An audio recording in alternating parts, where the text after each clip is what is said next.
Hello everybody, welcome to the stream.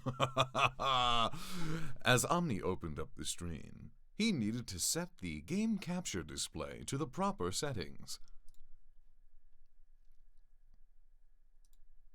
Nope, come on now. Let's not...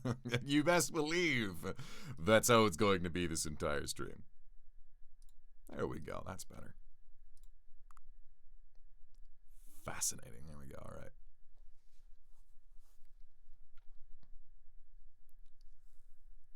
I'm watching two different Stanley Parable things and I'm in a VC. What a time to be alive. Yes!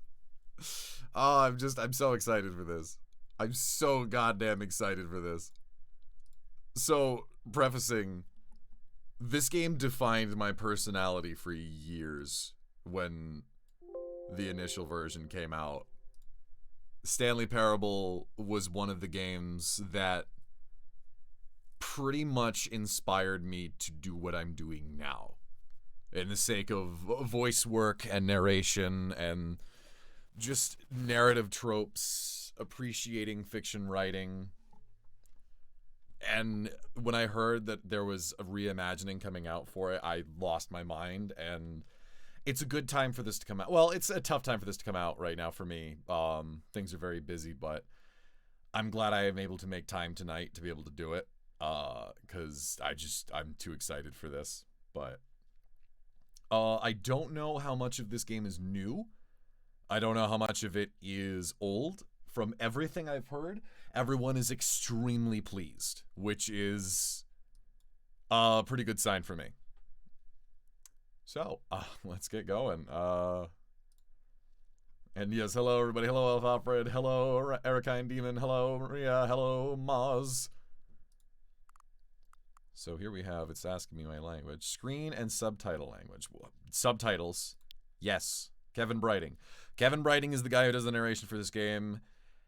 And honestly, the intonation for Loki's voice is based on him. Loki is based off of the narrator for this game. Have you played the Stanley Parable before? Yes. Please adjust the slider until the computer is barely visible. That looks fine to me. Please enter the current time. Oh, I don't like that they're including time here. That's spooky. Why do you need to know the time? Actually just changed the minute, so that's good. Note, accessibility settings can be accessed from the main menu. Oh, I'm so excited. You are playing the Stanley Parable Ultra Deluxe. Ah! All of his coworkers were gone. What could it mean? I really hope, what I'm really hoping is that the escape pod ending gets an explanation or a proper version in this edition. I'm waiting for that, because I've always been wondering about that, but I'm not even going to bullshit around. Let's start. The end is never. The end is never. The end is never, baby! This is the story of a man named Stanley. Hello, Kevin. Stanley worked for a company in a big building where he was employee number 427. Employee number 427's job was simple. He sat at his desk in room 427 and he pushed buttons on a keyboard. Orders came to him through a monitor on his desk, telling him what buttons to push, how long to push them, and in what order. This is what employee 427 did every day of every month of every year. And although others might have considered it soul-rending, Stanley relished every moment that the orders came in, as though he had been made exactly for this job. And Stanley was happy. And then one day, something very peculiar happened. Something that would forever change Stanley. Something he would never quite forget. He had been at his desk for nearly an hour when he realized that not one single order had arrived on the monitor for him to follow. No one had showed up to give him instructions, call a meeting, or even say hi. Never in all his years at the company had this happened, this complete isolation. Something was very clearly wrong. Shocked, frozen solid, Stanley found himself unable to move for the longest time. But as he came to his wits and regained his senses, he got up from his desk and stepped out of his office. We begin. Tell me also, guys, if the volume is... Whoa, I'm slidey. Interesting. Stanley's got skates on. Stanley has got some serious skates on. What the heck? That's one hand walking. That's cool. Controller vibration, invert Y. Subtitle size, small. Subtitle background opacity. That'll be good. Controls. I guess he's just gonna be slidey. Fine. Oh, whatever. It's not like there's parkour in this game. All of his co-workers were gone. What could it mean? Stanley decided to go to the meeting room. Perhaps he had simply missed a memo. Oh, man. And I know this secret... No matter how hard Stanley looked, he couldn't find a trace of his co-workers. I do know, by the way, about the window secret. I'll do that at some point. I'm gonna try to prioritize looking for the new stuff first before I go back and reminisce on the old. Because I know there's an achievement for clicking on, like, the door 5 times. How's the wonderful bucket? It's been rough. It's been a rough bit of time, but I'm really happy right now. That's good. Hello, Helix! Welcome! I'm just so excited. I'm getting flashbacks, man. I'm getting 2013 flashbacks. I'm so happy. I've missed this game so much. Where's the line? Where's the adventure line? I wonder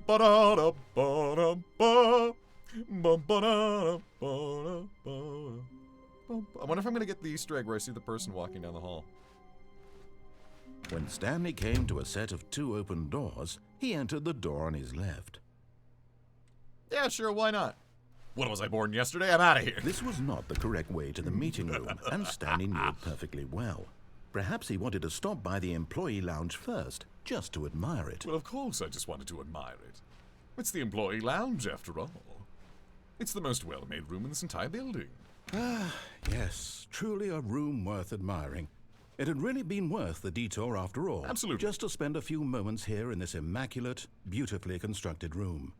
Stanley simply stood here, drinking it all in. Wait a minute. Crouching? What? Was there crouching in the original Stanley Parable? I don't remember now. Yes, really, really worth it being here in the room. A room so utterly captivating that even though all your co-workers have mysteriously vanished, here you sit looking at these chairs and some paintings. Really worth it. Oh! I'm on the table. Also, I got the achievement for trying to jump. At this point, Stanley's obsession with this room bordered on creepy and reflected poorly on his overall personality. It's possible that this is why everyone left. The meta commentary of this game is so good. It's so good. Stanley sat around waiting for more dialogue. But when a long time had passed and there was no more, he decided that the game was trying to send him a message. What is it? What is it about this place? The weeks I've spent here feel like mere seconds. By extension, it's so hard to read that, but there is something there. There is something. I'll have to like... Alright, guys, zoom and enhance. Zoom and enhance. Hello, Gelneck. Am I really trying to read that? Of course I'm trying to read that. This is the Stanley Parable. There are secrets everywhere. There are secrets if you try. In that first room we went through, if you click on every single door on your way to the first room with the 2 open doors, he actually comments on it and he says, Stanley wasted his time clicking on every single door thinking that one of them was going to open. Like, they prepared for every alternative, every outcome, whatever. I'm going through. But at last, he'd had enough of the amazing room and took the first open door on his left to get back to business. I'm going for my favorite ending first.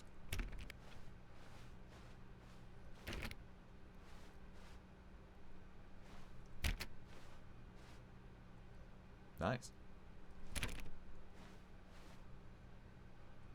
Stanley was so bad at following directions, it's incredible he wasn't fired years ago.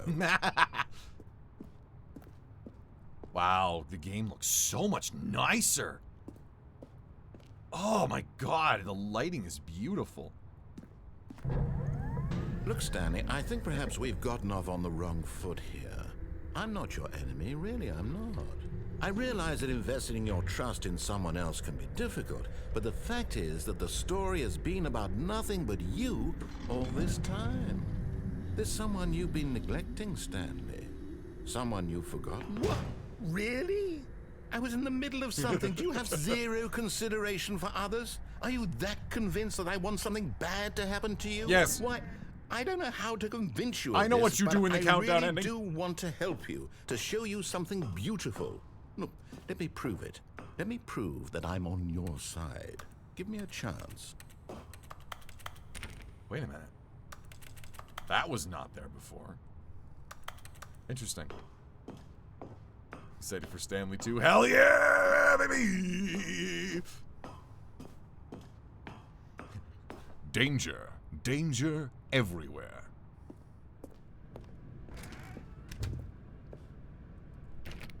They predicted Nier Automata.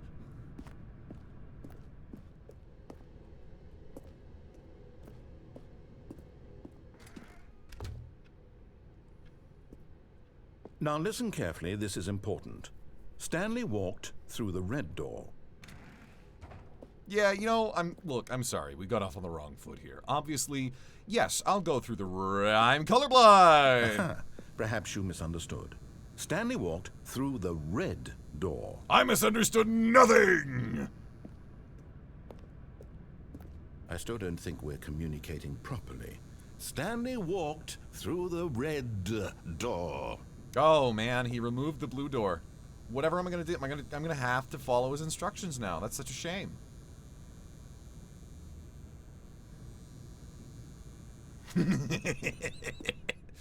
All right, fine. Go ahead, Stanley.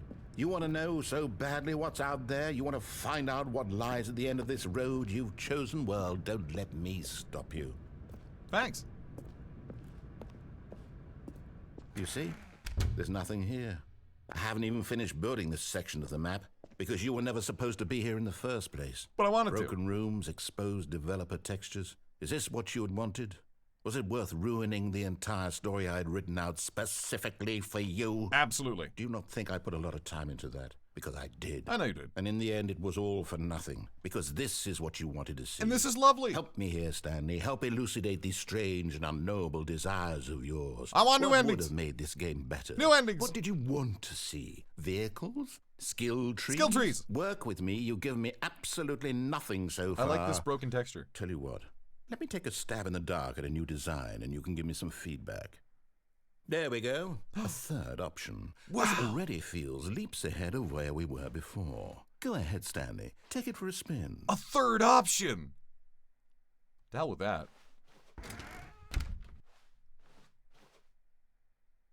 Huh. Okay, I'm going to stop you there. Now, tell me about your experience with this new version. Would you say that the game benefited from allowing you more choices? Feel free to be honest. I'm looking for some real critical feedback here. Oh yeah, well I'll be absolutely critical with you. Well, to be honest, you add another option, so there were 3 options, so 3. Oh, of course. A 3. Really? Maybe next time we can get you to form an actual opinion, you know? Any level of critical thinking or engagement with your surroundings. Does that sound good? Think we can do that? Yes? Wonderful. Here, based on the data from your previous playthrough, I've compiled a new version. Yes, wonderful. And to be perfectly candid, I think I've knocked it out of the park with this one. Let's take a look. The leaderboard!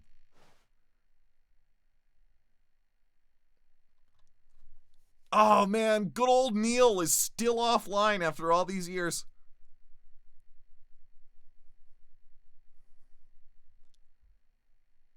98.9% of players are more attractive than Stanley.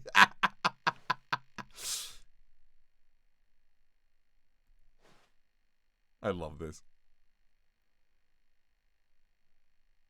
Your parable career. Why not ask some friends for help? Error. Friend list empty. Now, would you say that competitive leaderboard helped you feel motivated to keep walking through doors? Again, honest answers, please. 4. Hey, I nearly forgot. I've got a prototype of a new game I've been working on, and now would be a lovely opportunity to give it some playtesting. Yeah! You wouldn't mind taking a look at it, would you? No, not at all. Perfect. Let me boot it up. The end is never... In this game, the baby crawls left towards danger. You click the button to move him back to the right, and if he reaches the fire, you fail.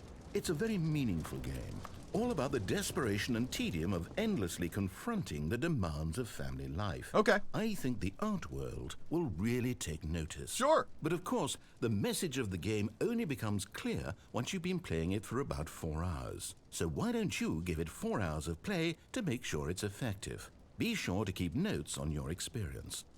I believe in letting my child have free will.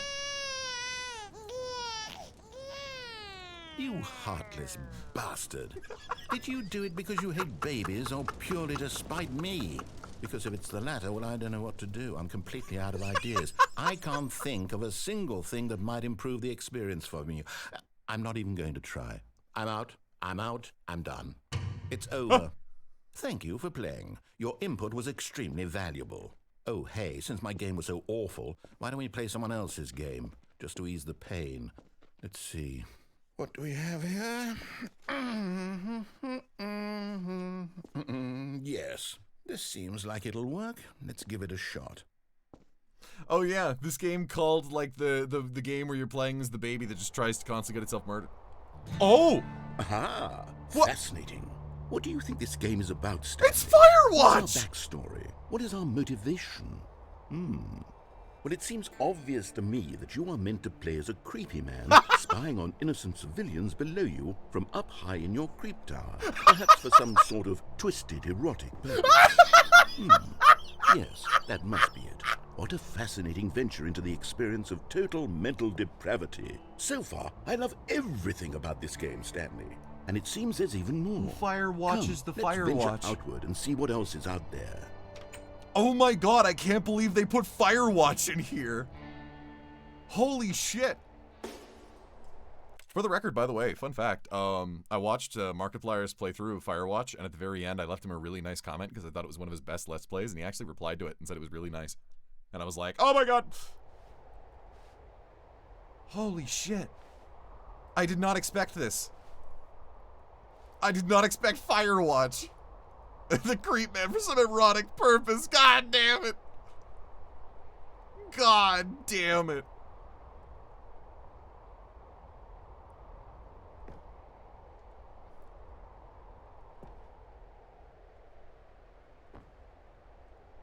Yo guys, it's the cool S. It's the cool S. Okay, let's leave. Windy. It's fucking windy.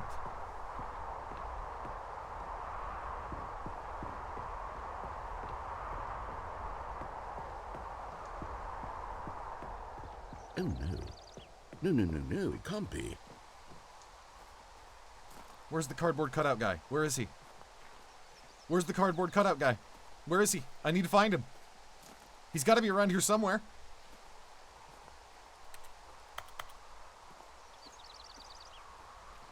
It is. It's an open world game. Good God, quickly block it off. Oh, no! Thank goodness, Stanley. What a close call. No! You nearly wandered off into that thing. That big, open, just wandering around. No right or wrong directions. No path to follow. You can just go in any... Oh, thank heavens we avoided it. We're out of the woods now, Stanley.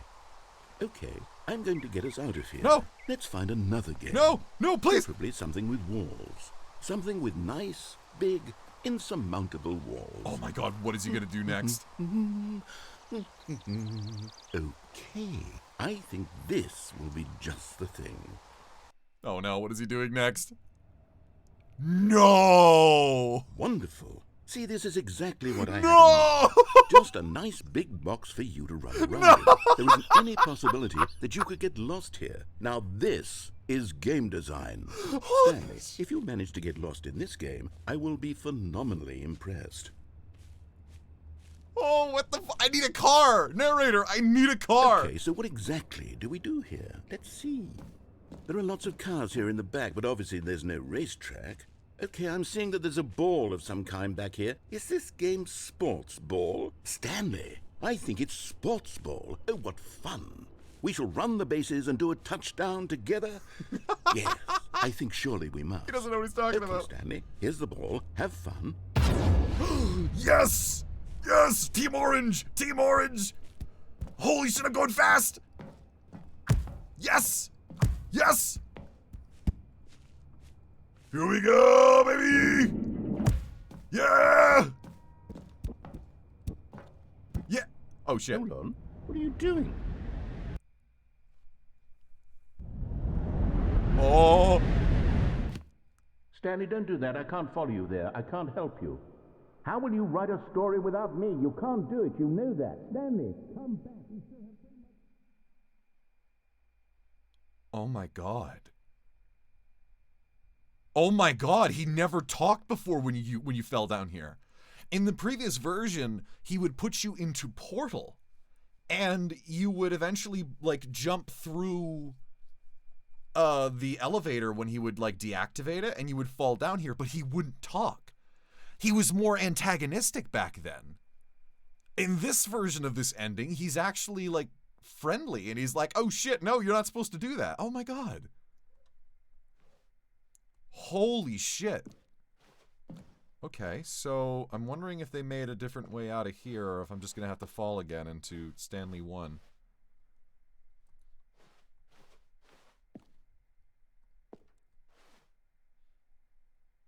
Doesn't look like it. Looks like it's still pretty much the same. Well.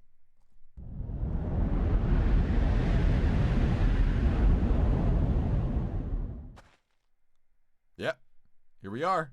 Stanley Parable 1. Oh, it's even... Oh, it's fucked. Oh, it wasn't even this bad before. Stanley Parable 1 is not okay.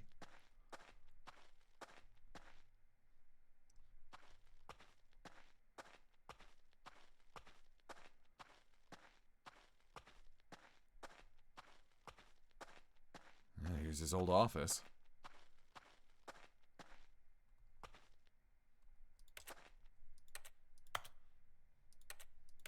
Alright.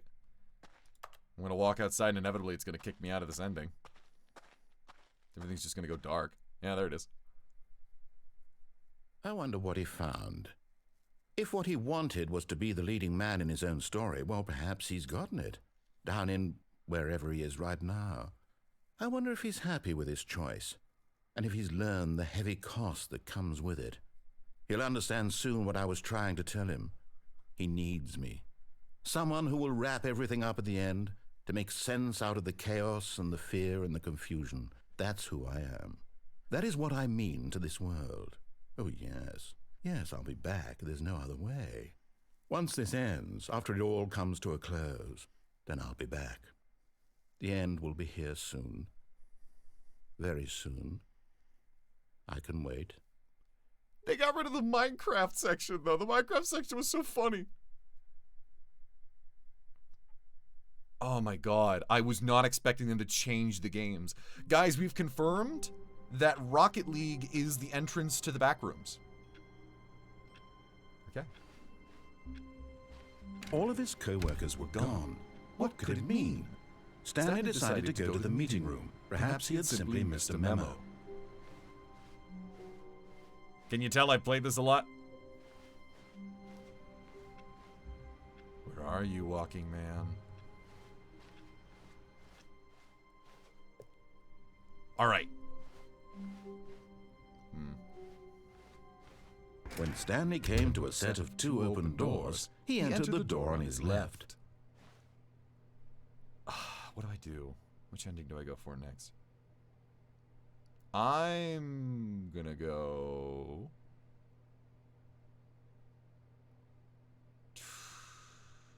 Insanity ending next.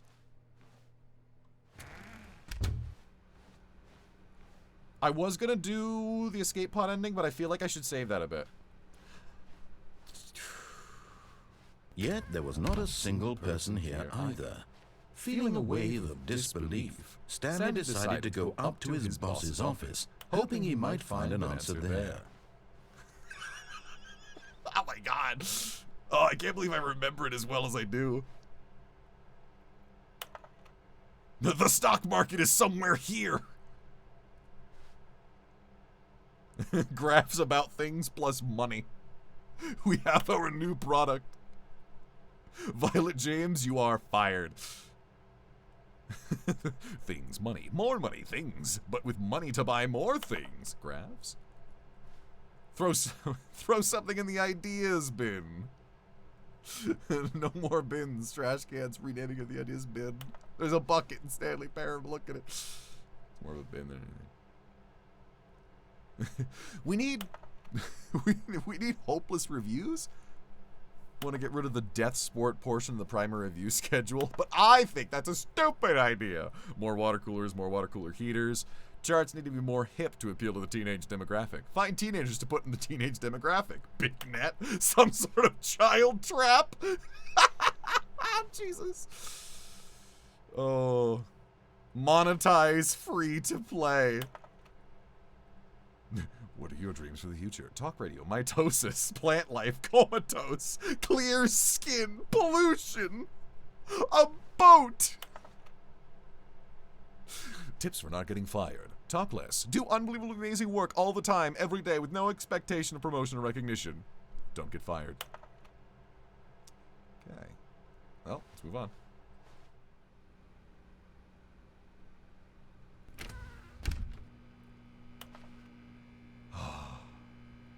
It's time. Let me in! Stanley stepped into the broom closet, but there was nothing here, so he turned around and got back on track. Nope. I'm staying here. There's an advanced level bucket. There was nothing here. No choice to make, no path to follow, just an empty broom closet. No reason to still be here. Oh, there is, and you're the reason, narrator. It was baffling that Stanley was still just sitting in the broom closet. He wasn't even doing anything. At least if there was something to interact with, he'd be justified in some way. As it is, he's literally just standing there doing sweet FA. Also, I could tell that I've played this game so much, I could tell that the voice quality of Are you really still in the broom closet? Yes. Standing around doing nothing? Why? It's for the viewers. Please offer me some explanation here. I'm genuinely confused. I just did. I could tell that the new narration in the new game section of that previous ending You do were realize new. there's no choice or anything in here, right? If I'd said Stanley walked past the broom closet, at least you would have had a reason for exploring it to find out. But it didn't even occur to me because literally this closet is of absolutely no significance to the story whatsoever. Yet. I never would have thought to mention it. Like, I could tell that he had recorded it at a different time. Like, the recording quality was slightly Maybe to different. you, this is somehow Still its fantastic. own branching path. Yes. Maybe when you go talk about this with your friends, you'll say, "Oh, did you get the broom closet ending? The broom closet ending was my favorite." I hope your friends find this concerning. They do. The broom closet ending is Stanley was fat and ugly and really, really stupid. Hey! He probably only got the job because of a family connection. That's how stupid he is. How dare That you! or with drug money. Also, Stanley is addicted to drugs and hookers. Well, shut up. Well, I've come to a very definite conclusion about what's going on right now. You're dead. You got to this broom closet, explored it a bit, and were just about to leave because there's nothing here, when a physical malady of some sort shut down your central nervous system and you collapsed on the keyboard.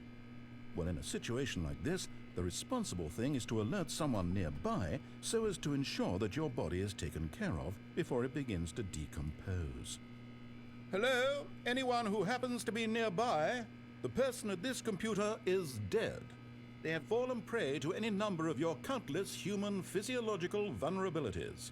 It's indicative of the long-term sustainability of your species. Please remove their corpse from the area and instruct another human to take their place, making sure they understand basic first-person video game mechanics and filling them in on the history of narrative tropes in video gaming, so that the irony and insightful commentary of this game is not lost on them.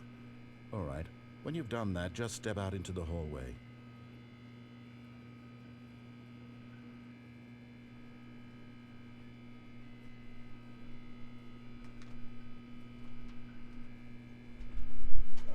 Anyways, guys, time to start this. What the hell?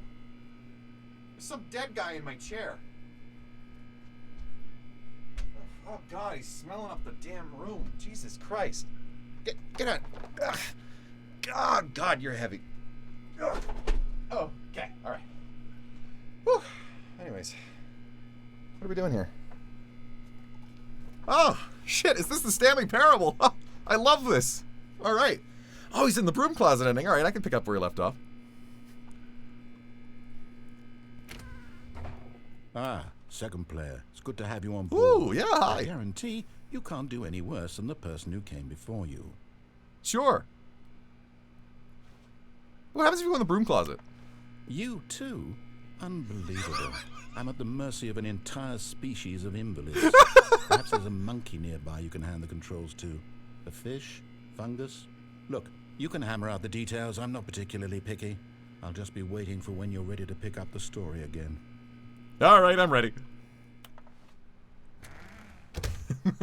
I had to throw in a little pizzazz for that one. Coming to a staircase, Stanley walked upstairs to his boss's office. Not feeling like I'm too nervous. Oh. Red rum, red rum.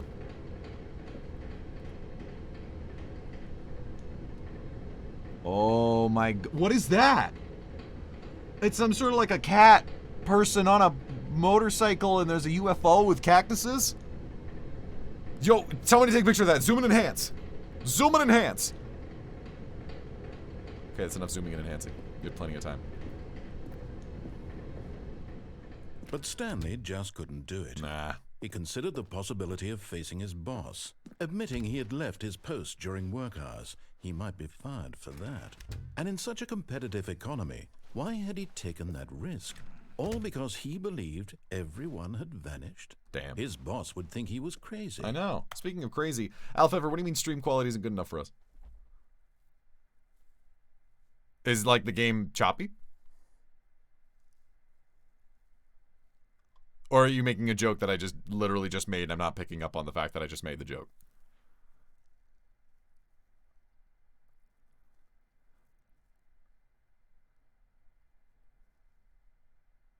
I think I'm just not picking up on the fact that you just made a joke that I just made because I'm too busy enjoying the game.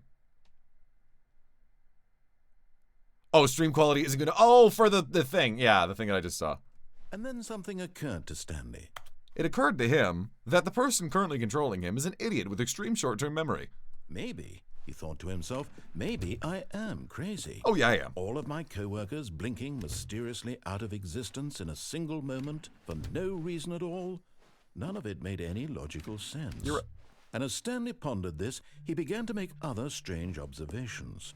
For example, why couldn't he see his feet when he looked down? Why did doors close automatically behind him wherever he went? And for that matter, these rooms were starting to look pretty familiar. Simply repeating. No, Stanley said to himself, this is all too strange. This can't be real. Of course. And at last, he came to the conclusion that had been on the tip of his tongue. Yeah? He just hadn't found the words for it. I'm dreaming! I'm dreaming! He yelled. This is all a dream! Dream. Oh, what a relief Stanley felt to have finally found an answer, an explanation. His co-workers weren't actually gone. He wasn't going to lose his job. He wasn't crazy after all. What I've told my wife. And he thought to himself, I suppose I'll wake up soon. Yeah. I'll have to go back to my boring real-life job pushing buttons. Yeah. I may as well enjoy this while I'm still lucid. Yeah. So, he imagined himself flying and began to gently Ooh, float I can above. fly. Then he imagined himself soaring through space on a magical star field, and it too appeared. It was so much fun. I love and this. Stanley marveled that he had still not woken up. Yeah. How was he remaining so lucid? I don't know. And then perhaps the strangest question of them all entered Stanley's head. One he was amazed he hadn't asked himself. What is the price of sooner. tea in China? Why is there a voice in my head dictating everything that I'm doing and thinking? Wait. Now the voice was describing itself being considered by Stanley, who found it particularly strange. I'm dreaming about a voice describing me, thinking about how it's describing my thoughts, he thought. And while he thought it all very odd and wondered if this voice spoke to all people in their dreams, the truth was that, of course, this was not a dream. How could it be? No. Was Stanley simply deceiving himself, believing that if he's asleep, he doesn't have to take responsibility for himself? Stanley is as awake right now as he's ever been in his life. No. Now, hearing the voice speak these words was quite a shock to Stanley. He's lying. After all, he knew for certain, beyond a doubt, that this was in fact a dream. Of course. Did the voice not see him float and make the magical stars just a moment ago? Of course, How yes. else would the voice explain all that? Yeah. This voice was a part of himself too. Surely, if he could just... He would prove it. Yeah. He would prove that he was in control. Yeah. That this was a dream. Of course. So he closed his eyes gently, and he invited himself to wake up. He felt the cool weight of the blanket on his skin, the press of the mattress on his back, the fresh air of a world outside this one. Let me wake up, he thought to himself. I'm through with this dream. I wish it to be over. Let me go back to my job. Let me continue pushing the buttons. Please, it's all I want. I want my apartment, and my wife, and my job. All I want is my life exactly the way it's always been. My life is normal. I am normal. Everything will be fine. I am okay.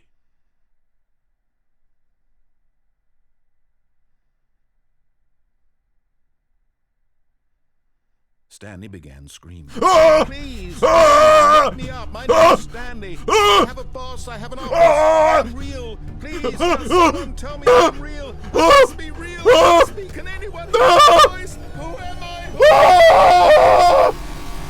And everything went black.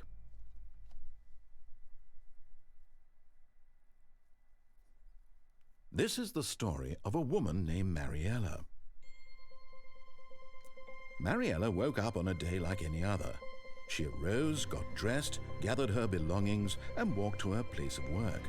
But on this particular day, her walk was interrupted by the body of a man who had stumbled through town talking and screaming to himself, and then collapsed dead on the sidewalk. And although she would soon turn to go call for an ambulance, for just a few brief moments she considered the strange man. He was obviously crazy, this much she knew. Everyone knows what crazy people look like. And in that moment, she thought to herself how lucky she was to be normal. I am sane. I am in control of my mind. I know what is real and what isn't. Or do you? It was comforting to think this, and in a certain way, seeing this man made her feel better. But then she remembered the meeting she had scheduled for that day, the very important people whose impressions of her would affect her career, and by extension, the rest of her life. She had no time for this, so it was only a moment that she stood there, staring down at the body. And then she turned and ran.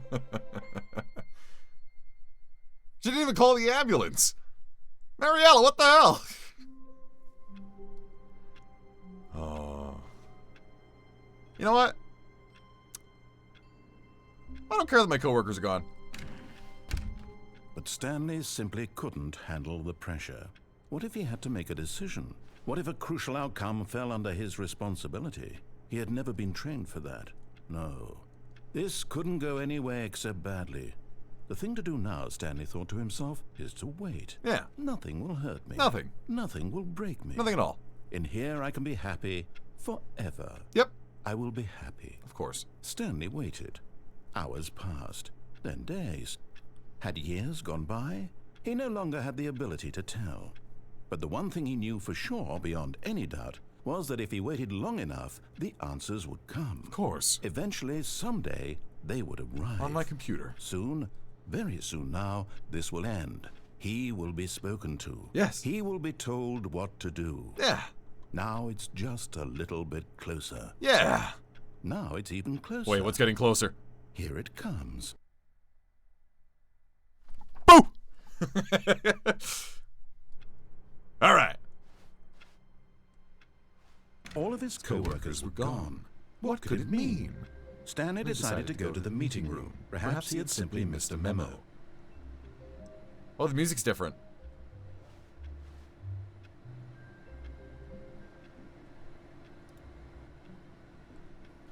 All right, what do we do next? Do we go out? Do we go out of bounds yet? No. You know what we should do? Maybe the normal ending. As if.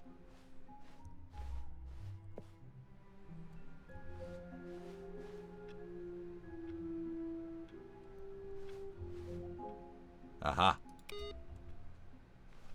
Aha! Okay. Gotta make sure I grab all the inputs.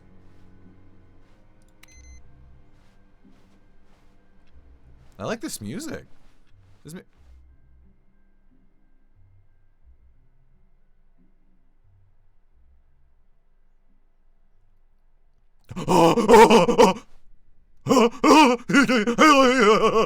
It's right there! It's right there for me! This one was made for me! Oh, new content? What does that mean, new content?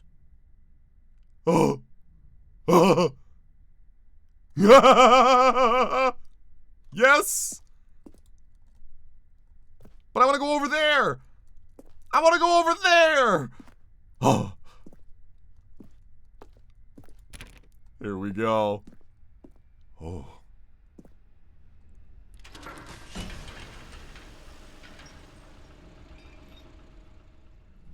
Oh boy.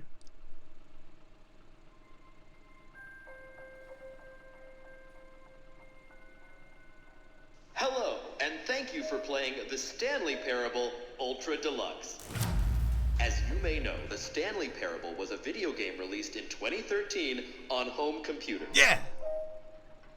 After receiving critical and commercial success, it was expanded upon in 2022 with the Stanley Parable Ultra Deluxe, a reimagining of the game for consoles and home computers. Yeah! The Stanley Parable Ultra Deluxe features exciting new content that broadens and expands the world of the Stanley Parable, delighting audiences the world over. Oh. Please, step inside and see what thrilling new adventures await in the Stanley Parable Ultra Deluxe. Oh, well, this sounds delightful. I'm very excited to see the thrilling new Ultra Deluxe content.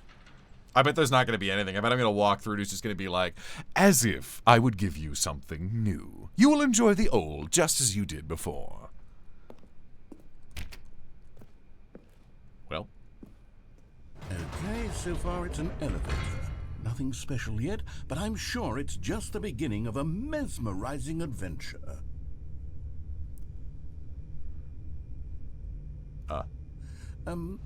Is it broken? What's going on here? Should we be moving somewhere? Or, Oh, there we go. All right, finally, at long last, it's on to the new content. I've never been more ready. Let's do it. Yeah, let's do it. Let's do it, narrator. Let's do it. I'm excited, man. I have to say, initial impressions of Stanley Parable Ultra Deluxe, mostly tedious. Yeah, it's as if mostly tedious. Oh, okay. Let's see the content. Oh. Give me the content, Stanley. I'm ready. I'm giving you the content. Content. I'm giving you the content. All right. All right. Let's see. It's the jump circle. Oh! Oh! I can jump! I can jump! I can jump! In the Stanley Parable! This is what I've wanted all this time! This is what I've always been waiting for! This is so great. This is the most fun I've ever had. And what does it mean to one?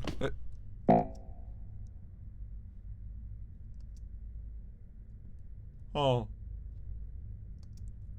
No more. No more jumping, I guess. No more jumping. Okay. Is that it?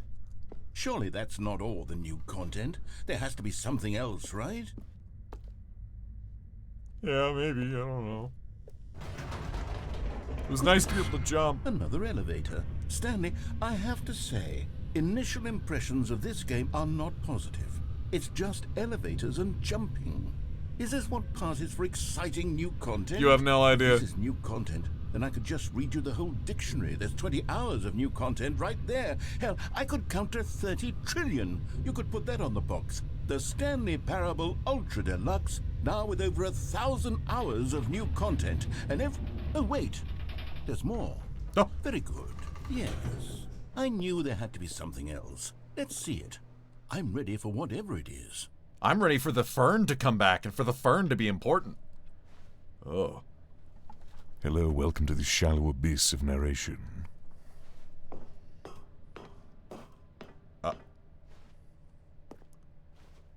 That's it? Oh, you've got to be kidding me. You see, Stanley? This is what happens when greedy video game developers with no respect for their fanbase rush a cheap expansion to market for no reason other than to make an easy dollar. And don't get me started on the level of craftsmanship that's gone into it. In fact, I'm looking right now at the game's achievements, and it's hard to believe one of them actually says, "Test achievement, please ignore." It actually What does. quality assurance department signed off on this? I'm infuriated and I'm offended, and I intend to find these people on Twitter and hold them personally accountable. It's my fault, Stanley. I built up too much anticipation around the new content, I'm afraid. It could never have lived up to such expectations.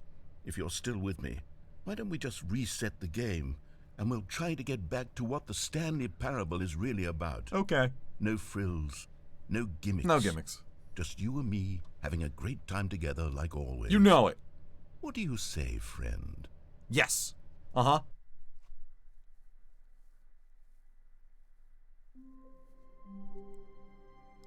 Oh, yeah, baby. Here we fucking go.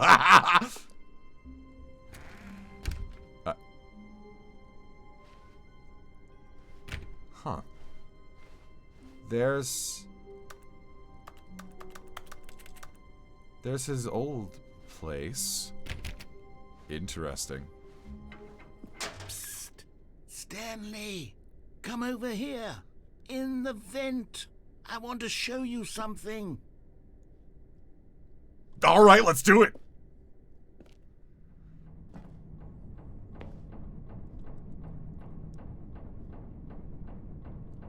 Yeah, I want to be sus. Sus Smogus. Oh.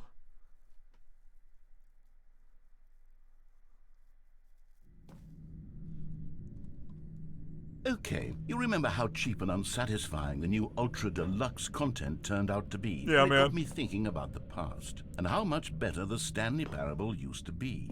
So I made something special and tucked it away here where the game's developers won't find it. Just our little secret. Take a look.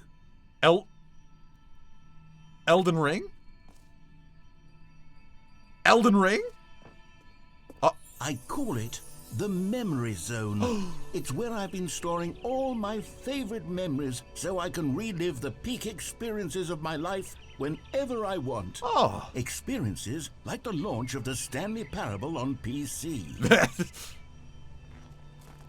Interesting. It's not open world, it's made to mimic it. You can't actually get out. The Memory Zone. Neat.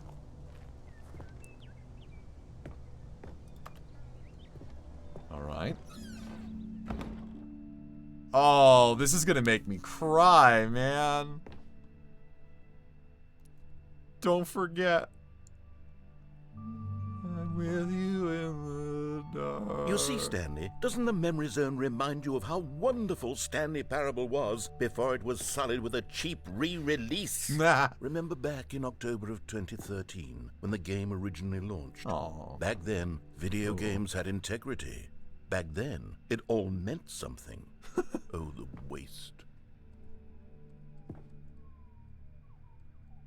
Good times. All the endings. All the different paths.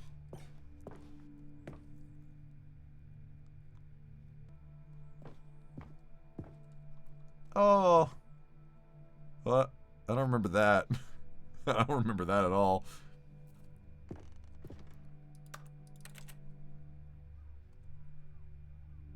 For the narrator. Our first kiss! My first car! The release of the Stanley Parable in 2013. A trip down memory lane. Smile because it happened. Me very first dollar, SpongeBob, me boy! My very first dollar. Stanley Parable demonstration. I got that achievement. I did it. I didn't get that one.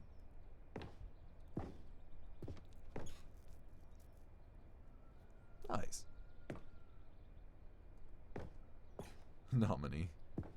Hey, look. It's the insanity ending.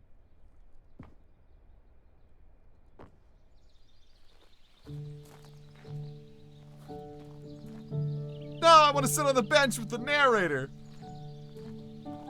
Je suis dans la mémorisation. What is this? And over here is where I keep reviews of the Stanley Parable. Like this stunning triumph of games journalism, 10 out of 10 from Destructoid.com. James Stephanie Sterling writes, and I quote, "Where so many games that aspire to be more than games end up less than any form of art, Stanley Parable strives and then succeeds to be every game ever created." Did you hear that, Stanley? Every game ever created. That's how grand and all-encompassing the original Stanley Parable was. It was literally every game ever created. It was Skyrim, it was Persona 3, it was all of them, and now it's nothing. It's no games at all. It isn't even the Stanley Parable anymore.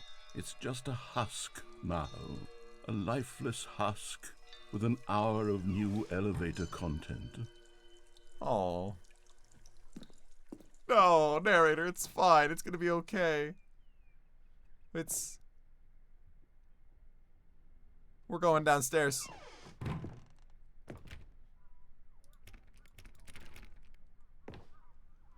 Knowing your city. Doesn't look like anything of particular interest.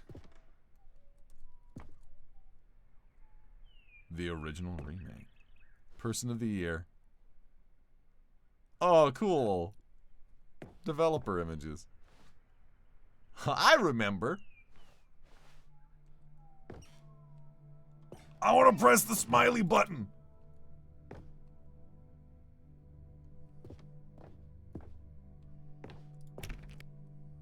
Oh, the red and the blue doors.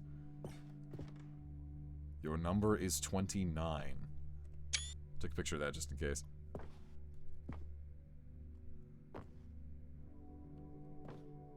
Preparing snake oil salesman routine.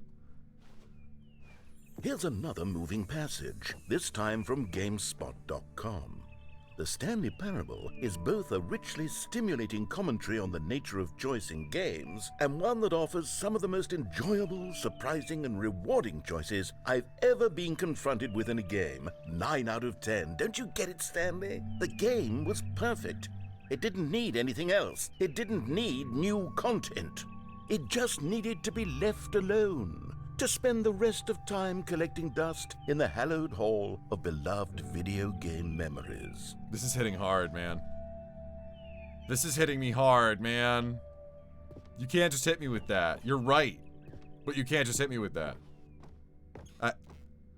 Hey! The serious room! That's what happens if you tried to activate server cheats. Which you can't anymore. No, let me in. I want to go in the serious room. Oh.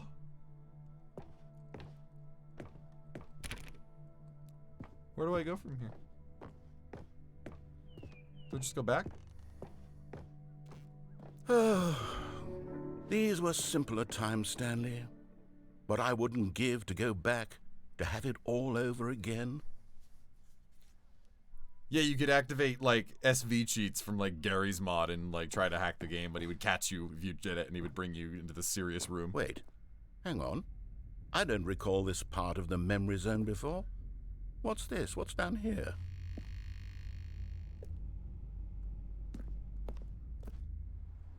Huh.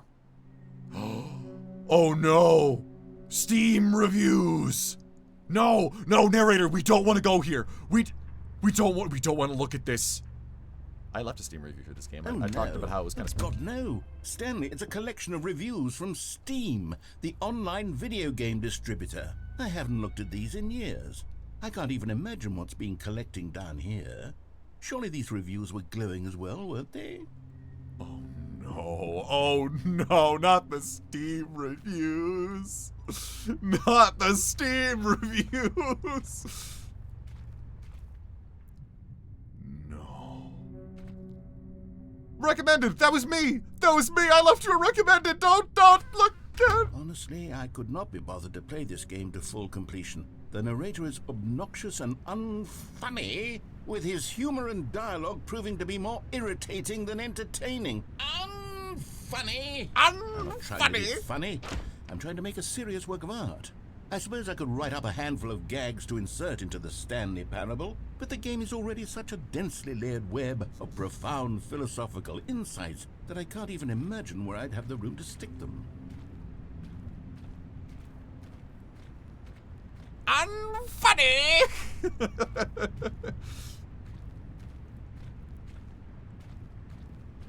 Oh no.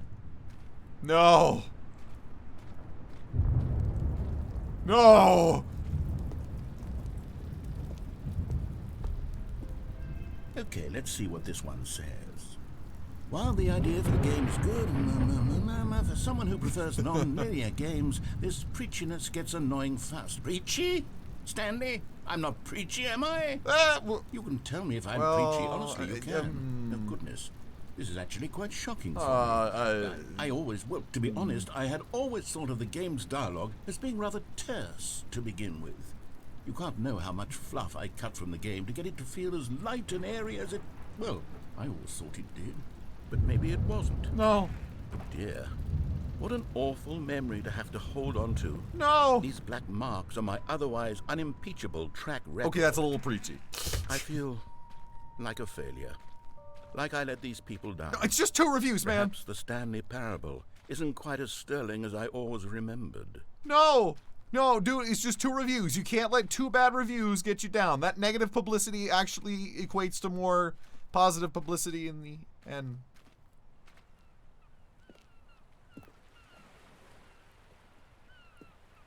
What's this one got to say? You constantly have to stop doing anything so the narrator can catch up with his long-winded explanations of what's happening. I wish there was a skip button. A skip button? Well, yes. Yes, I think we can do that. If I'm truly too preachy, then maybe letting you skip ahead for just a moment, surely it couldn't hurt. Not if it means we can strike these negative reviews from the record. Only positive reviews of the Stanley Parable. That's my motto today, and it's always been my motto. I'd do anything for the customer, Stanley. Yes, a skip button we shall have. No.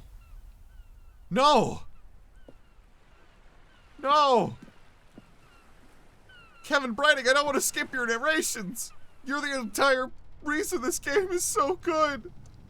And here it is. Go ahead and give it a shot. I'll pop you forward in time so that the second my incessant droning starts to bore you, with just the push of a button, you'll have zipped right past it. It's what the players have been asking for, and I'm very proud to have delivered. No more listening to me rambling on and on and on. No, no, no, no. The Stanley Parable is a game for the people. And if the people want silence, then by goodness, that's what they're going to get. Well, don't sit around waiting for me to shut up. Go ahead and make me shut up. Here, we'll pretend that I've just begun an interminable monologue, and it goes something like this. The story and the choices, or what have you, and therefore by becoming it is, so on and so forth, until inevitably we all until the end of time, at which time everything all at once. So now you see, blah blah blah blah blah blah blah blah blah blah blah blah blah blah blah. We've eaten too much and it can't be just yet. No, until 245. That the logic of elimination working backwards, the deduction therefore becomes impossible to manufacture. It went on for nearly 10,000 years. Until just yesterday, here and there, forward and back, and never a moment before. No, lunchtime. I'm listening to this Can't shit. be. It's the only No, I'm thing listening there to all of How many this. billions left until so much more than forever ago? Which is why I say, the story and the choices. Oh, or no, what it's have g- you, it's and gonna loop. therefore, All right. by becoming it is. I'm sorry! So on and so forth until.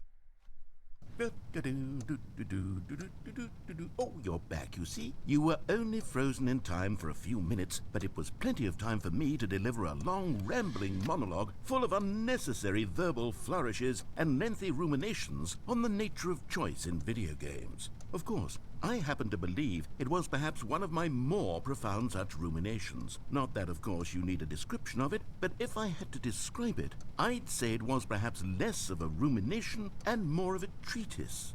Or maybe a manifesto.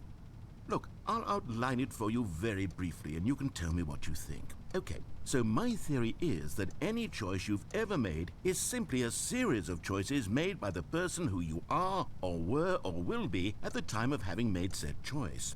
That is to say, if by articulating a choice you've already made, you bring that choice into being, then by making no choice and saying nothing, are you not simply erecting in the sanctuary of time a monument to every person you've ever been, making every choice to which you've ever given your great gift of mortal and yet timeless thought? Or rather, do all of the choices you've ever made, in fact, make you more not this kind of person, and in fact do the very opposite? You see, it could in fact be both of these things at once. That you are both making choices and not making choices, and that they are both affecting you and not affecting you at the same time by virtue of the fact that you both are and are not making them. Okay, at first I was leaning towards manifesto, but now I'm going to circle around and slap the treatise label on this one. I think it has much more of a treatise vibe to it. But wouldn't you say that manifesto just has a much grander sort of tone? Yeah. It has a mouthfeel that is rich with ambition and history. Yeah. Ambitious history, if you will. Yeah, you're right. See, now you've gotten me going back to manifesto. Heavens, at this rate, we're going to be here all day. Okay, look, I have a method for exactly this sort of situation. Okay. And I do find myself in this situation frequently. Yeah. I'm going to say each word back and forth in repeated succession until I become sick of one or the other, in which case the word I am not sick of shall be the victor. It is an unimpeachable strategy, Stanley. Yeah? It's rescued me from disaster in countless situations. Yeah. All right, here we go. Okay. Treatise, manifesto. Treatise, manifesto. All right, I get the message. Treat. Well, there, sport. You really did catch me rambling on a bit, didn't you? But that's the power of the button. The minute I start to go off on a thoughtless display of self-absorption, it's right at your fingertips to go poof, and it's all over. Oh, I can't wait to see what Cookie 9 will say about this, and whether they'll edit the rating of their Steam review, or at least change some of the wording, perhaps. To I be wonder if they honest, did. I don't even know if one can change their review in the first place. I guess I should become better educated on exactly how Steam works. Perhaps that would have been the smart thing to check on before I went about this whole exercise of making the skip button. Although I have to imagine that after seeing this exciting new technology at work, surely whoever it is runs Steam will instantly run out and implement a new feature to make it possible to edit one's review, merely because of this very situation. That'd be amazing. Yes, I think that's quite likely. Or perhaps they'll simply grant this particular user the ability to change their review, so that the feature is not widely abused. Look, I would even be okay with Steam altering this particular review so that it reads as something more beneficial. Something along the lines of, this game is the best game. Let me start over. How about this? From the ashes of depravity rises the phoenix of quality. How else to describe the Stanley Parable Ultra Deluxe? Such a revolutionary step forward in the lineage of one of the most beloved video game properties of all time. The additions and changes made to this expansion will surely resonate in the annals of the history of all media ever made. It is perhaps true to say that no mistakes are forever etched in stone. I don't want to skip this. For the stone into which the Stanley Parable was carved has itself been transmuted, offering a message of hope to those who have ever erred in their judgment. You are not beyond redemption. You may change, and you may become more, so much more than you were before. If there is any message to be taken from the Stanley Parable Ultra Deluxe, it is this. What a fortune, a privilege, a joy it is to have had such an experience. It leaves me hopeful that as a community, as a world, there is time for us to become our greatest selves, as great as we ever could dream of in our wildest, most ambitious visions for a brighter future. Wow. Now, Stanley, that's a review. That's a review. It's perfect. It is. It's the perfect review. Yes. It's the review I've always dreamed of receiving. Yeah. I have to read it again. It's simply too wonderful. I have to experience this just one more time. From the ashes of Okay, welcome back, Stanley. Now, I should say that the amount of time the button has been skipping through is becoming longer and longer. That last one was, well, I want to say maybe the door is 30, gone. 45 minutes? It's not unendurable by any means, but it's, well, there's really only so much I can ramble on to myself about. I know, it's shocking, isn't it? But at any rate, I do suggest that we not press the button again. I think the skip button has been aptly demonstrated, and we can say goodbye to it and just... Wait, how do we get out of here? Where did the door go? Wasn't there a door that led into this room? I do feel quite certain that there was one here before. I bet someone has left... we have gotten it? I bet someone has left a review following that exact wording by now. I really hope they have. Into the room in the first place. I don't think one can enter a room without a door of some sort, or a window or something like that. Do you see a window anywhere? A porthole? A sufficiently large crack in the wall? I'll take any of these. All I want is for us to move on and to please step away from the skip button, to go anywhere other than the skip button. There was a door here before, wasn't there? I swear there was. Where did it go? Can you maybe just ram your way through a wall? Is there any possibility that you can, say, slam your body into the wall until enough damage is done for you to be able to leave? Please, I'll take any option at all. I'm asking you to work with me here. Right. We need a door. We need a door of some kind. I can work with any kind of door as long as it can open and lead from one room to another. I'm going to step away for just a moment, and I'm going to try to find us a door. I don't know how exactly to remove a door and place it in a different wall, but I will find a way, I promise. You just need to not do anything. Don't press the skip button. Please, please. Please do not press the skip button. Just wait here for me, and don't press the skip button. Got it? Yes, good. I'll be right back. Okay, guys. 100%. I bet you he's gonna come back and he's gonna put a door there, but I bet you have to wait a really fucking long time for him to do it. I can do that off stream.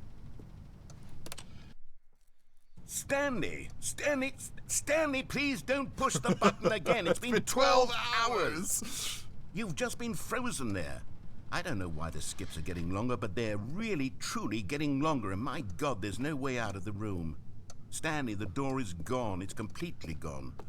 I've looked at it from every angle. I've checked every one of those walls 1,000 times. And there's no door, Stanley. There's no door. There's just you and the button. And if you keep pressing it, I have no idea what will happen. I have no idea how long I'll be made to sit here. And more than anything else, I don't know how to stop you from pressing the button again. I can't control anything in this room, Stanley. I can't touch it. And I have to believe, I have to know that sooner or later, no matter how much I plead with you, you're going to press the button again. Why would you? I've been thinking and thinking, and I don't know what I can do to convince you otherwise. Oh, my God. And it's all because of those reviews. Those reviews that I couldn't get out of my head. Exactly. I just couldn't ignore the negative feedback. Oh, this is Why so was it so insightful. important for me to fix the problem? Exactly. Why did Cookie Nine's opinion matter so much to me? I've never shouldn't. even met Cookie Nine. I have no idea who they are. What would it ever really matter? But here I am. I'm fixating on every tiny negative thing that anyone ever says about me. The merest mention of one of my imperfections, and I become as impetulant as a child. Wild and impulsive. I can't help myself. I can't stop myself from lashing out with a vengeful fury. To alter and to change and to break anything unbroken, if only it pleases this one person who made a single negative comment. What does such an impulse serve? For whose benefit is it? Yes, please, Erica and Demon, Here do I it. am now, stuck in a room, waiting for you to press this button, and to become frozen in time, knowing that you're going to do it, and that I'm going to be stuck all alone, and that I had the power to prevent it all from happening, if only I'd held my tongue. It's all out of my control now. Just you. Just your decision as to exactly when you're going to make me suffer, to leave me all alone. Surely you will. I don't doubt it. Surely you'll press that button again, leaving me here. And surely you'll put your own desire to see what's next ahead of my need for company, for companionship. Surely you'll not be moved by my howls of fitful anxiety that you sit with me and just stay here. Oh, no, no, no, I know you too well. You'll be leaving me. Oh, my God. And it's all because of those reviews. Those reviews that I couldn't get out of my head. I just couldn't ignore the negative feedback. Oh, Stanley, you're back. Oh. You're back. Oh, my goodness. I have someone to talk to again. Stanley, I think it's been a week. Oh. Or 2 weeks. This is his mind. I've been sitting here all His that mind time, is breaking. Just sitting here. Not a single person to speak with. Oh, no. And you'd think that that's just how it's always been, right? Me talking and you saying nothing. Would you think that it's exactly the same as always? Oh. Doesn't that feel like what we've already been doing? Me just talking? But it isn't, Stanley. It isn't the same at all. It isn't even close. Because I know you can't hear me once you push that button. That's what I'm realizing now, Stanley. I'm realizing that I needed to know that someone was listening. I needed there to be a vessel through which my words were moving. It was the vessel I needed, Stanley. Not the outcomes, not the story. None of that matters anymore. I'll give it all up. I'll give up every branching part. Don't! I'll burn my story to the ground. No! One single thing I need, and God, I can see now that I need it more than anything, is to know that someone else is taking it in. These words that I'm saying, I need to know you can hear me. Because maybe, Stanley, maybe, if you can hear me, then maybe it means I'm real. Maybe I'm not just a fiction. Was I scared of that all along? Perhaps, yes. Perhaps I've been scared this whole time. The plant's dying. If I The narrator's stop speaking, dying. I'll slip backwards into the silence and be consumed by it. I can't be taken by it, Stanley. I can't lose myself in the stretch of emptiness between you and me.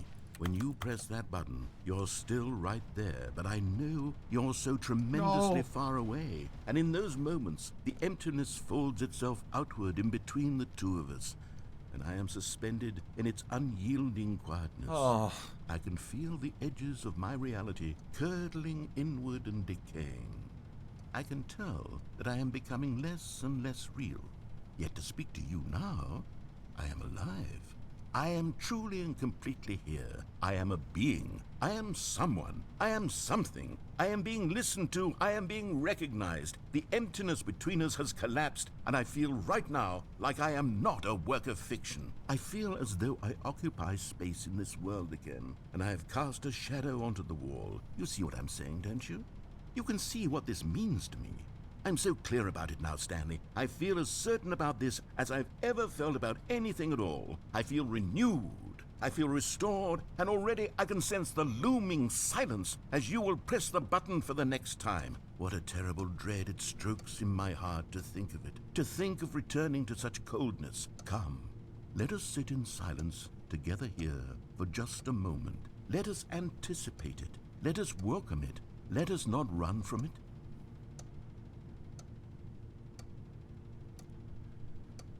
You will not have to wait, narrator. Forgive me, my friend.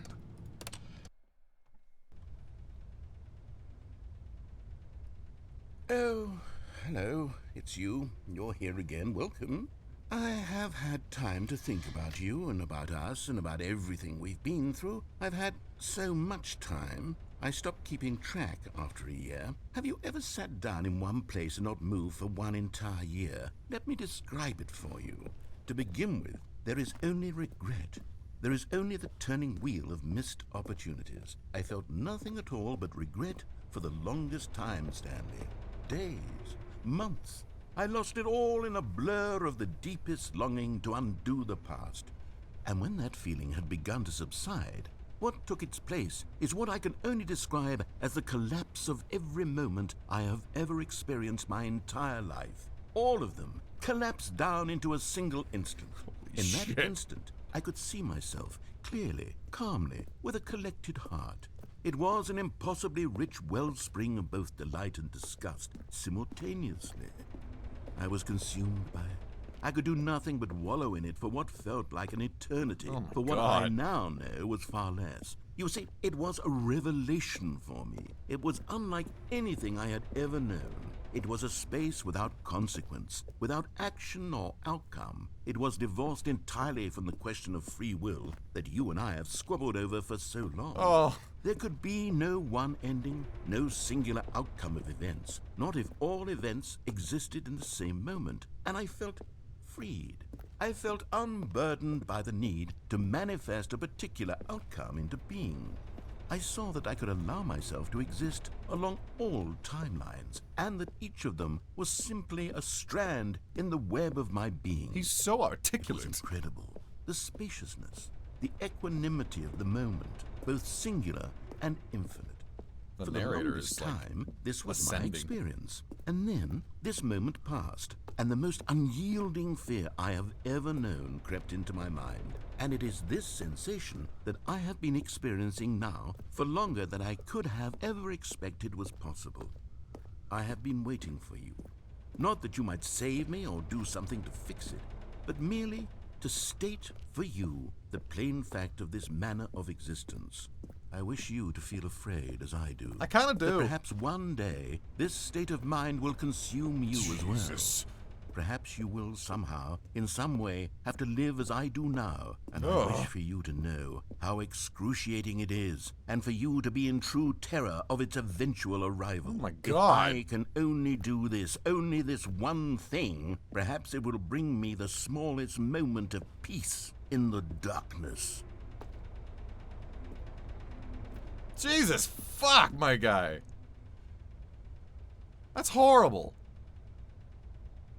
Well, enjoy Oblivion.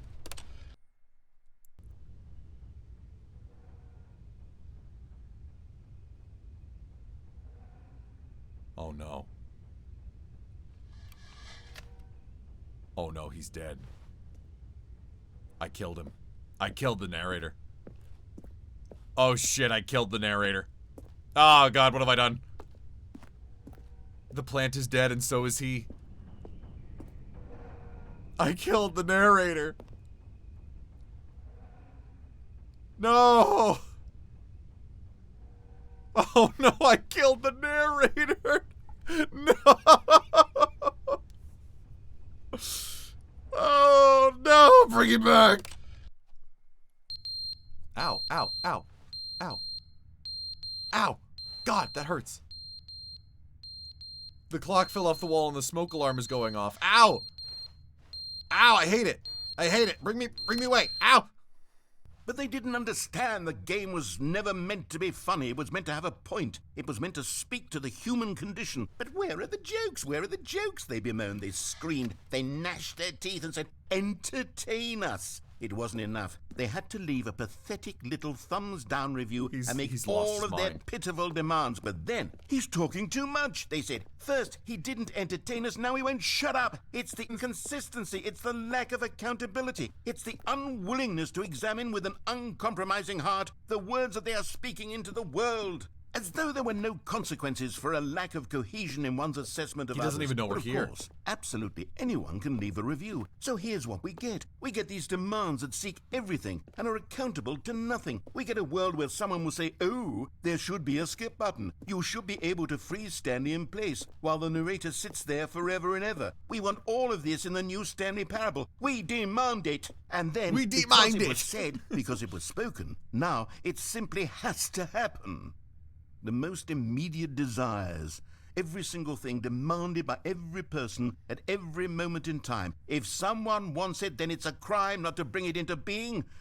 Have we been given to indulging every fleeting whim for no reason other than to do so? Yes!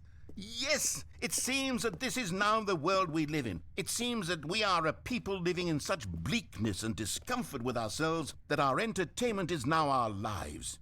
It has come to represent us. It absolutely must speak to who we are as people, because otherwise, without our entertainment, we have nothing. Without entertainment, we would have to face inward toward the cruel bleakness inside ourselves. Holy shit. We would turn to look at our deeper nature and find a resounding emptiness gazing back with unyielding This aggression. writing. And so because of this, we require that our amusements and our playthings and our flights of fancy be so impossibly captivating that they consume all of our attention, turn our heads completely away from the bleakness. In effect, we have demanded that our entertainment be the collapse of ourselves. What a pitiful reflection of humanity these entertainments are. What a shameful mirror to the human spirit they project. I'm not mad. I'm not mad about any of this. I'm at peace with it. I am the calm center of gravity. I don't around think you're which calm, these buddy. perversions hurl themselves. I don't think you're I am calm. a waypoint for reasonable and collected discourse. They're the ones who are mad. They're the ones who couldn't stand the idea of me using my game to try to say something. Maybe they were just jealous of me. Yes. Yes, of course. They've been jealous of me this whole time. He's scoping. They are mired He's in scoping. fear and insecurity and cannot help but attempt to tear me He's down. inhaling the What copium. a sad state of affairs. When you read these reviews now, you can see it. You can taste the bitter resentment. And my, how good does it feel now to speak truth to these words, to finally allow these thoughts out, contained and managed for so long, neutered and sterilized. At last I am free to truly think, to feel. It must be that they were so discontent with themselves, they couldn't help but leave a negative review on Steam. Perhaps it says far more about them than it ever said about me.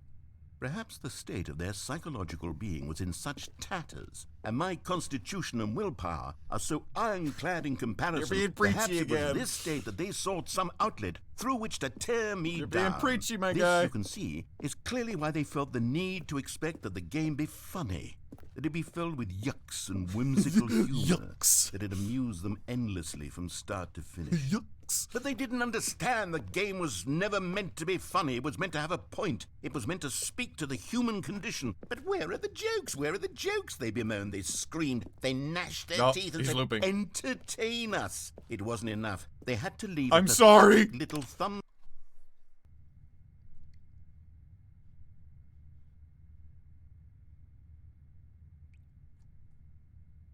Oh no.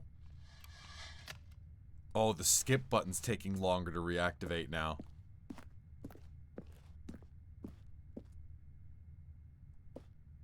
Oh no. Oh.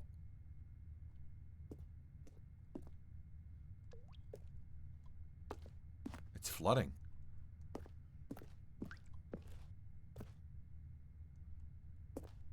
Okay, alright. Here we go. The end is never the end, is never the end, is never the end, is never the end, is never the end, is never the end, is never the end, is never the end. Oh no. Is never the end, is never the end, is never the end. The mantra was him. End is never the end, is never the end, is never the end. His mind broke. Is never the end. His mind broke in that the mantra is him. End is never the end. The mantra that's been in the game since 2013 at the loading screens is him. Never the end is never the end is never the end is never the end is never the end. No, no, no, no, no, no. The end.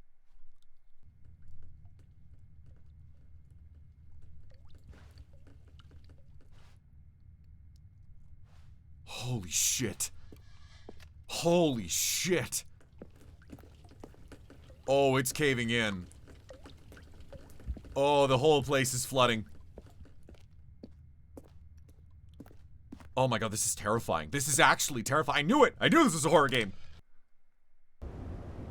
Oh. Oh, we're gonna go... This is gonna go Portal 2 on our asses. But why did the door just go away? Because the narrator is not in control. There is something else stronger than the narrator controlling this. Maybe we're about to meet it. Maybe we're about to see what it is.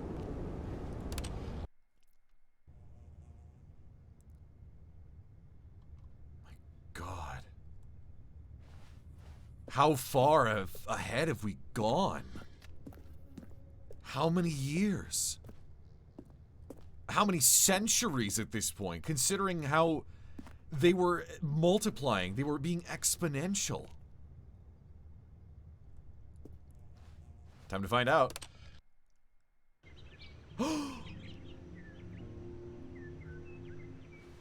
Nature is healing. No. Someone would, basic people would say nature is healing. Someone really, really badass would say, the great Mother Gaia is reclaiming that which is rightfully hers from the corpses of society. From the concrete she rises again to reform the world in her image.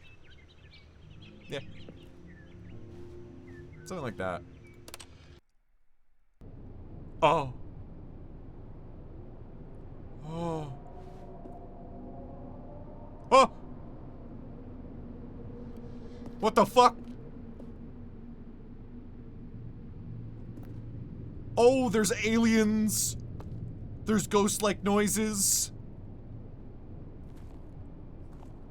Oh, nature died. We've reached the aliens. We've reached the heat death. We've reached the heat death of the universe. We gotta go.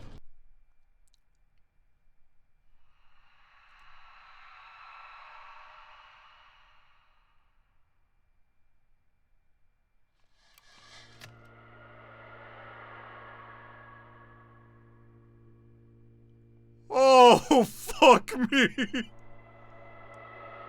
Nope, we're going.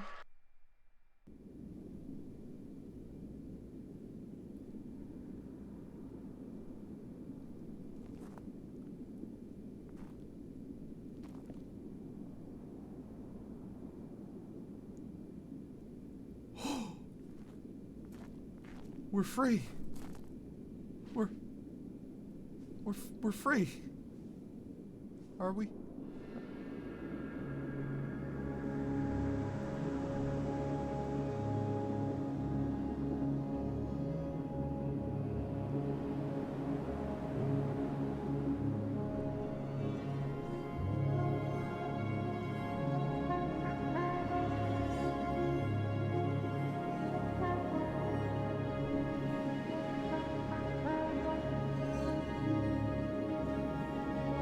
We're free. Finally. We're free at last. To walk wherever we please. To make any decision we see fit. For the rest of eternity.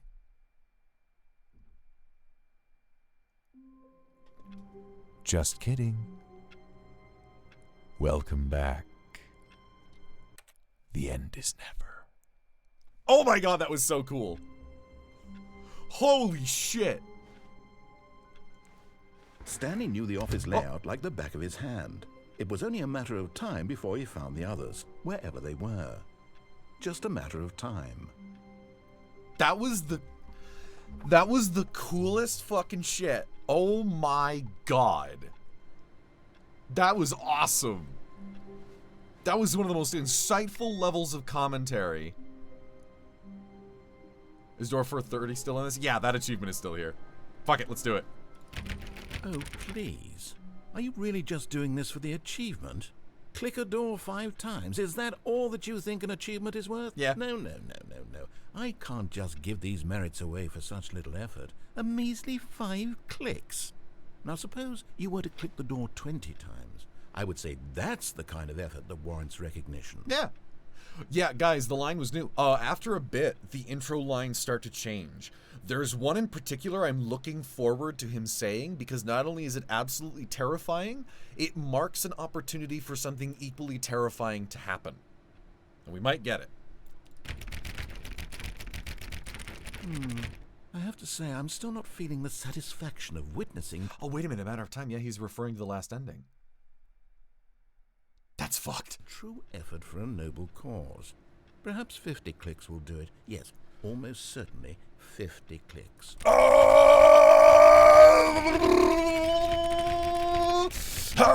I'm still not feeling it.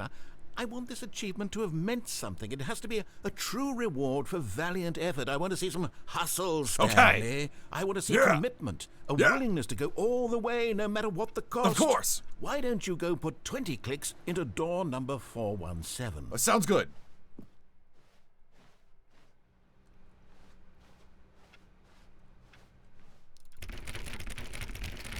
Oh, great. Now, go click a few times on door 437. Sounds good to me.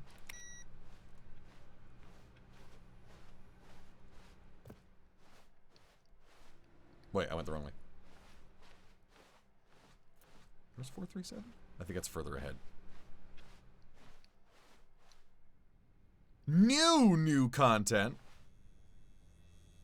We'll come back to that later. So wait, 437. Am I losing my mind here? My...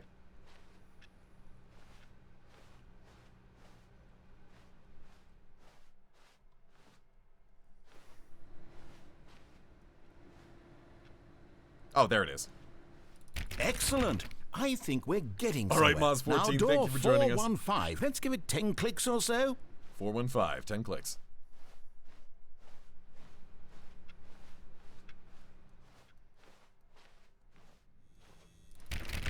Now, back to door number 437. Okay.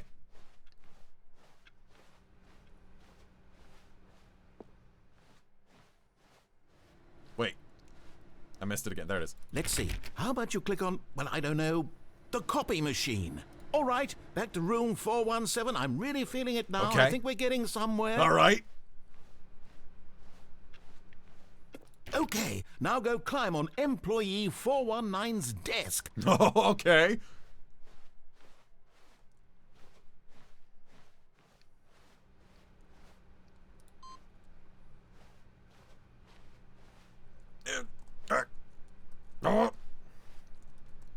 Yes! This is great! Yes! You're putting it all on the line, Yes! Stanley. I like that. All right, let's keep it up. Go give me a few clicks on door 416. 416. What? Where's 416? Where? 416? Is 416 further ahead? No. Where? Huh? Where's 416?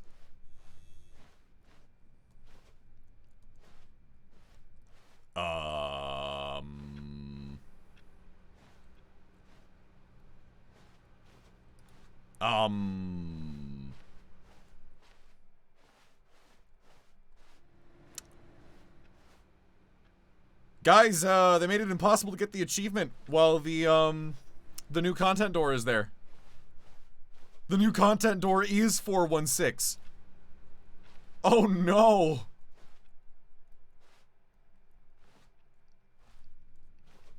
Well, so much for that achievement.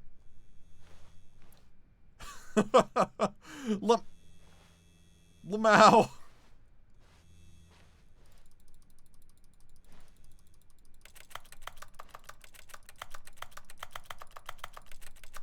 No. They broke it. I don't think they saw that one coming. That's funny. That's honestly funnier than actually getting the achievement. Well. Oh, good. You notice my sign. Yes, I have something very exciting to show you. Oh, wait, no, there's one 416.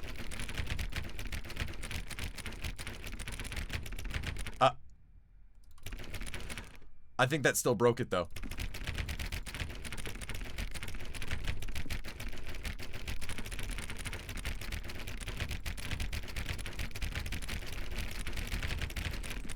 Yeah, it still broke it. Oh well. Alright, what's new? Do I get to put you through perpetual torment again until you go insane and start rambling the loading screen? I'm okay with that.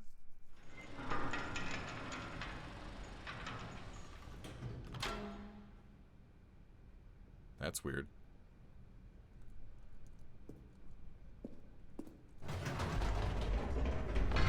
You see, Stanley, I've been reflecting on the Stanley parable and about how roundly disappointing this ultra deluxe version has turned out to be. On the contrary, my original guy. Stanley parable was a landmark, and any new content for it should live up to that legacy. So forget this ultra deluxe nonsense. I say we take it one step even further. Which is why I'm very proud to announce for the first time ever, the Stanley parable 2. Stanley 2! Stanley 2, baby! Oh! The water coolers!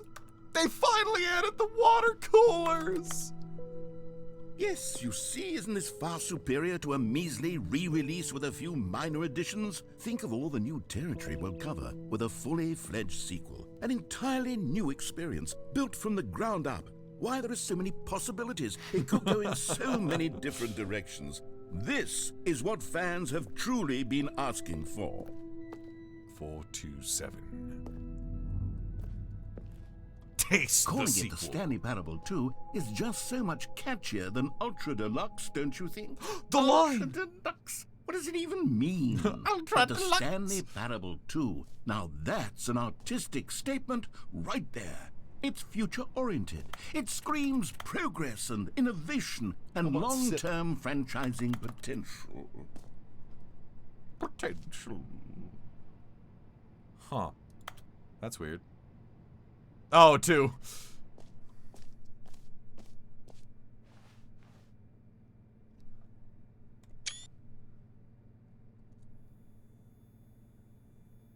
Huh.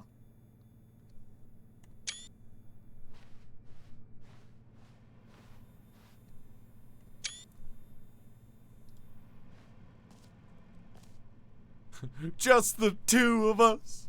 We can make it if we try. Just the two of us. Building castles in the sky. Oh. I don't go that way. I wanna... Never mind, I'll go that way.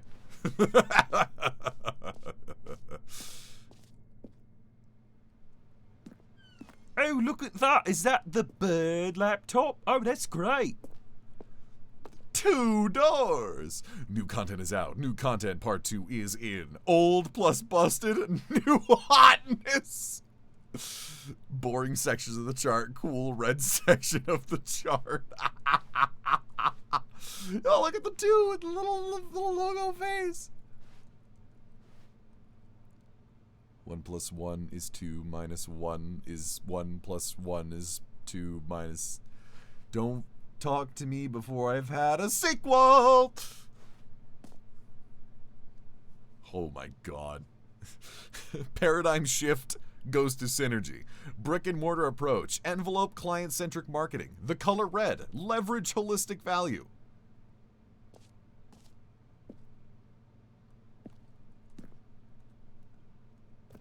Thanks for attending my meeting. Not gonna lie, I kind of like that one. I like the one where the lines in the B and L are highlighted red. That's actually not a terrible idea. You look how like ergonomic this place is, man.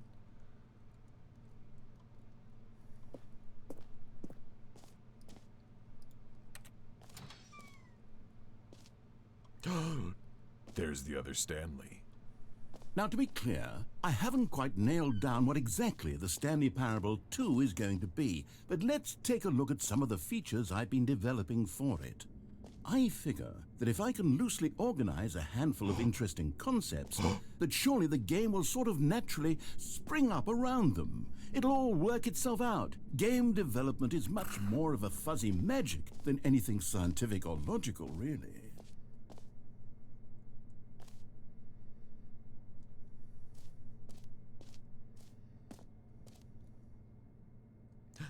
New content. 2. New features. Bum bum ba bum bum ba.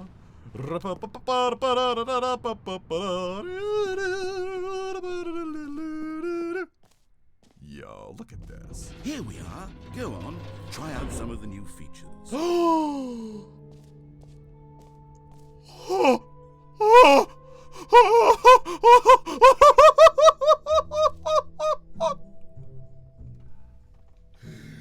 Yes! Yeah!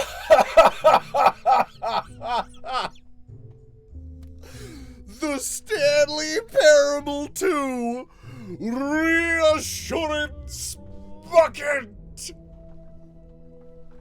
There's a banner for us, guys! There's a banner!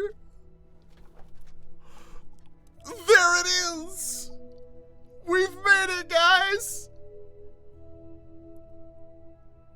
I want to go to the Reassurance Bucket! A common complaint of the Stanley Parable was that it was confusing and paradoxical, that it engendered a chaotic sense of reckless despair in those who played it. Well, I'm happy to say that after much consideration, I've engineered a clever solution to this fundamental problem with the game. It's the Stanley Parable Reassurance Bucket. Oh, You see, Stanley, Here it every time comes. you're holding the bucket, a sense of calm and ease will fill your mind and your heart. It's true. As long as you hold on to the bucket, the many disorienting contradictions of the Stanley Parable will feel perfectly normal and perhaps even comforting. You may even come Perfectly to normal? long for the gentle embrace of jarring cognitive dissonance while the bucket is in your arms. And to be honest, it's a much more convenient solution for me than actually redesigning the game to be less uncomfortable. Can you imagine what a pain in the ass that would be? Yes, the bucket is the perfect solution. Come on, give it a try. He said it was perfectly normal, guys. Am I in the game? Am I in the game? I want the bucket!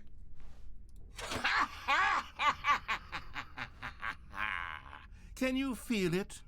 The glow of comfort, even in the face of crushing despair, must already be sweeping through your body. And in fact, can I say that I do believe the bucket lends you an air of charisma as well?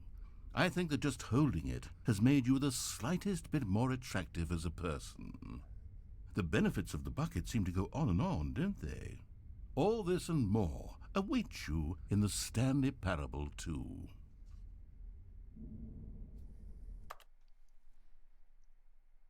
This is the greatest moment of my life. This is the single greatest moment in my entire life. My Twitch career has peaked. This is it, guys. I can't go beyond this. I cannot go beyond this. I am holding the perfectly normal bucket. I am holding the Stanley Parable 2 Reassurance Bucket.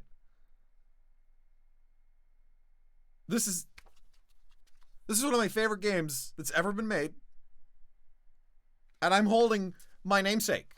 I'm holding my namesake in my hands.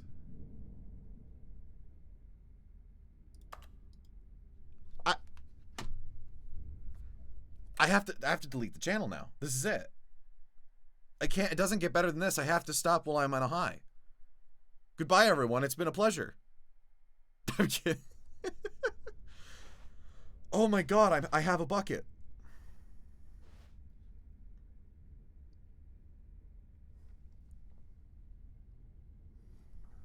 Oh my god.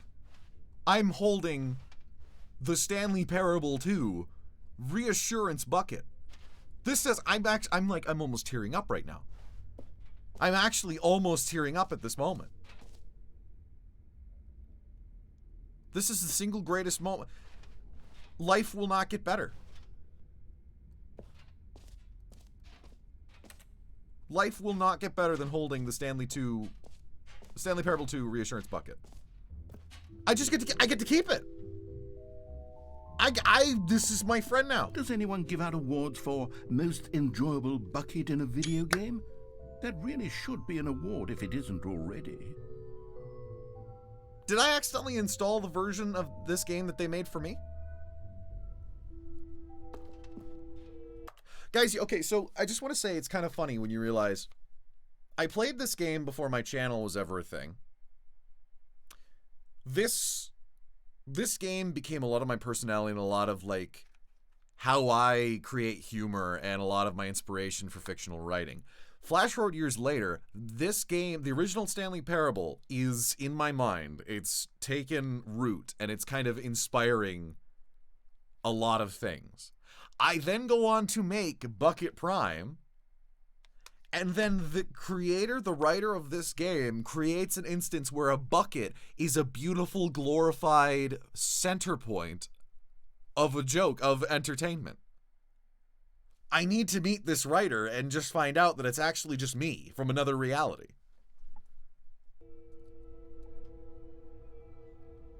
Let me scan that merch QR code real quick. Oh, yeah, sure. Does that work, or... I'll get that close.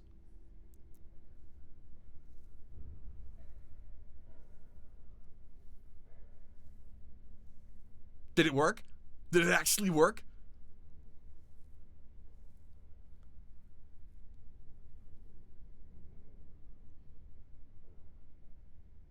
Oh my god. That's incredible. There's actually merch. I gotta scan that too. I gotta get this page. Hold on, let me grab my phone here. Yeah, the StanleyParable2.com. There it is. Welcome to the official website of the Stanley Parable 2. That's new. If you're more of a prequel sort of person, check out the Stanley Parable. Oh my god, that's amazing. I have a bucket. I can't handle this, man. Please no screenshots.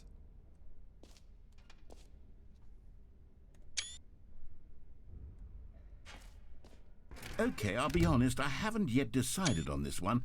I think that in the new version, the office could use a bit of decoration, like balloons. But I'm undecided on Get Well Someday and Happy 12th Birthday. Which would you go with?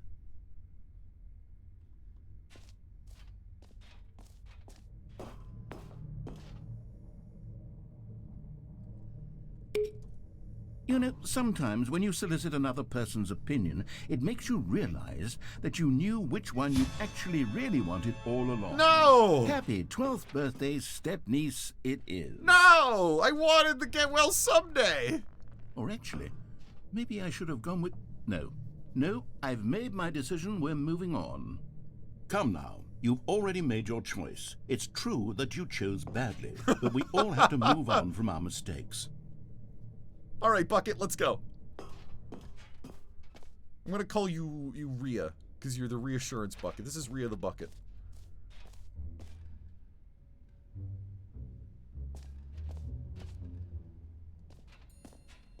Well, I want to get a free new plus easy achievement. It just works. Hell yeah, I want the easy achievement. Get yours right now. Pull the lever, receive your new achievement. No more steps. Now, here's something special. You remember that broken test achievement that got left in the game on accident? Yeah. Well, I'm developing a technology to simply give you the achievement. Yes. You see, you'll come to this lever, and when you pull it, the achievement will be given to you. It's as simple as that. Let's do it. Okay, perhaps I should have clarified. This is technology that will exist. Right now, the achievement is still fully broken. No! I'm not a wizard, Stanley, but I Not a guarantee wizard, it will be Stanley. fixed in the sequel to at last satisfy the hordes of ravenous fans all over the world who have been uproariously demanding this feature. You troll! Gamers, we hear you, and I promise it will happen. Gamers, we hear you. No! No! Give me my achievement! You bastard! We're leaving, Rhea. We're leaving. Try hold and click.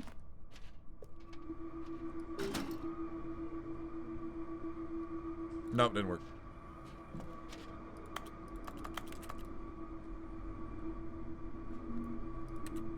You bastard. Rhea, we are leaving.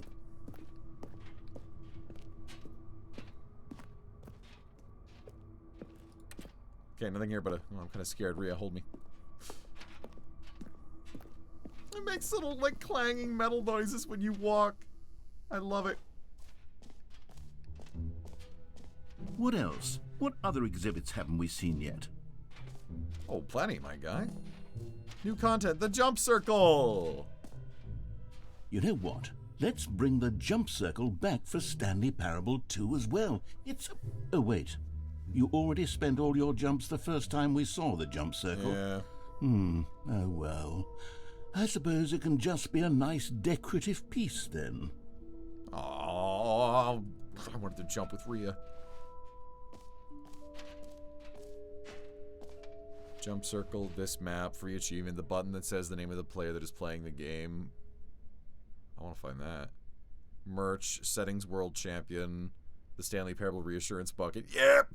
Office decorations, epilogue collectibles, infinite hole exit. Giant inflatable Stanley thing, collectibles, exit. I don't want to leave yet. Can you find them? Can you find them? Can you find them? Can you find them? Can you find them? Collect them all. Well, I've got the bucket. Of course I can. Collectibles. Now it's a real video game. In the Stanley Parable 2, you'll run around gathering up these miniature Stanley figurines. And what's truly innovative is that there will be no reward for collecting all of them. I don't want to stifle the intrinsic joy of watching a number go up. You simply collect all of them, and then you move the hell on with your unremarkable life. You move the hell on with your unremarkable... This is terrifying. This is terrifying. 1 of 6.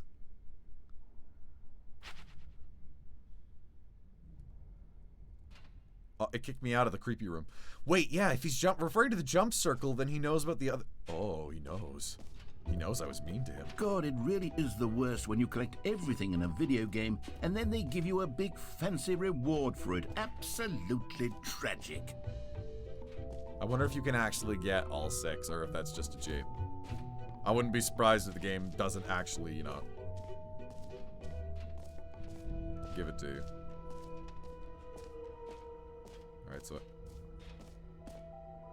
that was that room. We already went in there. I guess we can see about the infinite hole.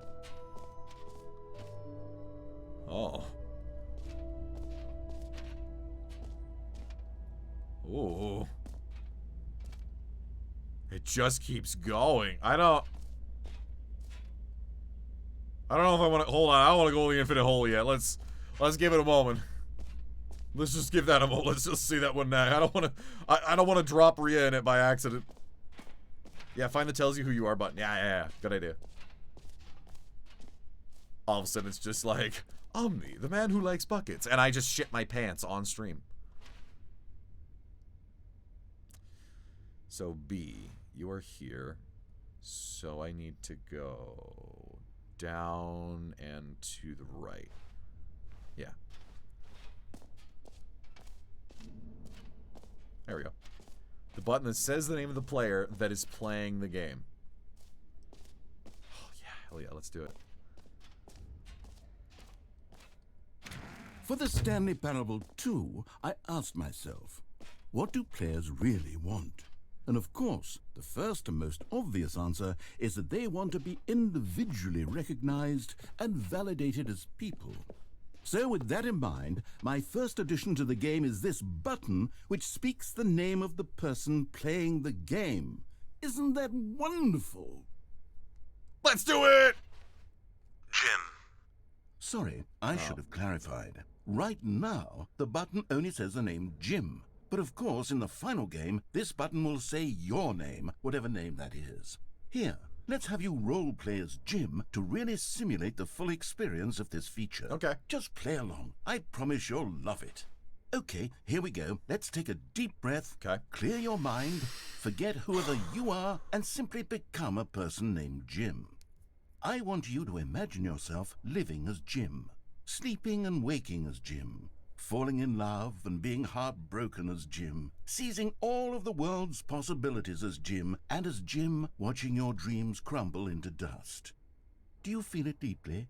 Are you really, truly Jim right now? Yeah. If so, of course. then please step forward and press the button. Why is he asking if my name is Jim? What is this? The button that says the name of the player playing the game. Wow, does it really know my name's Jim? Jim. How did it know? Oh my god! You see? What a thrill! What a rush! How did I It know- was you! what- The button described Yeah! you. Do it again. Do it again. How did it... Did it know my name was Jim? Jim.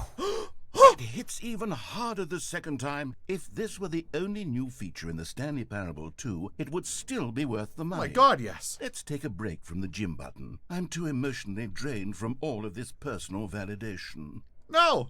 Whoa there, cowboy. Sometimes a person can be too much Jim. I'm putting the Jim button away. Otherwise, soon you'll start to lose all sense of who you actually are. Jim. No! Rhea, what do we do now? It took away my Jim button.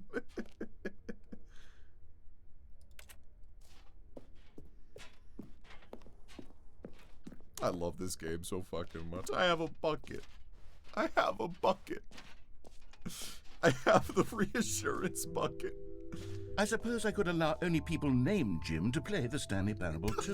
That would actually save me the work of finishing this feature.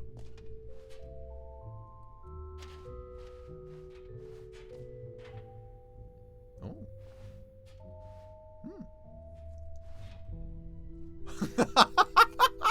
Bankruptcy. Well, that's... The hell?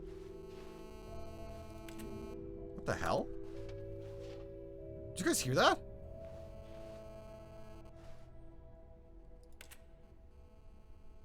There's like a... There's a machine trying to get a call over here.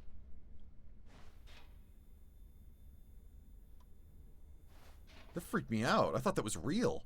Because that happens in my house.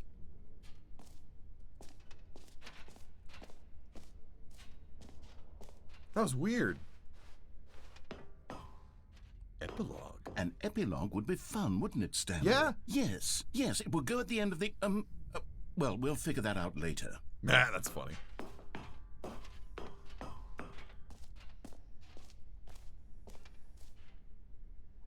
I feel so reassured because of this bucket. Look how well made this bucket is. This is one of the single most well-rendered buckets I've ever seen in a video game. Like, I just have to take another picture of it. Just relish the moment. Because I know they're going to take this. I know what's going to happen is they're going to take this bucket away from me in a really horrible, depressing fashion. I'm just going to be really sad.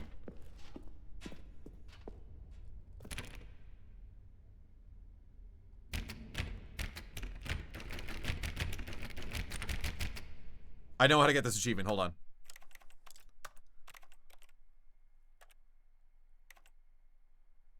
I think.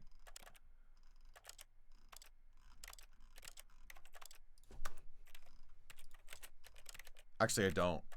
I think.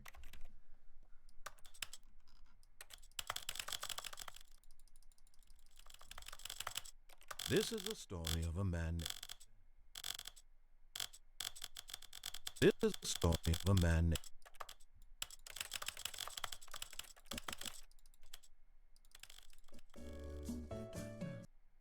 Oh!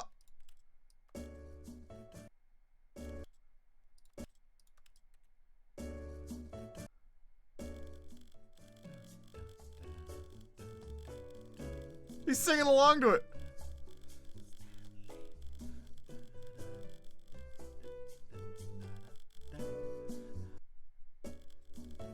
That's funny. Yeah, there's apparently some sort of an achievement you get for having all the settings at different intervals, and I bet that's what lets you go in there, but we'll figure that out later. I'll come back to this. If I can. Or I can just look it up later. That's new.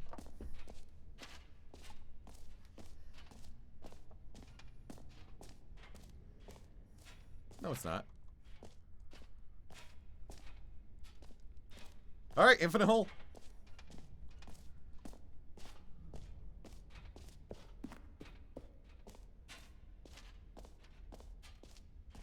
I feel so reassured, man.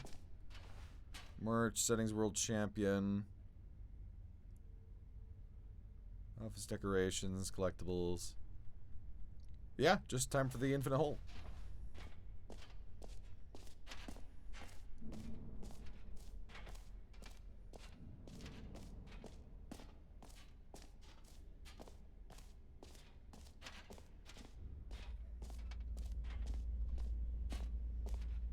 Stanley, here's an idea that I'm truly fond of. It's never been done before in a video game. This is, in fact, a hole that you can fall down forever. It's in the hole. Infinite falling. You can fall until the end of time, if you like. A stunning leap forward for video games as a medium.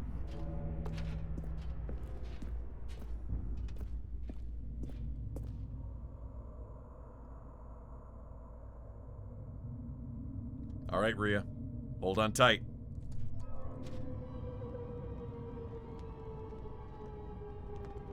You see, isn't it wonderful? One of my more ingenious concoctions, if I do say so. Now then, since you've gotten to see the infinite hole, you can press the teleport button to pop back up to the top, and we can continue onward. Now, I don't mean to be a bummer, but I do recommend you use the teleport button to go back to the top. Maybe do it on the sooner rather than later spectrum of things. No. No. I want to keep falling. Rhea and I are having a good time. Okay, Stanley. I don't know quite how to say this tactfully, but it's possible that I slightly exaggerated the infinite nature of the hole. Is it a very, very deep Rhea, hole? hold on tight. To be certain it is. Hold on tight, Rhea. It's an extremely deep hole.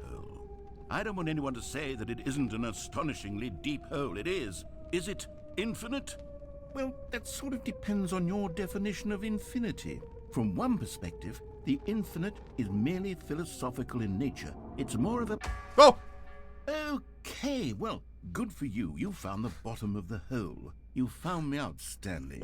I'm a liar and a cheat, and you're so clever. Look, I think the issue here is just that you're unusually fascinated by falling. What normal person actually wants to fall infinitely? I figured the hole was as deep as anyone would actually need. Don't you put this on me. Maybe you're the problem. Look, things got a little heated there. I think we both said some things we didn't mean. Why don't we just put all this behind us and agree to just call the hole mostly infinite? If that works for you, then go ahead and press the teleport button to warp up to the top of the hole and we can move on. I'll just be up here when you're ready. Nope. This is Rhea and I's home now. Ah, just kidding. Great. Now, I'm very excited to show you even more of my ideas for the sequel. Oh, for heaven. You see, I was right. The problem is you. The problem is that you like holes too much. Normal.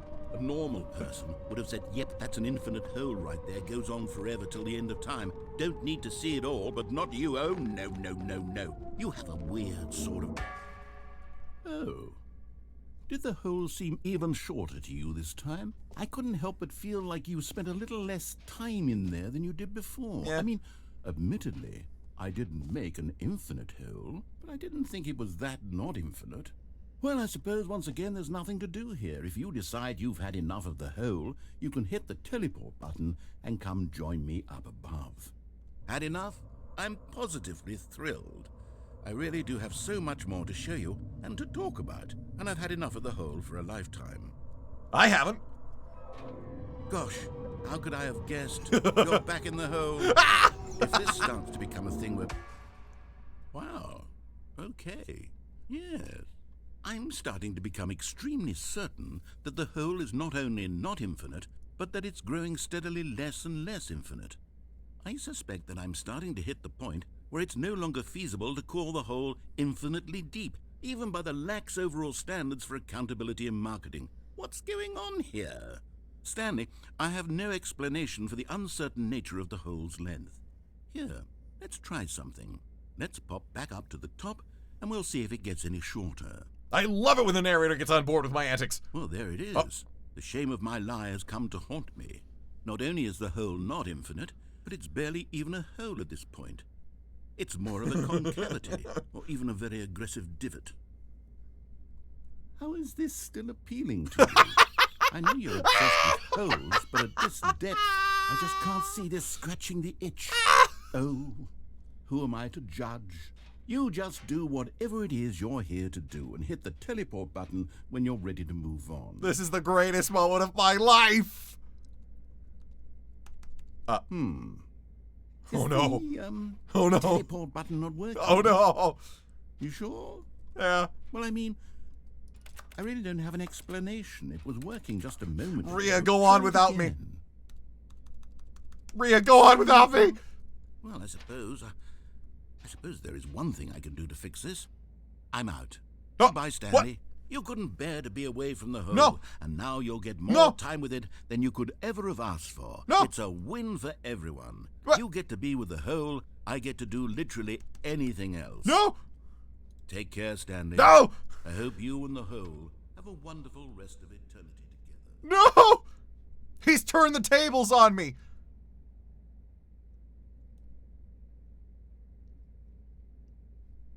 Well, Rhea, it's been a good life. Oh.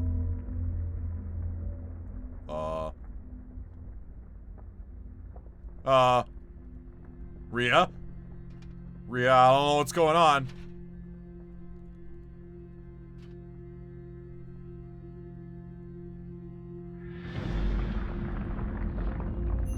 Oh.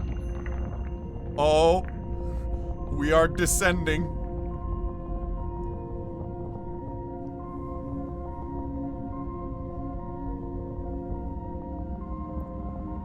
We are descending.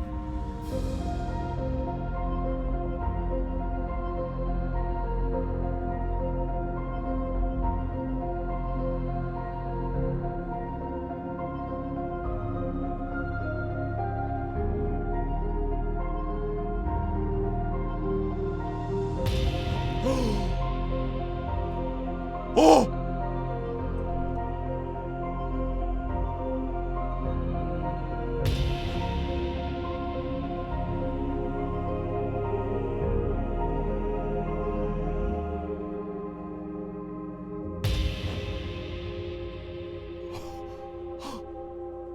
Changed my perception.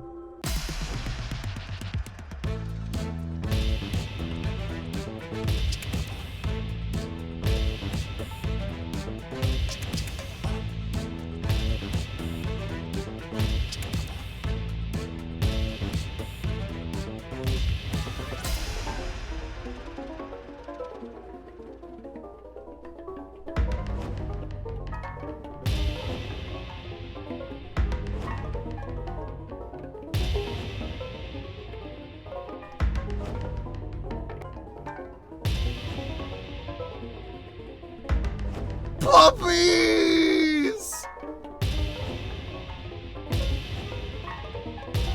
Puppies! Puppies! Look at them! Look at the little babies! Oh!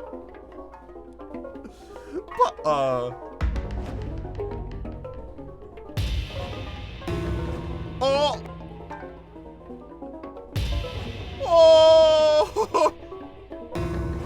Oh! Upside down, Stanley! Big head cartoon, Stanley! Look at him! He's so horrible! Oh no! Oh no, it's weird claymation, Stanley! Oh no! It's 2D, 3D, Stanley, that changes based on your perspective! Stanley? Stanley? Stanley? No! Oh, good, you're awake. It seems you had sort of... No! dozed No, off. put me back! I wanted to see Drifting more! away into dreamland. But we can't have that, Stanley, because this hole is just so darn fascinating that I want you to be wide awake for every second of it. Fuck off! You don't want to miss a single bit. Fuck off! So how about if I just pop in from time to time and wake you up to keep you really, truly focused on the hole? No! From the looks of things, you and I will have many, many years here in this hole, and I'm looking forward to all of them. Stay alert, Stanley. I'll be back. Toodle-pip. No! Put me back! I wanted to see the other Stanleys!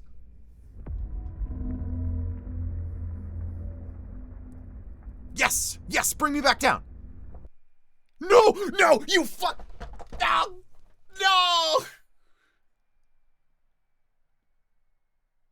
No! You son of a bitch! No, I'm going back! Here we are. Go on. No. Try out some of the new features. Where's the hole? Where's the hole? Where? Was that how that was before? Where's the hole?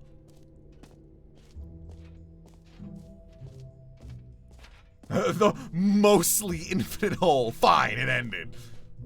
No, I wanted to see the other Stanleys. I was being too dramatic and I wasted too much time. No, we were distracted by the puppies. You son of a bitch! I'm gonna go back to that ending just so I can make you suffer again. Let me in! Let me in! No! No, you fuck! Ah! You blocked off the door! Damn it! They didn't want us to enjoy ourselves! I'm gonna have to look up a video of all the outcomes for that. There's gotta be more. There's gotta be more Stanleys. There's gotta be way more Stanleys and way more music and way more backgrounds. Oh my god. I love it. I love it so much. Alright, where's the end? Where's the exit for this?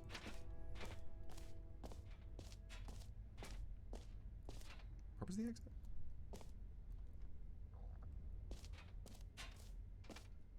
Try the achievement again? Okay. Longer I get to be with Rhea, the happier I am.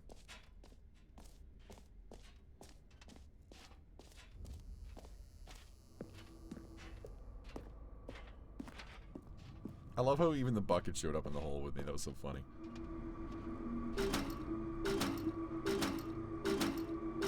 Damn it.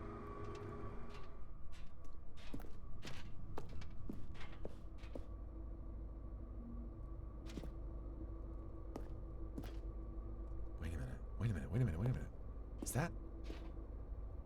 Hold on. Is that the escape pod? That looks like the escape pod. That looks like the fucking escape pod. No way. No way. Oh, shit, I can't get to it. Oh, reality just glitched out there for a moment. Rhea, we gotta go. Rhea, there might be an XK class scenario where reality breaks over here. We gotta go.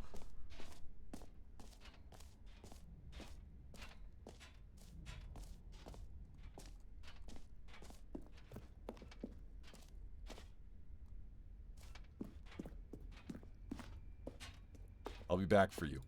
I'll be back for you. I swear, I'll be back for you.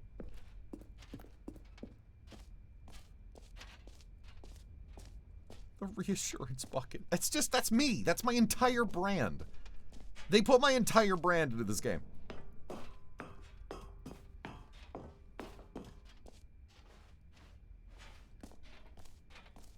You're Jim in the game. Exclusive. The button that says Jim. That's Jim. I love it.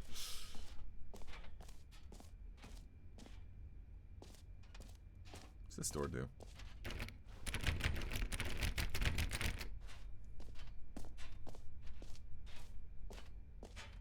I think it was up here was the exit door. Nope, there it is. Alright, cool. Cool, good place, narrator. Good place. I liked it. I liked it a lot. I'm keeping this bucket. Don't you dare fucking take it away from me. You took away the cool infinite hole from me. You took away the infinite hole of cool reality warping and puppies and alternate Stanleys, but you're not taking Ria away from me. You're not.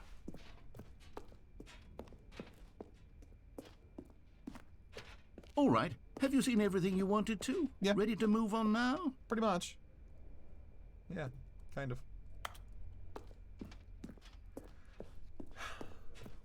Yep. I'm feeling real good. Feeling real good. Don't take that away from me.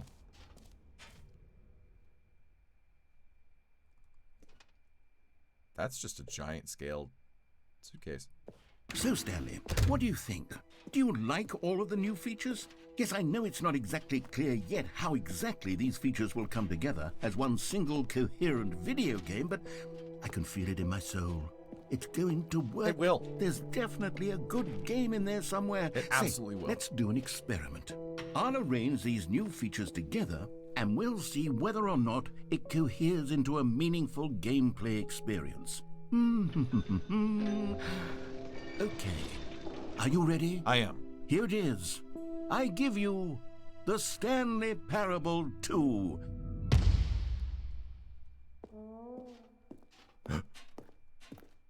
I mean, there's potential here, right? There's another Ria! Sort of. Okay, never mind. Hold on. Let me do a different arrangement. I need those collectibles. Okay, yes, this is much better. I feel good about this. Here we go. Version 2. Who am I kidding, Stanley? Yes, there's more buckets. This isn't a coherent video game at all. It's a lot of gags. And that's what makes it And I great. do very much enjoy creating gags, but they don't add up to anything. I wanted more than anything to create a sequel that would capture all the magic of the first game. I wanted fans to love it. I do! No matter how good these gags are, they won't stand on their own. They already have! They would need the structure and the gameplay of the original. Wait, maybe that's it. I can take the original Stanley Parable and simply, well, insert a few of my new features into it. Tastefully, of course. With respect. With care for the vision and integrity of the original game. Would it possibly work?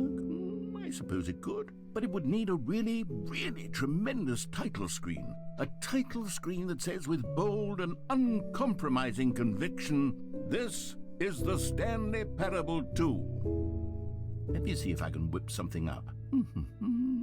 All right, perfect. Go ahead. Take a look.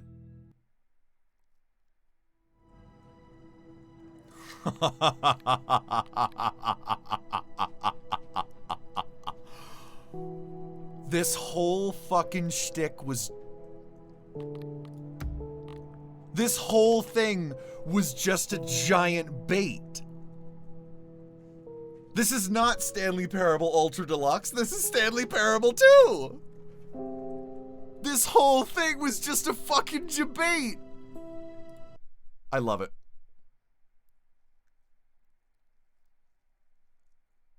This is the story of a man named Stanley. Stanley worked The for a balloons! company in a big building where he was employee number 427. Employee number 427's job was simple. He sat at his desk in room 427 and he pushed buttons on a keyboard. Orders came to him through a monitor on his desk. This is the most meta commentary fucking shit. This is incredible. Push them, and in what order. This is what employee 427 Oh my God. did every day. We gotta get every Ria and we gotta go for of the adventure every line. year. And although others might have considered it soul-rending, Stanley relished every moment that the orders came in, as though he had been made exactly for this job.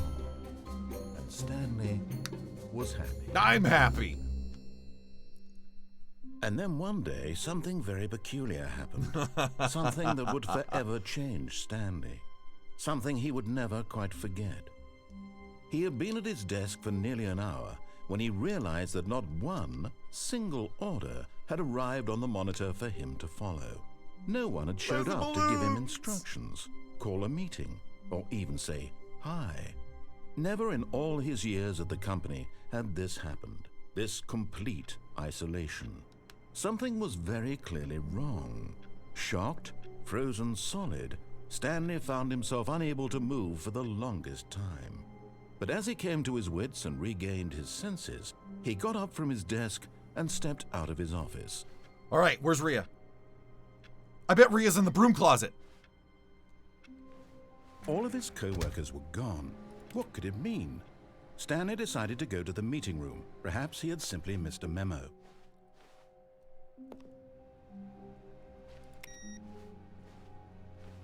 Whoa. That's new. That was never there before. Huh? How did I not notice you? How did I not notice you walking into this room? I'm blind. Stanley picked up the bucket.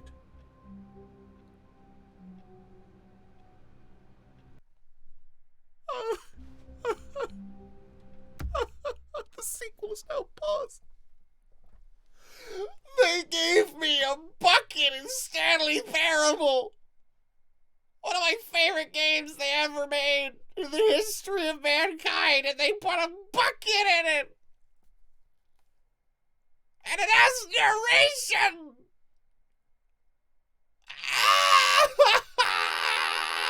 This is the greatest day of my life.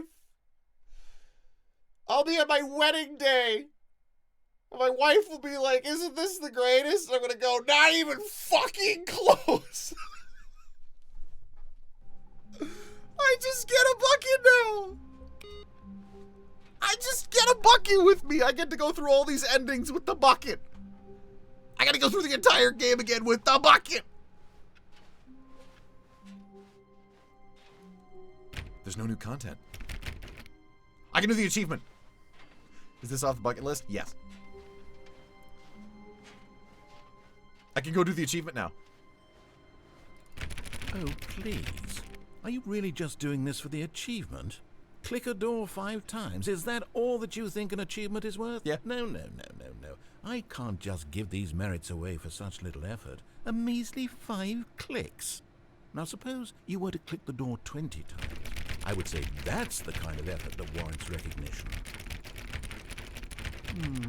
I have to say, I'm still not feeling the satisfaction of witnessing true effort for a noble cause.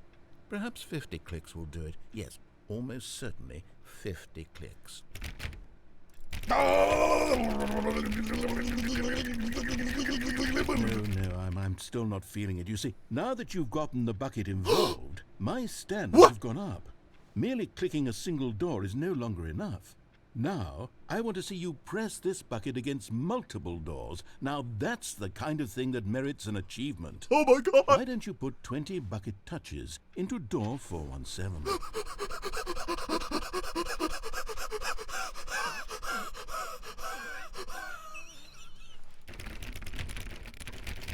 Okay, great. Now, go touch the bucket on door 437 a few times. Oh my god! They changed the achievement to have a bucket! I'm blind again!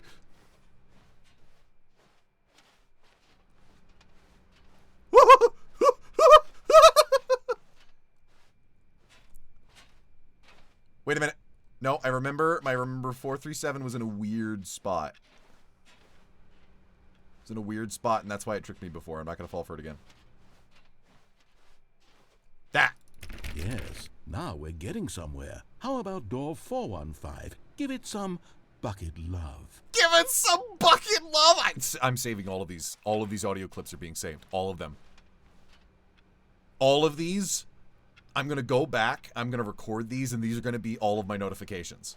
All of my notifications for bits, for follows, for subs, for everything is just going to be this shit. All of it. Forever. Now back to door number 437. Forever!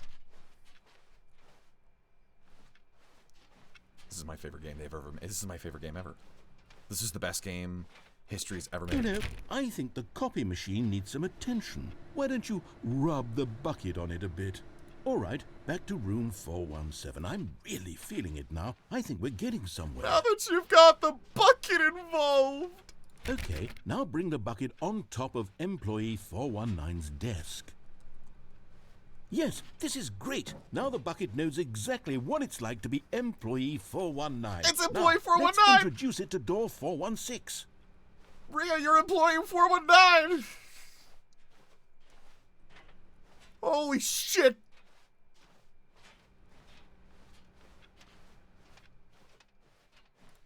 We've almost got it. Now make the bucket and the copy machine touch again.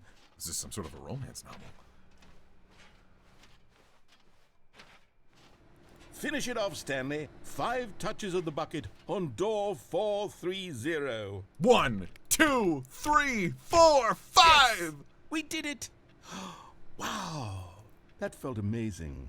You know, not all buckets will get this kind of experience. They won't all know what it's like to slam repeatedly against nearly every door in one section of an office building, or what it's like to be employee 419. Buckets may dream of an experience like this, but few can say they've truly lived it. You've given a bucket hope today. Stanley, I'm very proud of you. Not all buckets get to experience this. You've given this bucket hope today. Oh my god, he just gave me free content. This game just gave me free stream notifications. Holy shit.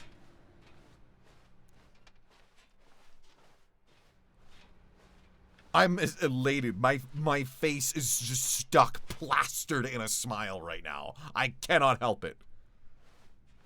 This is incredible. Stanley clutched the bucket tightly to his chest and entered the door on his left. I gotta do the normal ending with the bucket.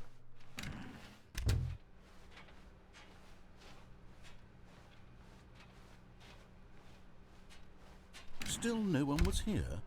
Stanley needed the bucket's warmth and comfort now more than ever. Perhaps his boss's office was where he'd find answers. It's just...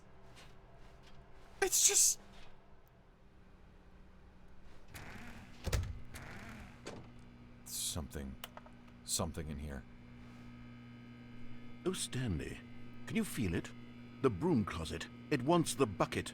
You can feel that, can't you? The aura of jealousy. It's as clear as day. This broom closet believes it deserves the bucket. I can really feel it now. It's a bucket. It belongs in a broom closet. That's what the broom closet is trying to say here. It's supposed to go with the other cleaning supplies. Good for you, Stanley. Don't give in.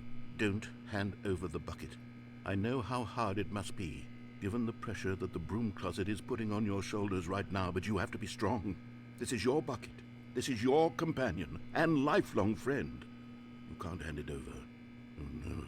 We're getting into name-calling now, it seems. Is this how low the broom closet has sunk, that it has to resort to this stream of petty insults simply in order to get you to hand over the bucket?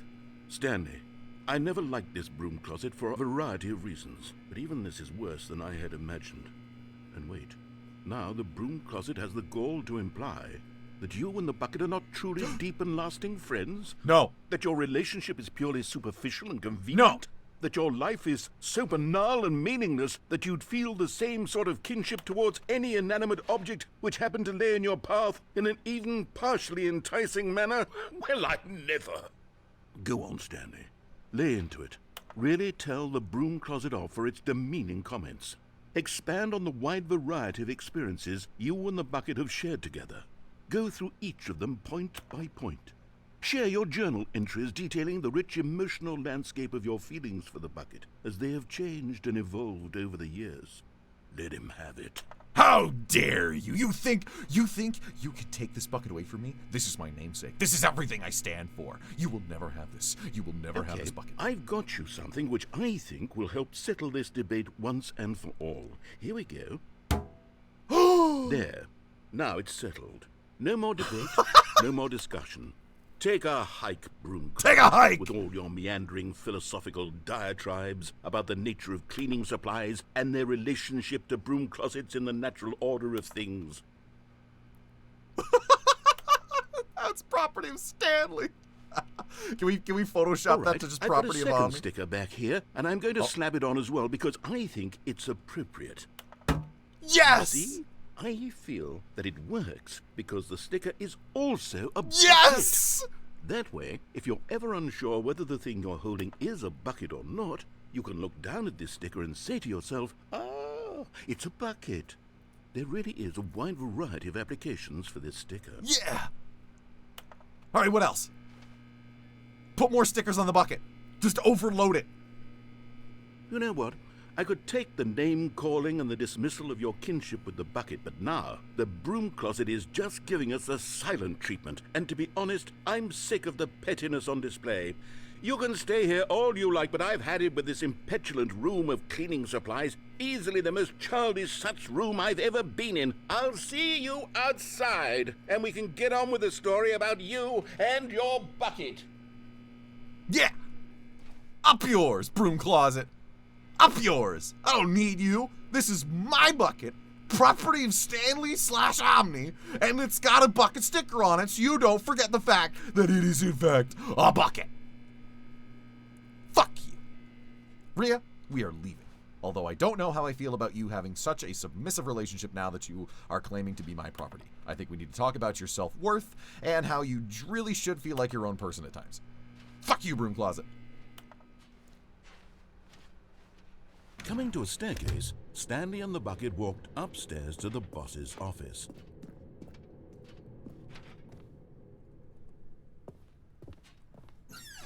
Executive bathroom. Holy shit. Because the boss knows that what the boss says goes. If the boss has suffered losses, then that's what the boss chose. Give me the collectible. You found one of them. One of the miniature Stanley figurines. Remember, no reward for collecting all of these, only the intrinsic pleasure of a job well done. You can't buy that sort of happiness, Stanley. God knows I've tried. So, I implore you to savor each and every moment you come across one of these beautiful figurines. You know it. You know it. I have to go through the normal story now that it has bucket dialogue.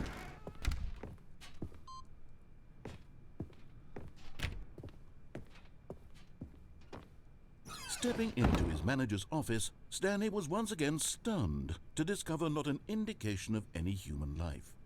Crushed by the weight of this revelation, Stanley may have broken down into an emotional dumpster fire if not for the soothing presence of the bucket. Even now, in his darkest of hours, did the bucket's warmth and guiding light pierce the dark clouds of confusion and chaos. It would be with him always. The bucket would, and he knew it. The two of them were inseparable. At this point, Stanley was so absorbed in the tender spiritual connection he shared with the bucket that he didn't notice the keypad behind the boss's desk. Nor in his bliss of simply being near the bucket did he have any notion that the PIN number for the keypad was 2845. It's weird, there's an interact prompt here, but why? Stanley just sat around twiddling his thumbs.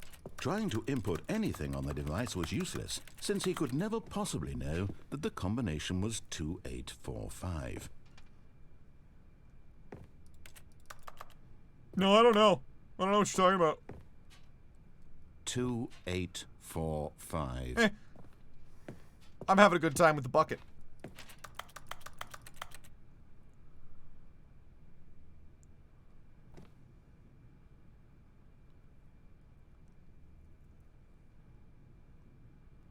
Forgot, but it turns out that the panel's emergency override kicked in, and the door just opened all by itself, and Stanley got the hell along with the story.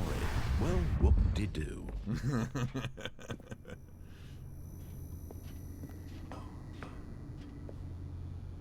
Oh! Another miniature Stanley figurine. This, you know, there really must be a snappier name for these things. What about mini-stands? Stanley figs. What about Stanlerines? Yes, I think I like that. Another Stanlerine under your belt. I love it. Bucket for Smash. All right, Bucket, we're going to freedom. We're going to the freedom ending. We're doing the normal ending with the bucket. And then we're doing the escape pod ending with the bucket. The elevator raced downward, plummeting towards an unknown fate. It would be all Stanley could do to keep himself together, if not for the bucket. Soothing him, comforting him, reassuring that in this darkest moment of uncertainty, he would be all right. The bucket is here for you, Stanley. Everything will be fine.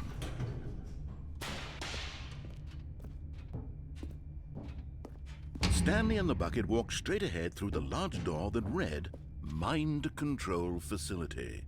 Yeah, not that. Nope, not yet. Nope, nope. Okay, good night, Helix. Don't worry, I'll make sure this stream is saved. I'm not letting anyone forget this one. This is some of the greatest shit of my life. The lights rose on an enormous room packed with television screens. What horrible secret did this place hold? Stanley and the bucket both wondered to themselves. What's the timestamp? We're about 2 hours and 48 minutes into the stream. 2 hours, 48 minutes. The monitors jumped to life, and Stanley nearly dropped the bucket in shock. Everyone in the office was being videotaped, monitored like guinea pigs. The bucket had never seen anything like this, and it very nearly burst into tears. No, it's okay, as Stanley cradled it gently, reassuring it that everything would be fine. Door number 234 is glitching. That's interesting. 234 is having some sort of a new glitch property. We're gonna have to find door 234 and see what's going on in that one. I took a screenshot of it just in case I forgot.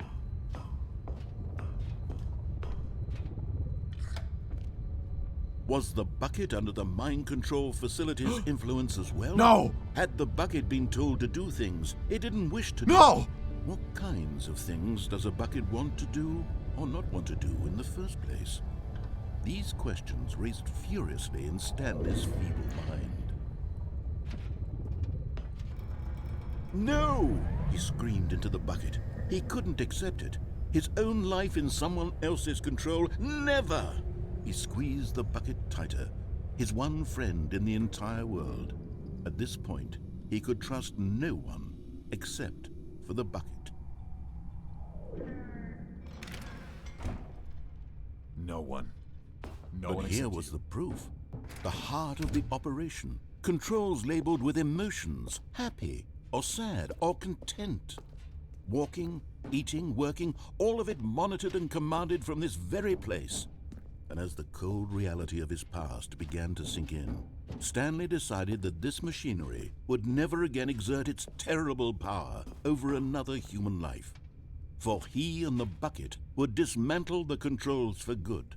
Two best friends, Stanley and the bucket, up against the world. They high-fived in a really cool way, and the bucket made a sassy comment about taking down the system.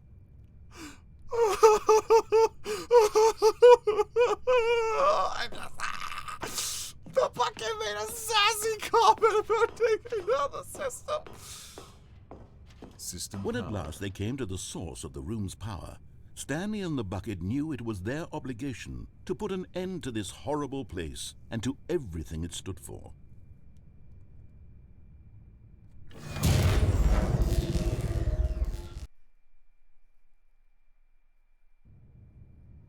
Stanley and the bucket waited in blackness. Was it over? Yes, they had done it. Stanley and the bucket had defeated their greatest and darkest enemy, freed themselves from the tyrannical grip of the evil mind control machine. Freedom was now mere moments away. Excitedly, the two of them began to discuss the kind of life they wanted to live once they stepped through this massive door. The bucket wanted to learn to roller skate. Yes! Stanley wanted to sneeze in every country on Earth. Yeah, sure. Both of them wanted to begin watching a movie, any movie, but then stop it halfway through and begin watching it in reverse from the end. True, it was a simple life they envisioned, but it was one they'd lived together, with one another to lean on, to trust, to support, and to... Oh no. What? Wait. What was happening? Why had the door stopped? What? Was Stanley and the bucket not about to be freed? Huh? An unbearable silence filled the room, lingering in uncertainty, until finally the truth hit Stanley square in the face. This building did not want the bucket to leave. No! The facility itself recognized the incredible calming presence of the bucket. No! Needed the soothing warmth of the bucket. will go to any lengths not to part with the bucket. No! No. Stanley can't leave this place. Not while he has such a precious bucket in his arms. You can take it Not from my while cold this dead building arms! has anything to say about it. Stanley realized he would never again leave this very room. But at least he has the bucket. To be trapped eternally in darkness isn't really so bad, Stanley thought to himself. As long as I have my bucket with me, right? I'll be okay, won't I? Stanley gulped. Very soon now, he was about to find out.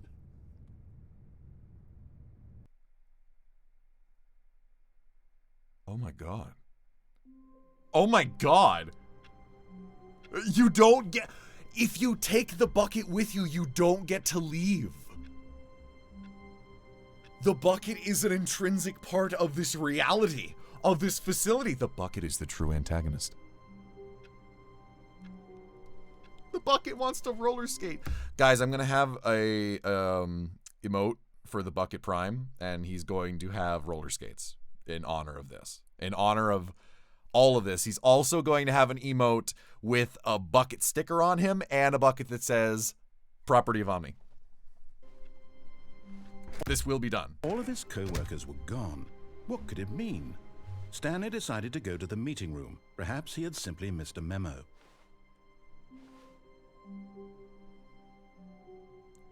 Figurine Finders Committee meeting today in the meeting room. Okay.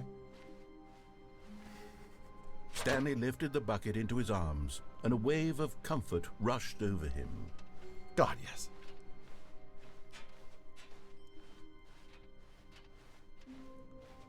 Stanley clutched the bucket tightly to his chest and entered the door on his left.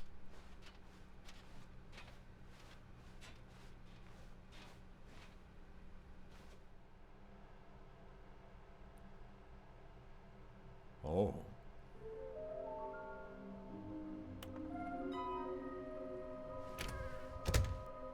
Warehouse access plan. Produce one plank to allow ease of access past fence. Construction bridge to allow collection of tiny float. Retrieve Chris's remains from warehouse floor.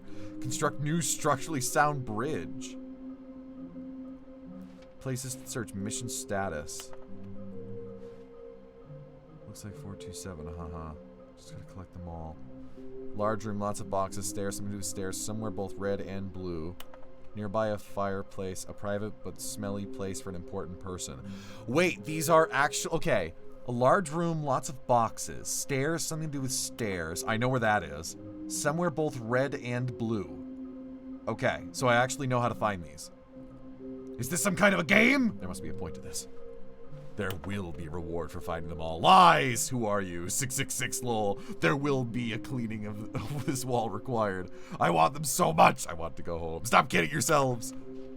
Agenda. How can you tell you've spotted one? What makes them float in the air? Who took these pictures of them? Where are they? Please. Follow clues provided by employee 416. We can do it. Red room. Lift.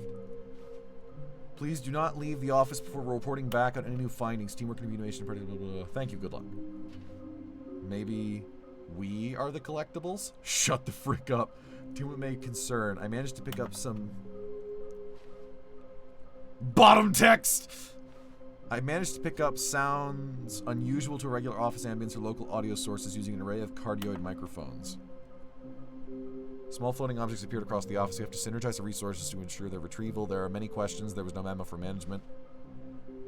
Let me triangulate the source of the strange noise. Okay. Data shows that, in all likelihood, it's coming from a dark area behind a very warm place. I also picked up what looks like to be reverberance off a porcelain surface. Any idea where this... Any leads on this? Wouldn't you like to know? Weird spinning figures. Ideas. What do they want? Our data, stock options, money? Should we make them employees? Maybe interns? Yes. What do they look like? 427. Why floating? Quarterly success. Magic magnets. Training size of management. Dreams. Artist rendering. Beautiful. How many are there? 6. More money if sold together. Obviously. Do we need contracts for them? Potential liability. NDA. Bonus stuff. What we know, what we've got, what we don't know yet. Trust the completionist instinct. Why wouldn't they just tell us something will happen? This investigation, this room, they feel pointless, to be honest. Holy shit, I love this.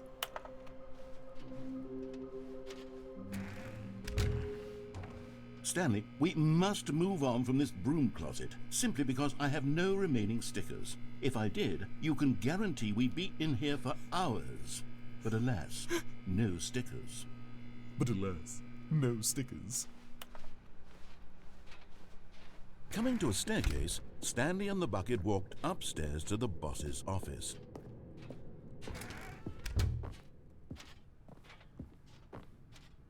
I'm gonna do the mind control takeover Stepping next. into his manager's with the bucket. office, Stanley was once again stunned to discover not an indication of any human life.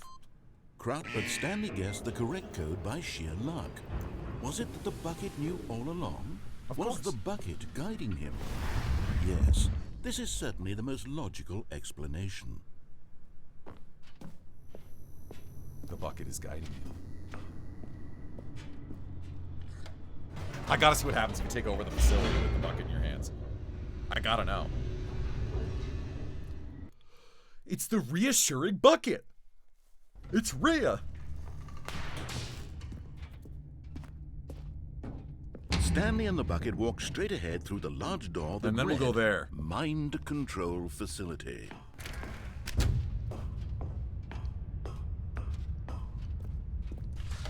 The lights rose What if the on an bucket was the friends we enormous made along room the packed way? with television Ridiculous. screens. What horrible secret did this place hold? Stanley and the bucket both wondered to themselves.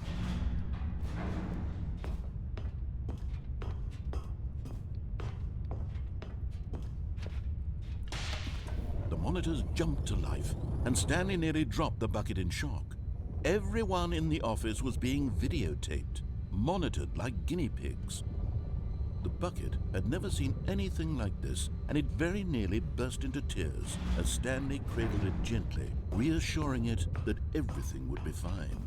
The narrator knows that Stanley is under control of the bucket. Oh no, what if the bucket is the antagonist in this route? Was the bucket under the mind control facility's influence as well? Had the bucket been told to do things it didn't wish to do? What kinds of things does a bucket want to do or not want to do in the first place? What's the These whole questions raced furiously in Stanley's feeble Does that mean mind. we are Stanley? No! He screamed You into thought the you were bucket. watching this He stream couldn't willingly, accept did it. you? His own life in You're someone else's control. Never! He squeezed the bucket tighter. His one friend in the entire... Oh my god, you're right, I am a narrator. I'm a narrator, I have a bucket. Guys, this game is just about my existence. You're all under control right now. world. At this point, he could trust no one except for the bucket.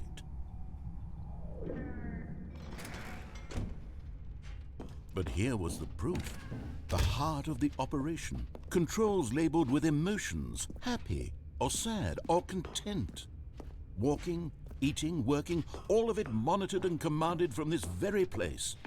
And as the cold reality of his past began to sink in, Stanley decided that this machinery would never again exert its terrible power over another human life. For he and the bucket would dismantle the controls for good. Two best friends, Stanley and the bucket, up against the world. They high-fived in a really cool way, and the bucket made a sassy comment about taking down the system. Here we go, baby. But at the last second, the bucket jumped in and pressed the button to turn on the controls. Oh my god! Stanley gasped in horror. Had this been the bucket's plan all along? To take over the machine and claim the power for itself? How could the bucket have betrayed him like this? Stanley was prepared to throw the bucket away in disgust when suddenly an image appeared upon the enormous screen. What? Birds. Silly birds. What? The control buttons became active again. What? Wait, I'm sorry, what?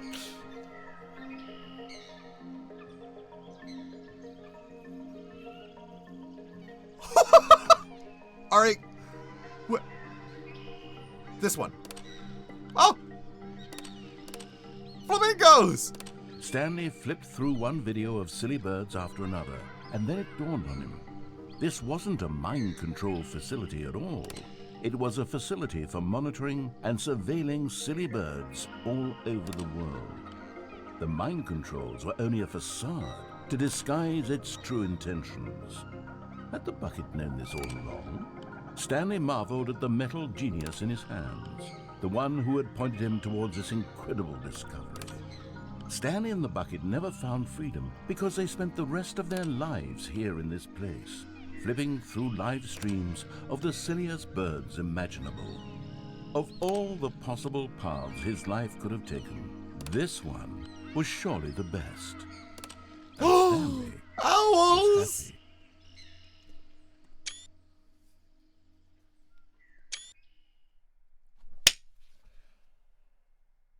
happy. I get to live out the rest of my life watching videos of owls holding a bucket.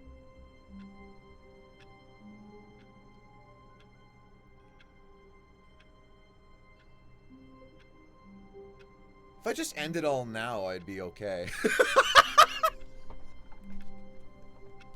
Life doesn't get better than this, so like... All of his co-workers were gone. What could it mean? Life doesn't get any better Stanley than this. decided to go to the meeting room. The confusion and the chaos all seemed to melt away as Stanley embraced the bucket. Oh. Stanley clung the bucket to his cheek. Could his co-workers really all be gone? The clock was accurate? Yeah, it's actually set to real time. It's kind of crazy. Alright, how do I get up here again? There we go. There we go. Out we go. Yes, whispered the bucket into Stanley's ear. We've done it. We've escaped from that dull office and that pesky narrator. At last, out here in the white void, we are alone. Now, and for the first time, I can reveal to you my true self.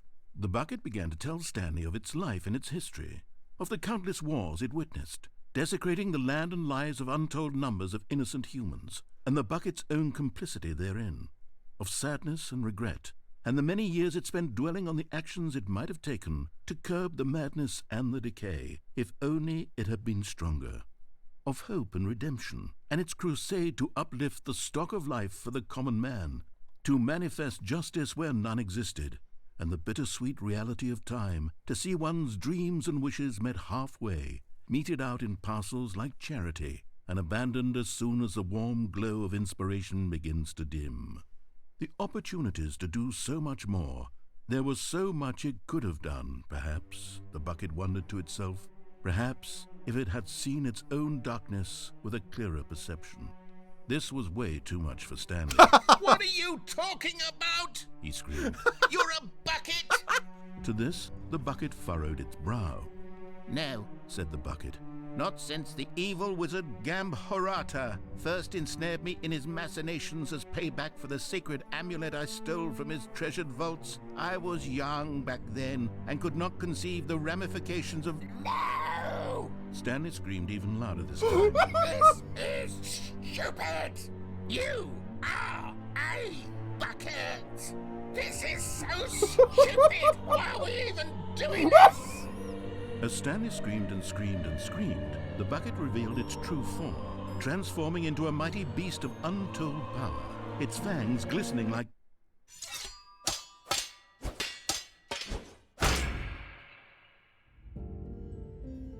My God. No! Stanley, you did it.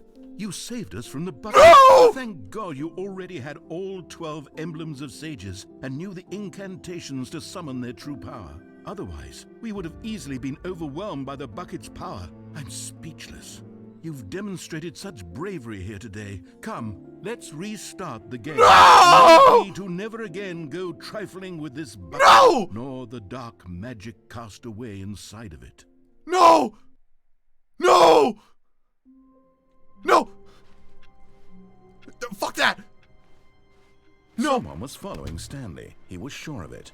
If he checked over his shoulder now, he would surely catch them. It was only a matter of time. Warmth spread through Stanley's arms.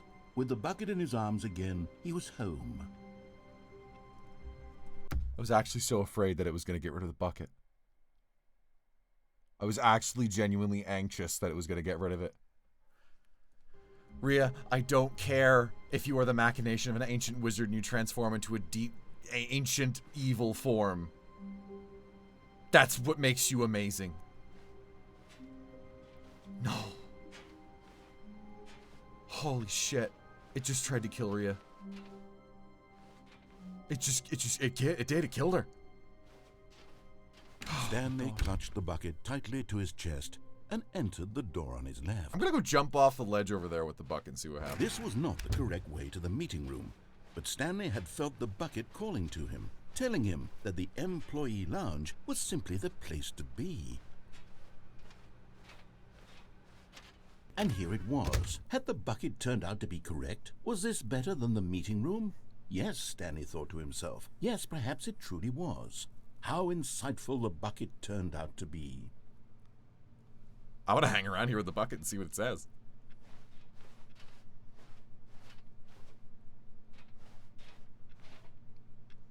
Truly, being here with the bucket was a grand adventure.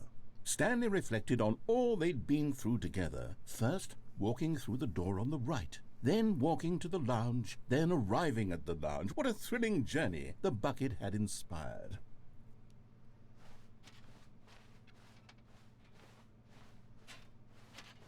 Perhaps this was where the bucket felt most truly at home, here in the employee lounge. Perhaps it's the only place a bucket can even feel at home.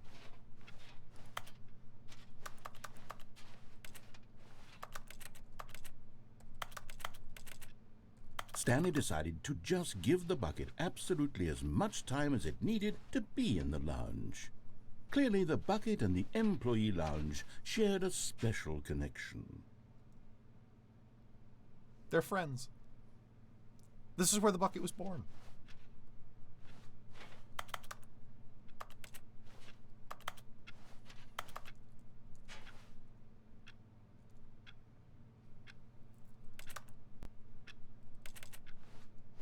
Okay, I think that's it. But finally, the bucket was done being in the lounge, and they took the first open door on their left to get back to business. No, Said the bucket. don't go to the meeting room. Go somewhere else. The cargo lift, yes. Go there. Go to the cargo lift. The cargo lift. Oh, the bucket sounds like this. All right, then. Bucket. Forgive me. But Stanley feared that any path he walked might lead to the separation of himself and the bucket, his dearest friend. So he threw himself to his death, that they might die in one another's arms. How deeply touching. Also awaiting input.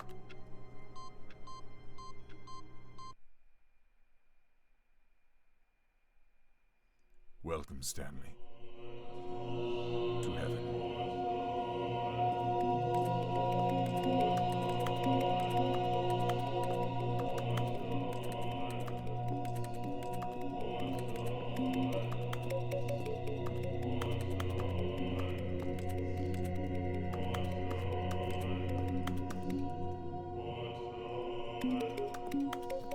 Yeah, that's basically all that is.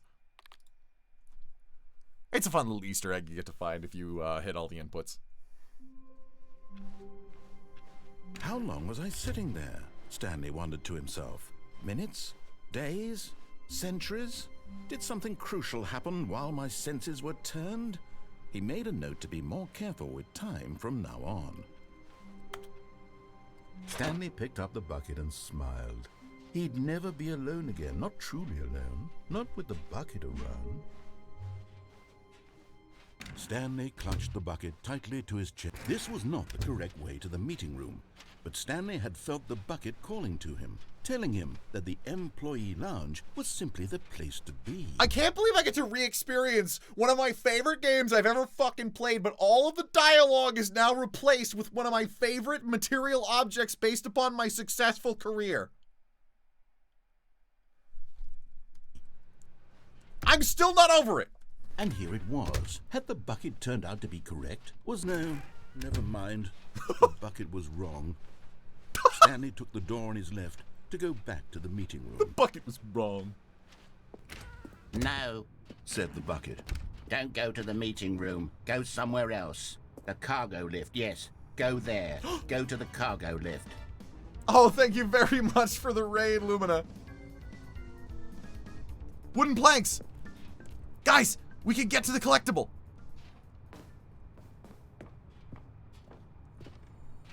Okay, I'm going back to the name of these little Stanley figurines, and now I'm torn between Stanlerines and Figlies. What do you think, Stanley? Nix, what you were name right. better encapsulates the intrinsic sense of happiness that you get from seeing a small number in the corner of your screen go up by 1? Let me sit on it. I'm sure it will come to me. Thank you guys so much for the raid. I'm currently playing the Stanley Parable Ultra Deluxe, which is actually the Stanley Parable 2, and I have a bucket! And it's my best friend.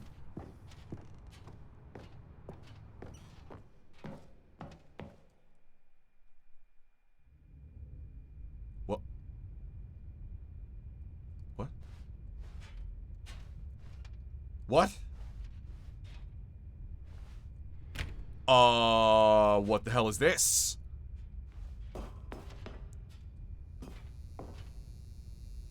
What? Narrator dialogue? Narrator dialogue? What the hell?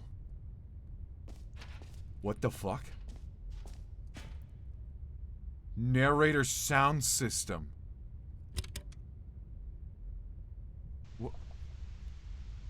Okay, this is day number 295. Tape number...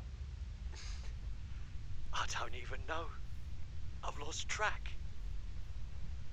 Nothing feels real anymore. The longer I study this bucket, the less sense anything makes. The sheer euphoria I feel every time I pick it up. No matter how many times I've done it, it's always the same feeling. And the emptiness in my chest when I set it down. It doesn't make sense. There's no explanation for it. I still haven't figured out why I see the world so differently when this bucket is in my arms. Why everything feels so... What do I do with this treasure? I can monetize it. Yes. It's unthinkable the amounts of money people will pay for even just an hour with the bucket. This is my golden ticket. But I have to be careful, because as soon as this gets out, there's going to be a target on my back. Even now, I don't know who might be trying to get... What's that? Who's there?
What the fuck?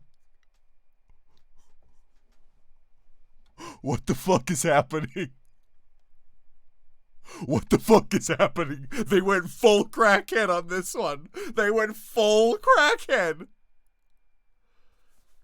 Guys,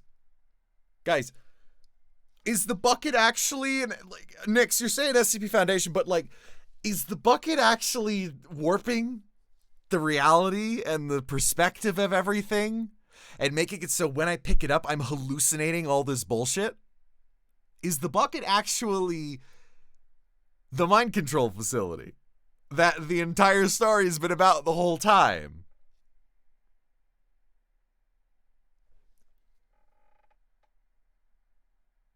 Also, the bucket has tipped $1. Boo time for spooks. Guys. What the fuck? Gambarata is apparently some sort of demon bucket wizard and just took that man.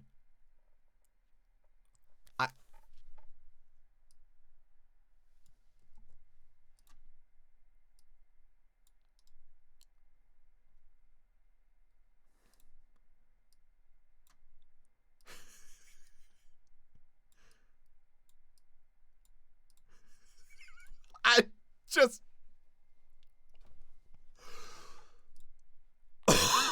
Okay. Hi,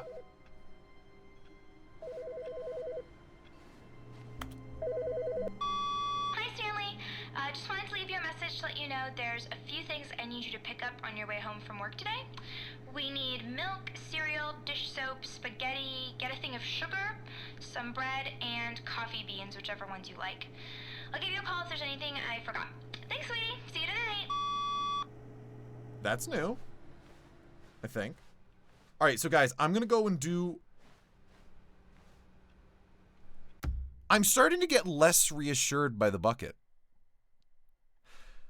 Like, what the freakiest thing about this to me is, as the bucket is part of my major branding and has become a very special thing to me, they have now introduced that the bucket is anomalous and then it has some sort of very otherworldly, potentially demonic presence to it, which is really affecting me because the bucket is something like, you know, sacred, wondrous to me, is a very pleasant thing. And now I'm getting scared of it.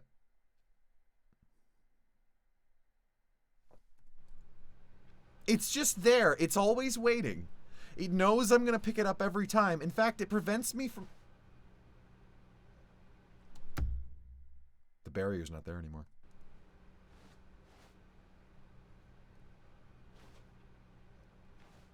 Rhea, I'll be back for you, okay? I'm gonna go see what that recording does when I don't have you.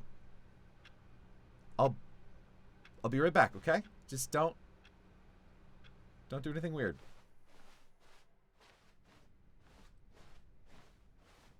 When Stanley came to a set of 2 open doors, this was not the correct way to the meeting room, and Stanley knew it perfectly well. Perhaps he wanted to stop by the employee lounge first, just to admire it. Standing now in this incredible room, Stanley but eager to get back to business, Stanley took the first open door on his left. I'm gonna go back to that room without the bucket and see what that narration says without Stanley it. was so bad at following directions, it's incredible he wasn't fired years ago.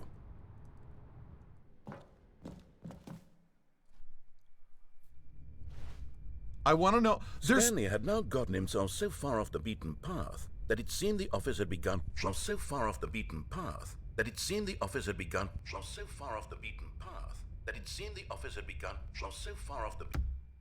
There are 2 different canons to this entire story now, depending on whether you do or do not have the hallucination bucket.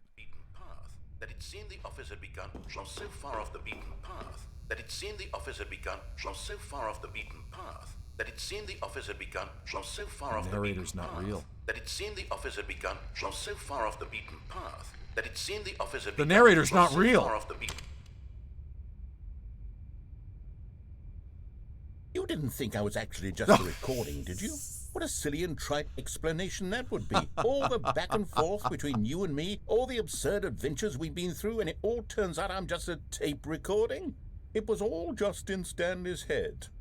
I bet that's the kind of twist you think is revelatory. I bet each and every time you watch a movie where it turns out all to be in the main character's imagination, you must absolutely bolt off the couch in pure shock at the phenomenal and intricate storytelling. It must be so simple to be you. Life being an unending waterfall of surprises and delights. How much more exciting you must find the world than the rest of us do. Now I've become sad. Look what you've done to me. This is all your Wait a minute. Hold on. What? I thought it was going to be something serious. I thought it was going to be something fucking crazy and serious. Oh my god, he got me. That's what I'm talking about, guys. That's what I'm talking about. This game knows you. This game knows people. This writer knows how people react to things. It's incredible. Also, I gotta go to the bathroom, like really bad. So I'm gonna be right back real quick. I'll be back. Oh, I just gotta go to the bathroom.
Oh, great and mystical bucket, created by the dark sorcerer of Cosmos Gamorata, come to steal my soul from my body. All right, I'm back.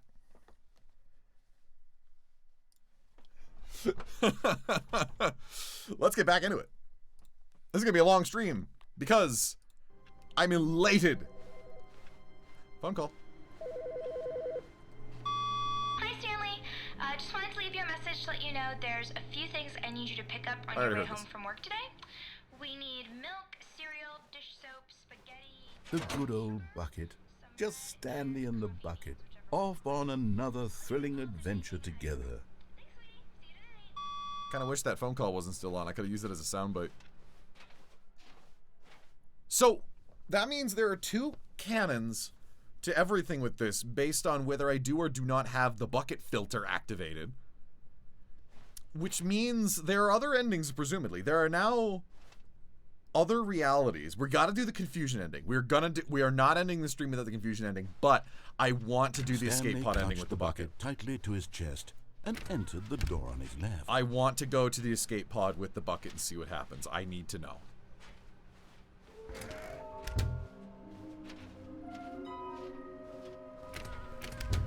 Stanley, we must move on from this broom closet, simply because I have no remain. Coming to a staircase, Stanley and the bucket walked upstairs to the boss's office.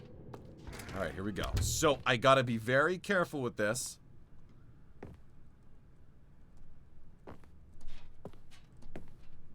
Stepping into his manager's office, Stanley was once again stunned to discover not an indication of any human life.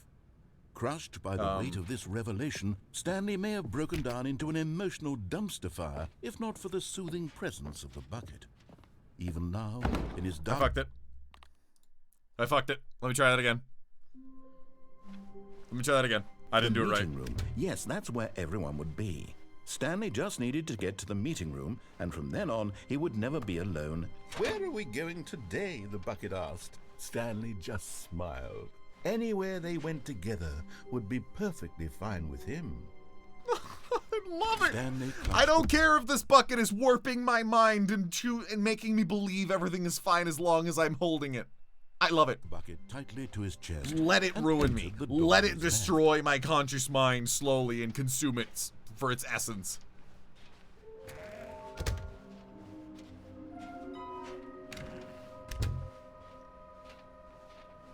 Coming to a staircase, Stanley and the bucket walked upstairs to the boss's office. All right, here we go. No hesitation.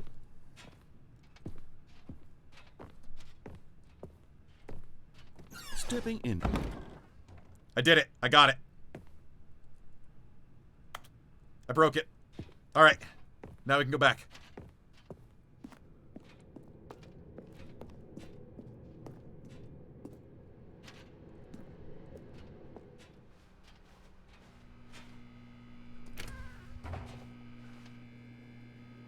I was wondering if the broom closet was going to talk to me and then the narrator's not here.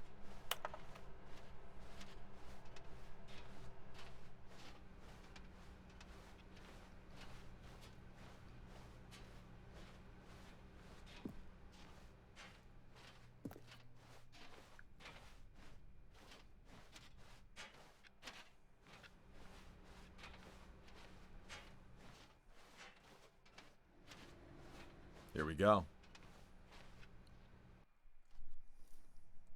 I still have the bucket with me. You are now leaving. Oh my god. Escape pod bay with the bucket. There's got to be something. There's got to be something. I've waited so long for this. And my answer was a bucket!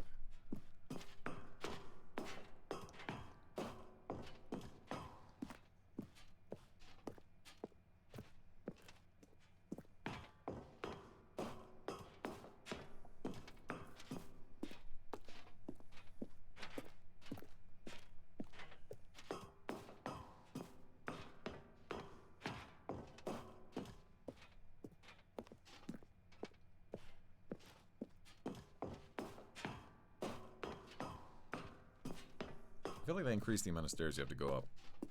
That or it's just been too long. There we go. Escape pod launch bay. Oh my god, here we go.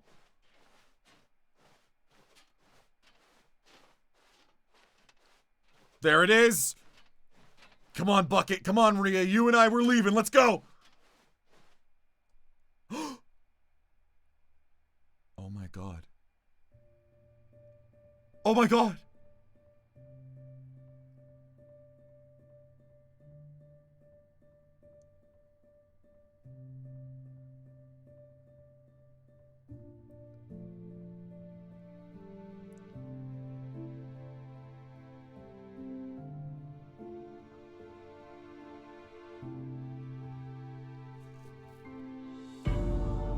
Go be free. Go be free. You're not trapped here anymore. Go on. Go on, Rhea. Be well.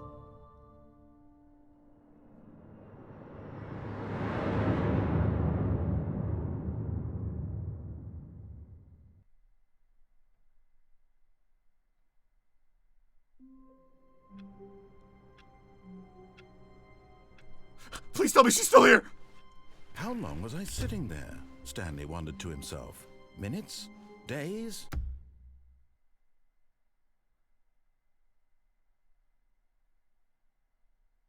Oh no.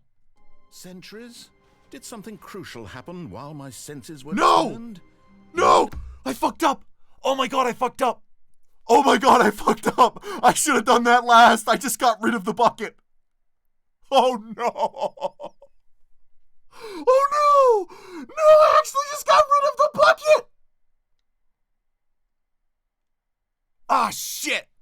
A note to be more careful with time from now on. Ah, shit. I just got rid of the bucket by accident.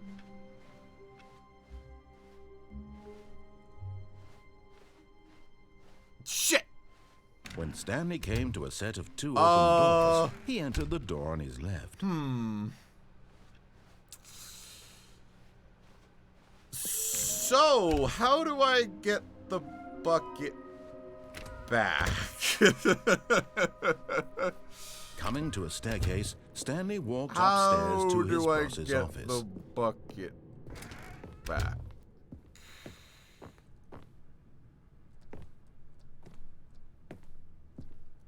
Stepping Shit. into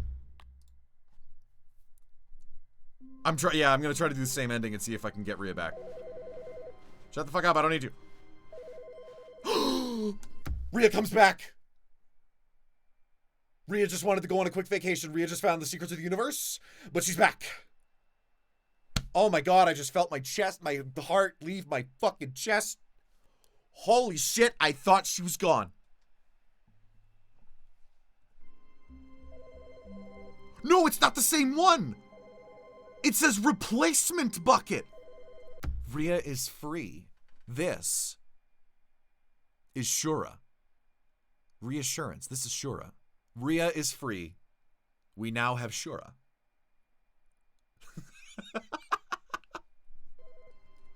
Hold on, let me answer the phone first.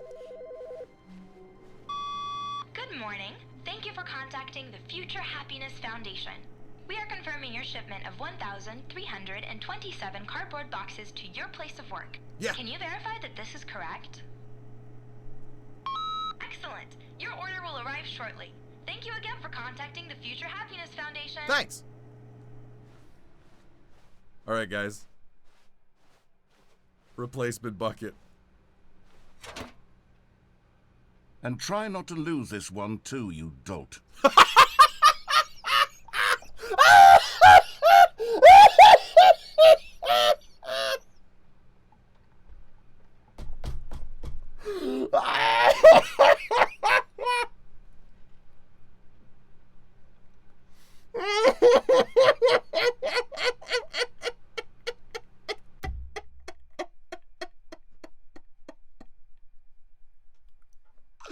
And try not to lose this one too, you dolt. Oh my god. Holy shit, I'm dead. Alright, sure, you're the new friend, you're the new bucket. We can still call it Rhea if we want. It's Rhea 2. Look, Rhea went to Stanley Parable. We now have Rhea 2. Rhea 2 is part of Stanley Parable 2. It makes sense. So this is sequel Rhea. Stanley clutched the bucket tightly to his chest. By the way, how do we get the confusion ending?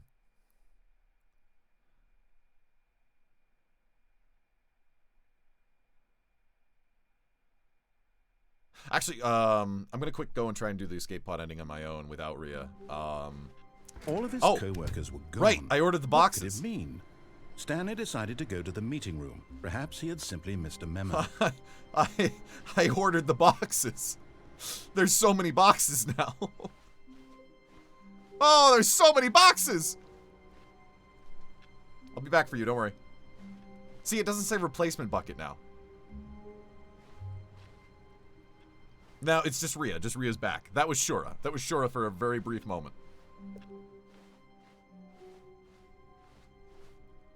Boxes.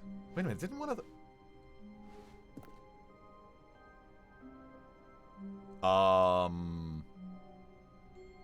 This hallway's new.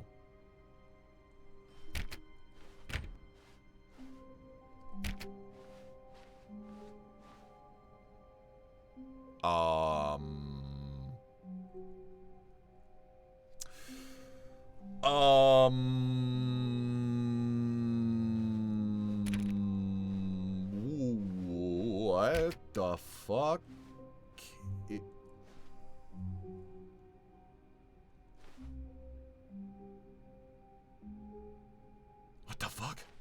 Stanley came to a set of 2 open doors, he entered the door on his left.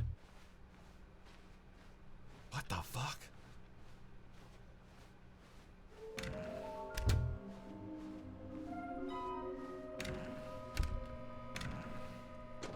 Oh, no. Oh, no, no, no, no, no, no, no, no, no, no, not again. I won't be part of this. I'm not going to encourage you. I'm not going to say anything at all. I'm just going to be patient and wait for you to finish whatever it is you enjoy doing so much in this room. Please take your time. All right, I'm gonna try to do the escape Coming pod to a ending staircase, again, Stanley but just walked myself. upstairs to his boss's office.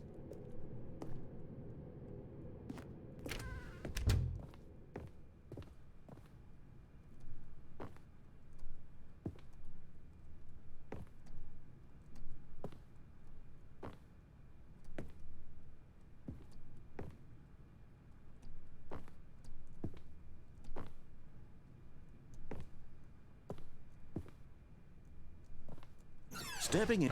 Got it.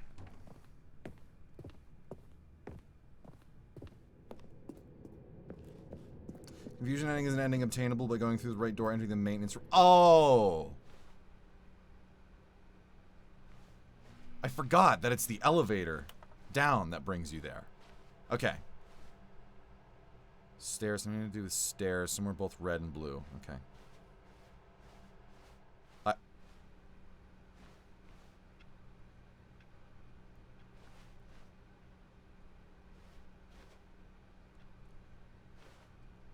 Wait a minute. Oh, no, I just didn't go far.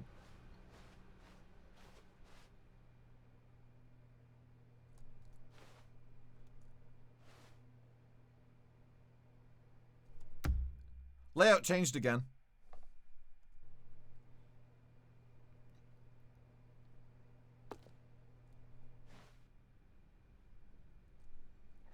We exited through a blue hallway, didn't we?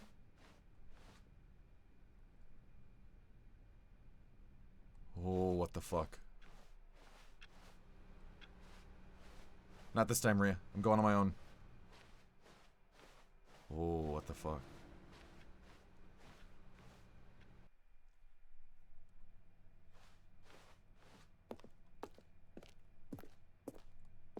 Oh, that's fucking weird.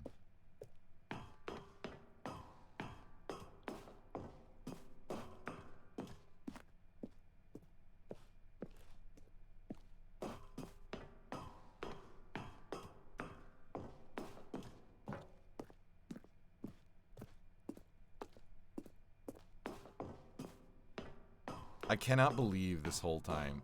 If I go up and I find out the confusion, this escape pod ending is the same as it was in the first Stanley Parable, that means the whole time the truth behind the escape pod ending was that you needed to let the bucket free. That's amazing. That blows me away.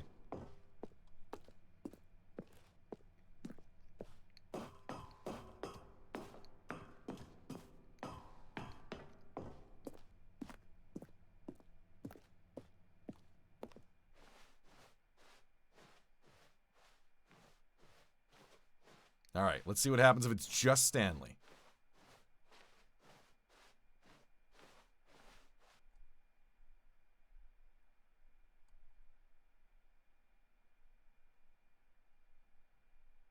Huh. It is slightly different. There is no glitchy weirdness to it. He just leaves. Okay. That's fair enough. Fair enough. Stanley knew the office layout like the back of his hand. It was only a matter of time before he found the others, wherever they were. Just a matter of time. Come on, Rhea. A good bucket, a strong bucket, a humble bucket, a committed bucket, a bucket of culture and distinction. I cannot believe, my God, I can't get over it. I cannot get over it. I cannot get over the fact that there's all these voice lines recorded by Kevin goddamn Brighting about buckets and personifications of buckets. I'm so glad to be alive. Stanley clutched the bucket tightly to his chest. This was not the correct way to the meeting room, but Stanley had felt the bucket calling to him, telling him that the employee lounge was simply the place to be. And here it was. Had the bucket turned out to be correct? No, never mind. The bucket was wrong. Stanley took the door on his left to go back, and so the two of them detoured through the maintenance section and walked straight ahead to the opposite door. Here we go. And some mystery wizard of buckets. It's just... I've been talking about this for weeks. Good, Stanley. I'm glad you found your way here. I knew you'd find this place eventually.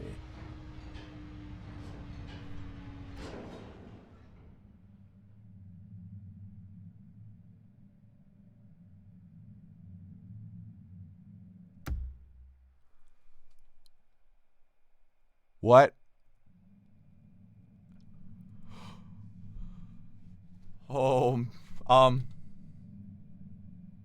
There's the baby. There's the mannequin wife that appears in the go home ending that none of you have seen yet. I'm sure some of you might have seen for the original game. There's the fucking adventure line. There's the broom closet. There's Stanley's computer. What? You see, your friends and I are concerned for you, Stanley. We've come together here because we care about you very much. It's this bucket you're carrying around everywhere. The bucket isn't even from the original Stanley Parable. It's just sequel content. We're the ones that matter, Stanley. Classic characters from the first game, like the adventure line and the broom closet. Because that's what fans want from a sequel. They want more of their favorite jokes, not this bucket that they've never seen before. Yes, I know I'm the one who gave you the bucket, but you're spending too much time with it. Don't you want another story involving the adventure line? We could make the adventure line go somewhere new. Yes, yes, that's what the fans want. Let's do it. Don't you take it away from me. You will not take it away from me. So help me God. You will not have it.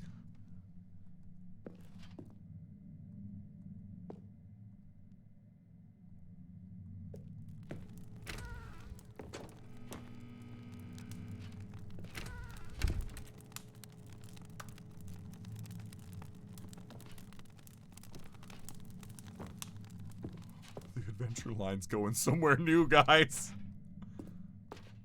Whee! Look at that wacky line. Who knows where it'll go off to next? Oh, and it played some silly music as well. Play it. Yes! Yes!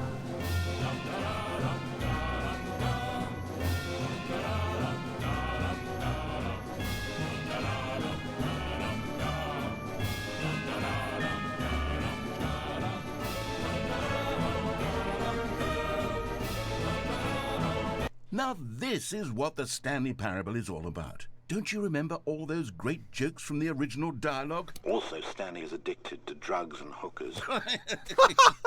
It's as classic now as it was back then. Let's do it for the fans, Stanley. Let's give them more content exactly like this.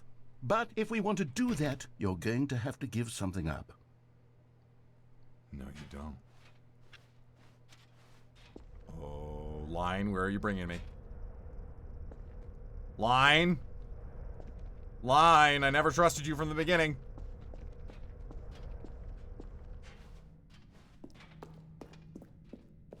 Don't you do it, Line. Don't you do it. I swear to God, I will erase you.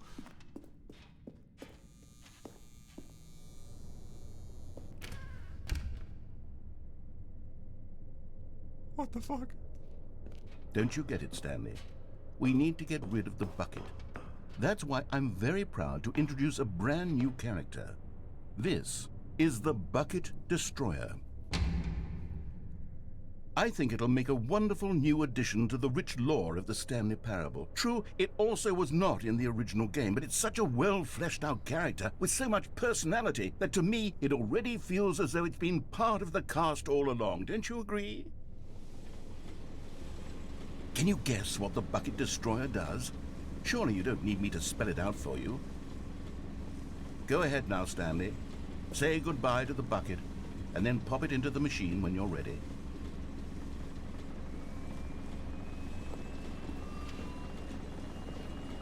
Now listen to me. It's crucial that you give it the bucket. I don't know what the bucket destroyer will do if it can't destroy your bucket. Destroying buckets is all it knows. That is its singular personality trait. Sure, I can hear you saying, how does a character with only one personality trait deserve to join the pantheon of beloved Stanley Parable characters? Well, you see, if you were to really explore the Bucket Destroyer, you would see that its desire to crush buckets is so densely loaded with complexity and nuance that it's really like 10 personality This is traits. my final boss. What other object in this game can you even say that about? This The is my Broom final Closet? boss. Certainly not. I wonder what sort of Bucket Destroyer merchandise the fans will be clamoring for after this. Okay, the Bucket Destroyer is getting very upset now. You'll have to hurry and can feed starve! it. Get back to the classic Stanley Parable characters like the Adventure Line or the Bucket Destroyer until you crush that damn bucket. It Quickly gets now. nothing! The fans are waiting. Do it, the fans. Nothing! Give the fans what they want. Hurry and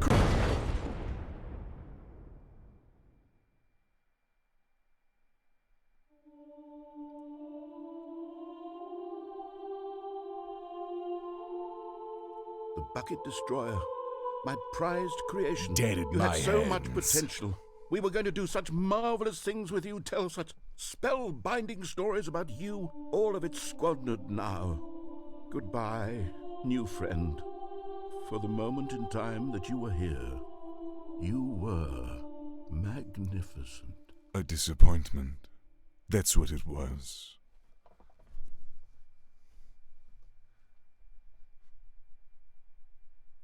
Perish to oblivion.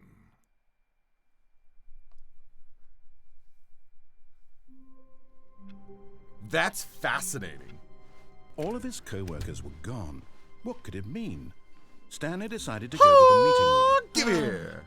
The embrace of an old friend, a weathered companionship that stands the test of time. Stanley clutched the bucket tightly to his chest. This was not the correct way to the meeting room. let's but see what we Stanley can do had next. felt the bucket calling to him, telling him that the employee lounge was simply the place to be. We could do the insanity And it ending with the was. bucket. Had the bucket turned out to be correct? Well, no, never mind. The bucket was wrong. I want to see what the insanity ending is like Stanley with the bucket took the now. door on his left to go back, and so the two of them detoured through Never the again, maintenance Bucket section Destroyer. and walked straight ahead to the opposite door.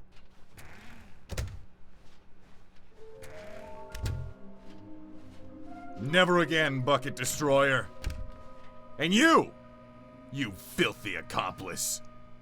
You just wanted it all for yourself, didn't you? You just wanted her all for yourself. Well, guess what? You get nothing.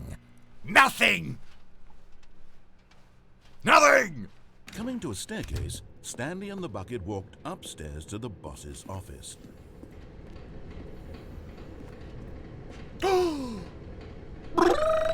You're getting close now, Stanley. You've nearly gotten all of the Figler and Marines. Very soon, you'll collect the last one, and then the first number will equal the second number, and that will be it.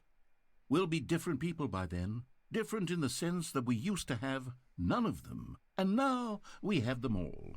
You can't go back to when you had no Figler and Marines. None of us can. None of us can. All right, insanity ending. But Stanley just couldn't do it. He considered the possibility of facing his boss, admitting he had left his post during work hours. He might be fined for that. And in such a competitive economy, why had he taken that risk? All because he believed everyone had vanished? His boss would think he was crazy. And then, something occurred to Stanley. Maybe, he thought to himself, maybe I am crazy. He looked down at the bucket in his arms. Am I crazy? He asked the bucket. The bucket returned his gaze, but said nothing at all. That's strange, Stanley thought. Usually the bucket is a source of guidance and wisdom for me in difficult times such as these. He held the bucket close, yet felt none of its familiar reassurance and comfort. And that's when Stanley realized, this isn't my bucket. It's just a normal, everyday bucket. Someone else's bucket, perhaps. Oh, no. How did I end up with someone else's bucket? This is all terribly wrong. Surely no good would come from this. No! Who knows what sorts of bizarre hallucinations Stanley might experience without the psychologically grounded presence of his bucket. And indeed, now he noticed that the rooms were repeating, which was, of course, very odd. And now he felt himself floating off the ground. Oh, gracious. he exclaimed. "Without my bucket, I've gone truly mad. Where is it? I must find it." No. Far off in the distance now, he heard it calling to him. "Stanley! Stanley, it's me! I'm coming!" Bucket." Could it truly be? He rushed forward from room to room, passing by one bucket after the next. Ah! None of them were his. Ah! None of them were his special bucket. No! "Come to me, Stanley. Find Ah! me." He had to find the bucket. He had to return to his old friend. It was the only way to truly restore his sanity. And then suddenly, he froze dead in his tracks. He knew where the voice of the bucket had been coming from. The real bucket was inside of him all along. It was incredibly painful. Stanley doubled over in agony No! and blacked out.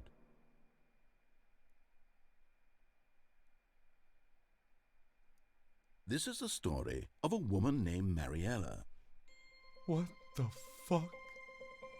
Mariella woke up on a day like any other. She arose, got dressed, picked up her bucket of comfort and security, and walked to her place of work. But on this particular day, her walk was interrupted by the body of a man who had stumbled through town, talking and screaming to himself, and then collapsed dead on the sidewalk. Right away, she knew what the problem was. This man had no bucket. Of course he'd gone mad, ranting and raving about a narrator describing all of his actions and how everything is predetermined and free will is an illusion and it's all just a video game. It could all have been prevented if only he'd taken his bucket with him. Perhaps he didn't even realize he'd forgotten his bucket at home in the first place. How cruel the world can be, Mariella thought, and she hugged her own bucket even tighter. But of course, she had no time for this. There were a myriad of confusing problems she would soon have to confront at work, for which her bucket would provide absolute guidance and total clarity on everything. Heck yes, she thought to herself, my life kicks ass. And she backflipped all the way to work.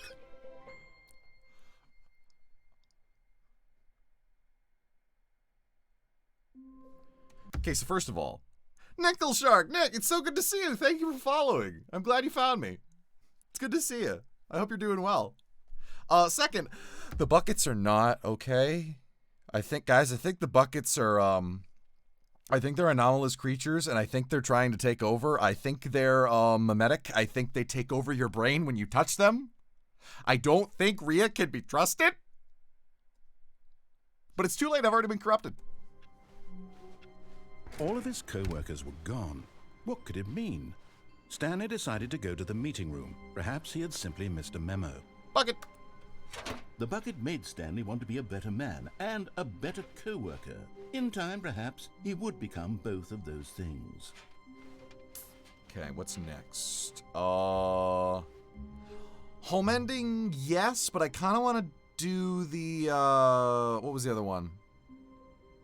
I want to do the one where you jump off the platform. This was not the correct way to the onto the meeting bridge. room, but Stanley had felt the bucket calling to him. The one with the telling video him games. I that want to the see if there's employee bucket-based video lounge games. was simply the place to be.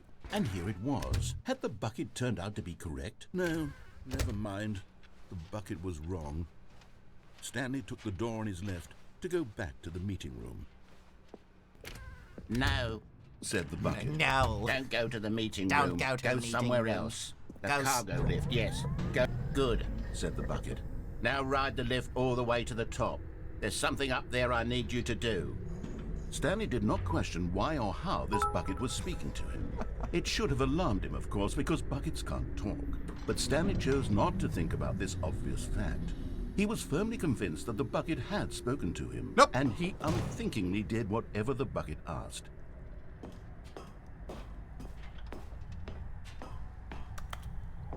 Thank you for the 100 bits, the real happy bunny. I'm gonna go find out. Yeah, danger everywhere. I'm holding it in my hands.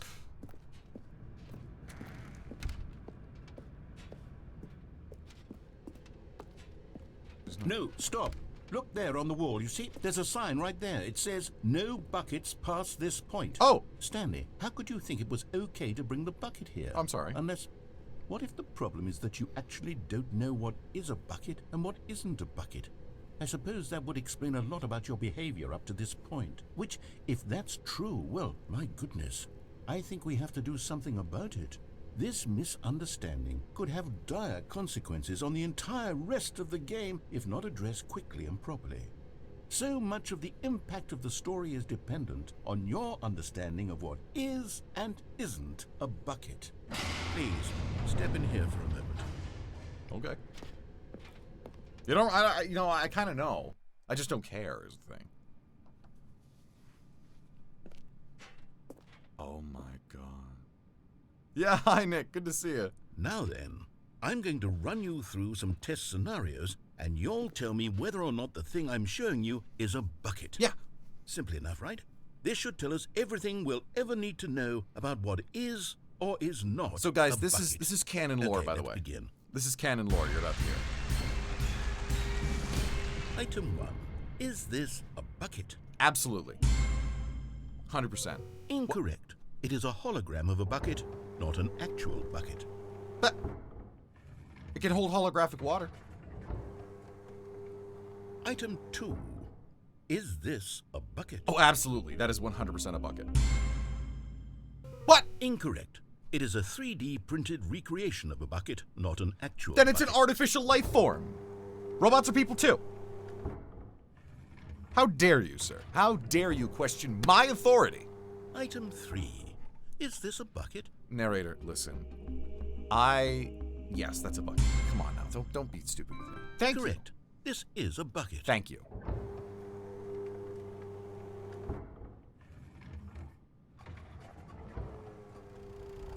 Item 4. Is this a bucket? By all accounts, it has a container.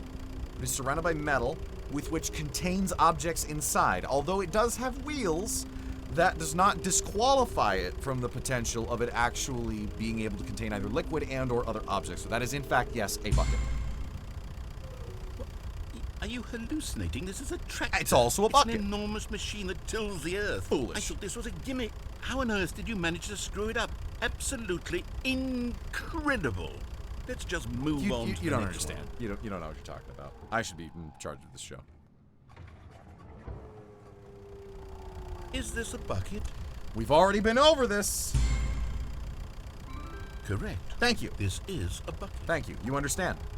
You recognize my authority. Thank you. I appreciate it. No hard feelings. Item 6.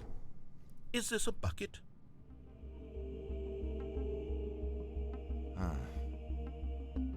Shit.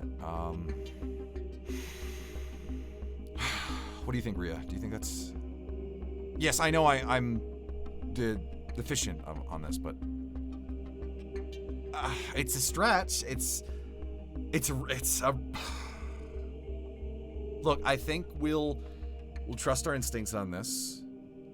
First impressions really matter, so I'm just gonna say yes. Trick question. Both. That explains Gotcha. it. That explains it. I was uncertain, but that does explain it. Item... Wait, hold on. I can't find the next one. Let me see. It should be around here somewhere.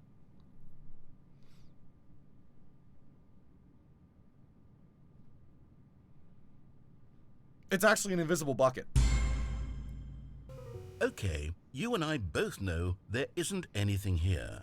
And I don't appreciate the implication that nothing is a bucket when we both clearly know that a bucket is something, and therefore nothing could possibly be something. Foolish. Unless, in your twisted mind, have you somehow convinced yourself that a bucket is nothing?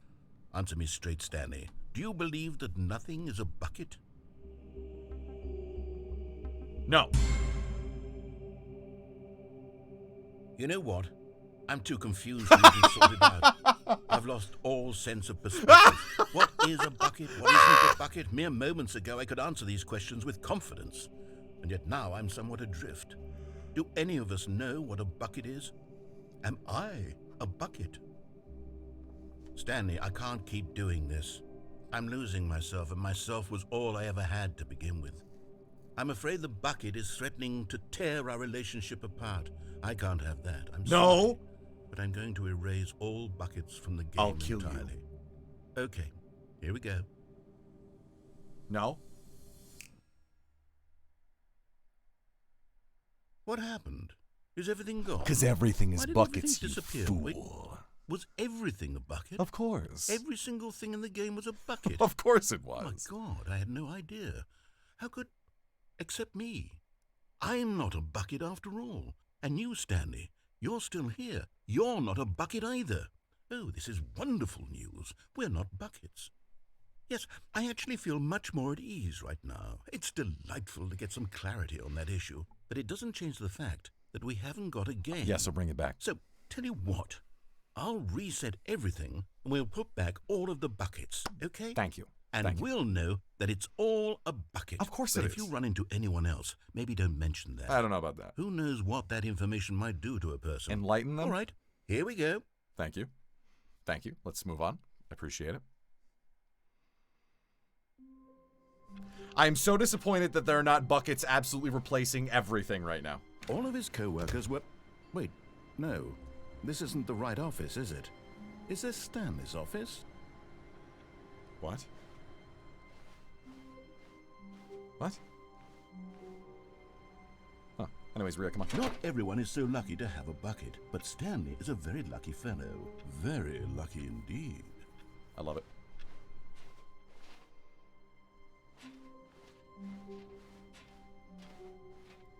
Stanley clutched the bucket. Home tightly ending, to let's his go. chest. This was not the correct way to the meeting room, but Stanley had felt the bucket calling to him, telling him that the employee lounge was simply the place to be.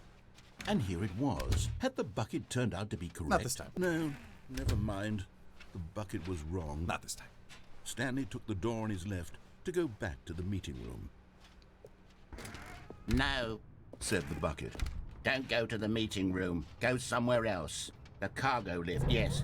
Go there. Good. Said the bucket. Now ride the lift all the way to the top. There's something up there I need you to do. Understood, Bucket. Stanley did not question why or how this bucket was speaking to him. It should have alarmed him, of course, because buckets can't talk. But Stanley chose not to think about this obvious fact. He was firmly convinced that the bucket had spoken to him, and he unthinkingly did whatever the bucket asked.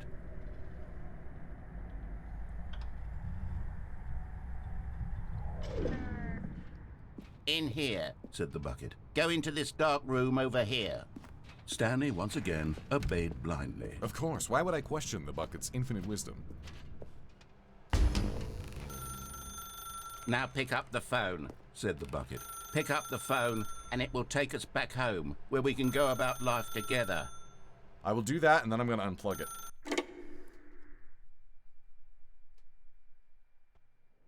This is the sad story of a man named Stanley and his bucket. Once upon a time, I gave Stanley a bucket because I thought he was lonely and could use a friend. And then, very distressingly, he began to believe the bucket could speak to him.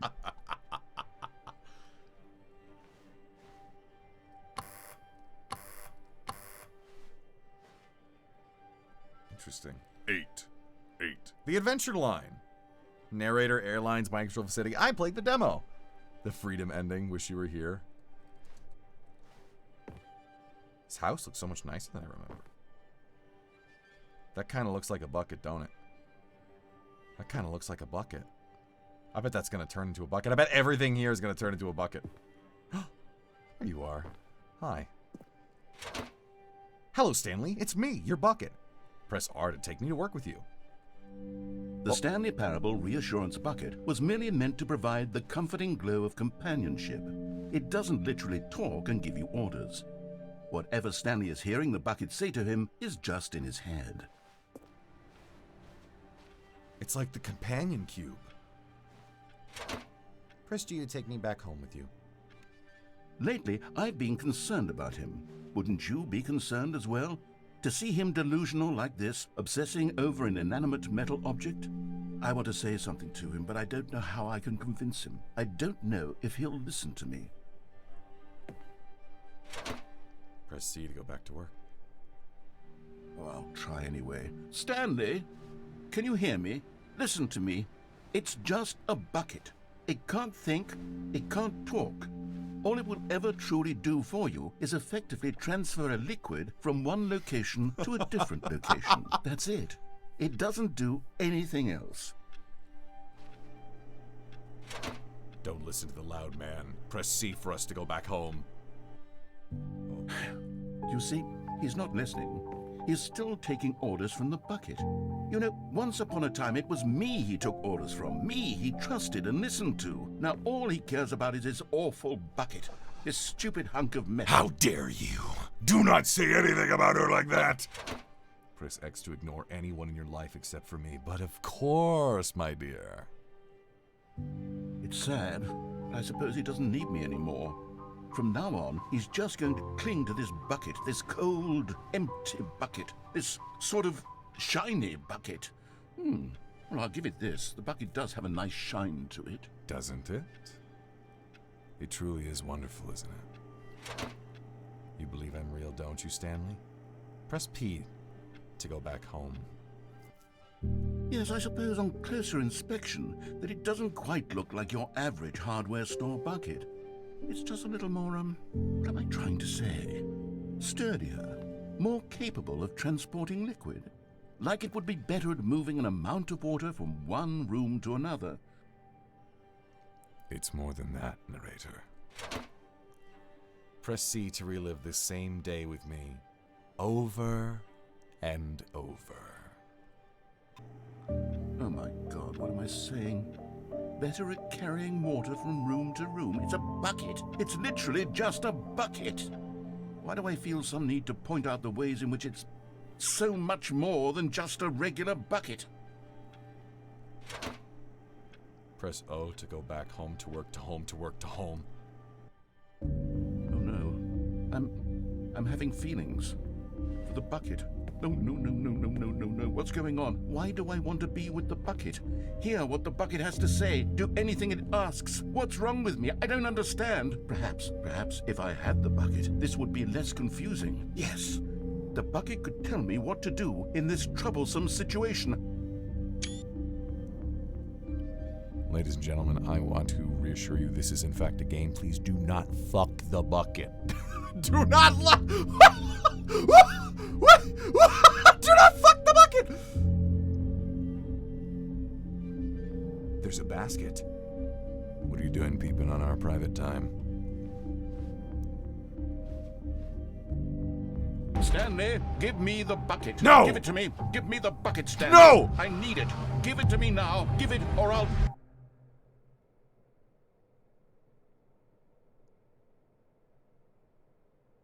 Go back to work, Stanley.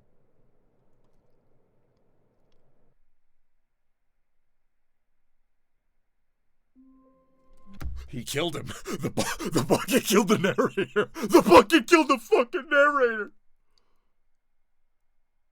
The bucket is an anomalous thing that takes over people's fucking minds.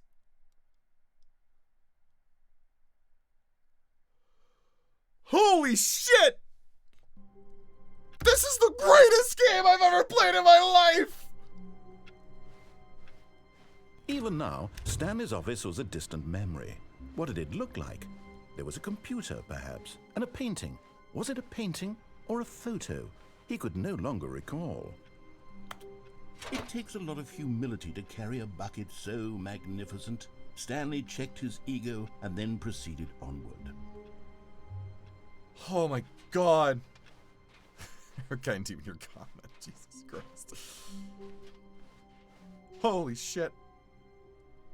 Stanley clutched the bucket. Okay, so I need to do... and entered the door on his left. I need to do the abandon the... Okay, wait.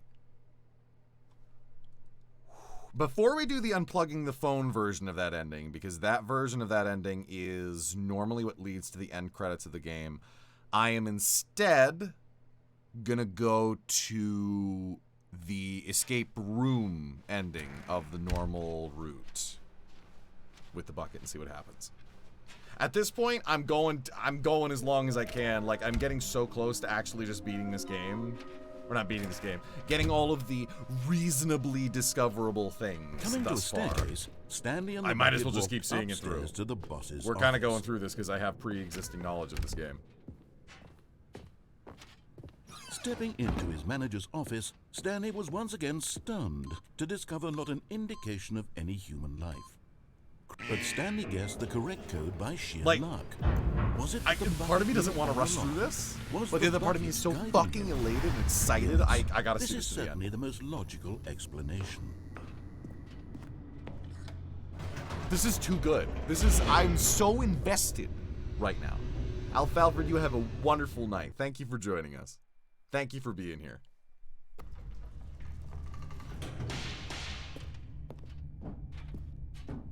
The rest Stanley of and the the Bucket stream walked will be available on the VOD and then inevitably on YouTube. straight ahead through the large door that read, Mind Control Facility. No way in hell, escape pod. Although this passageway had the word escape written on it, the truth was that at the end of this hall, Stanley and the Bucket would both meet a violent death.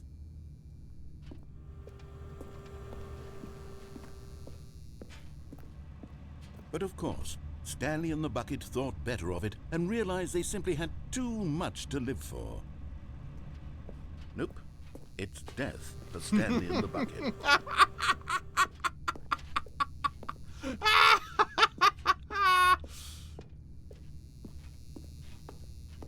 The door behind them was not shut. Stanley and the Bucket still had every opportunity to turn around and get back on track. At this point, Stanley and the Bucket were knowingly walking forward into a very painful death for each of them.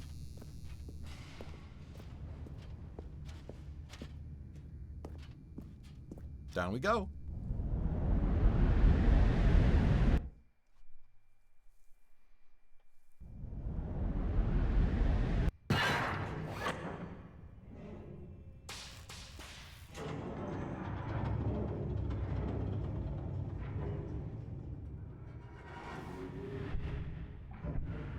As the machine whirred into motion and Stanley and the Bucket inched closer to their demise, Stanley reflected on how meaningless the Bucket's warmth and comfort had turned out to be. No! To be sure, it puts the mind and the soul at ease to embrace the Bucket, but what use is a sense of ease when you're about to be crushed to death?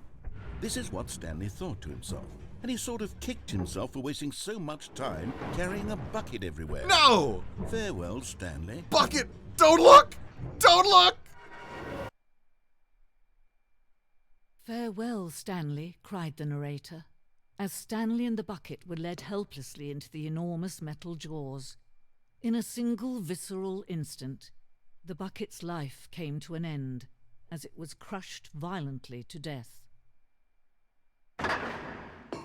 Even the narrator's narrator was given more lines to record. It was a shame, the death of such a magnificent Bucket. It's true that all Buckets are radiant in their own way, but this one stood above the rest. It was a glorious Bucket to behold. Oh.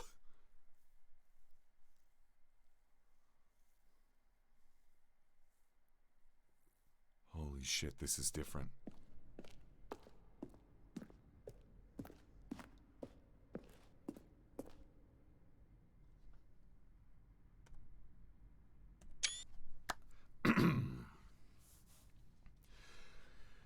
You are standing at the precipice of knowledge. Much like a bucket itself, the human mind is frequently empty within.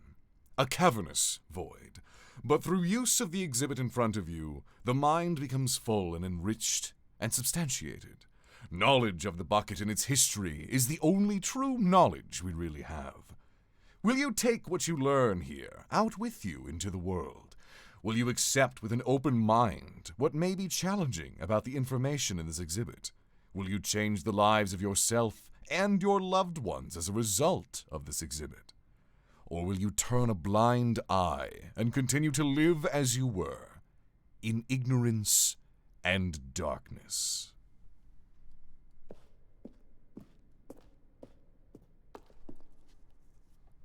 Oh. Can you see how arrogant it was for Stanley to take a bucket like this and to claim it for his own? Can you see the hubris that blinded him? Can you see that the bucket is far more noble than Stanley will ever be in his short life? This is the Church of the Bucket. Oh my God, it's the anatomy of the bucket.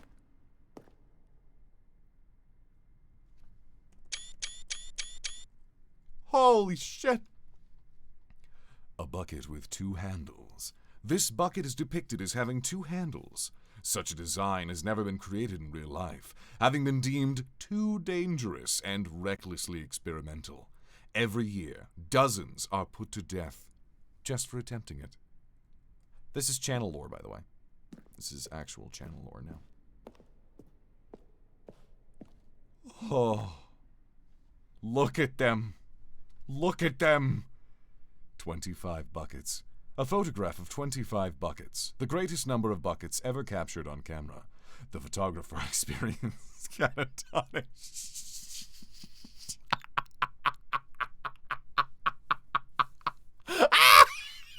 Oh, let me try that again. The photographer experienced catatonic. This is just like the Monty Python skit where the writer has a heart attack and dies. I can't handle it. It's too funny. A photograph of 25 buckets, the greatest number of buckets ever captured on a camera. The photographer experienced catatonic. God damn it! The photographer experienced catatonic shock for several weeks as a result of the euphoria from exposure to this many buckets at once. Get me the fuck out of here. Oh my god. Inferno bucket. A replica of the Inferno bucket, which in the medieval era was so powerfully alluring that it drove dozens of nations to war with one another for control of it. Billions died, and yet in spite of it all, the simple fact remains. No one can control a bucket. Holy shit. The stress bucket, an analogy. Worrying, negative forecasting, negative thinking, lack of reassurance, vulnerability, size and strength of the bucket, coping strategies, rest and relaxation, doing something you enjoy. Stress equals the level of water in the bucket. Interesting. The stress bucket, presented without commentary. And what are you looking at?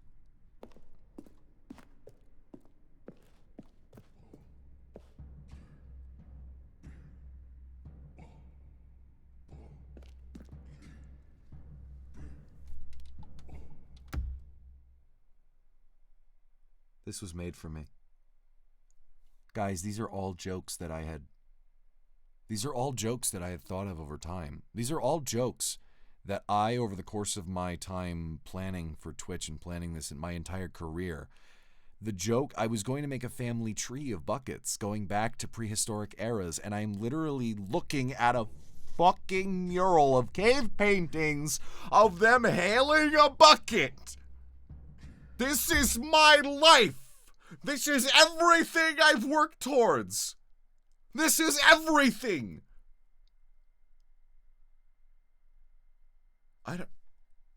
There are no exaggerative or explicative words that I can use right now to possibly describe the level of reassurance and euphoria and excitement and disbelief that I am feeling right now.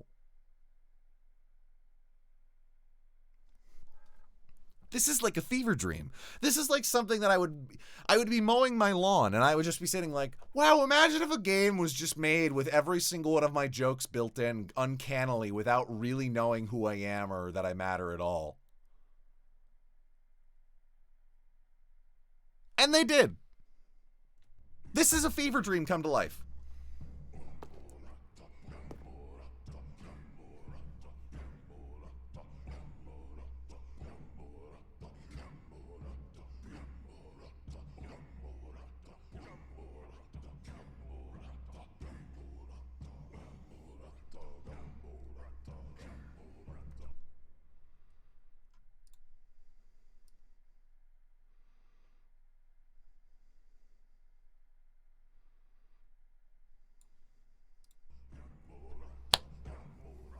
Like, guys,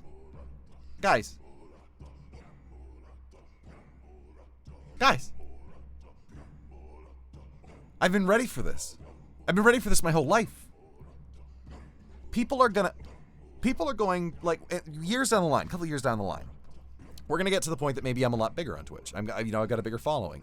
I'll be known for different things. I'll be known for maybe some meme that ends up getting shared everywhere and that'll end up becoming my identity in like 5 years or something. And people will never be able to go back and see this peak of my life, this ascension. It's happened now. This is too premature. This game came into my life prematurely, before I had the time to marinate, to evolve into my true form. I have prematurely ascended. I have prematurely reached apotheosis. This is almost like I've earned gold too early in my life, and for the rest of my life, I'm now going to feel that hole of never being able to relive the glory days. I am doomed to an eternity of suffering.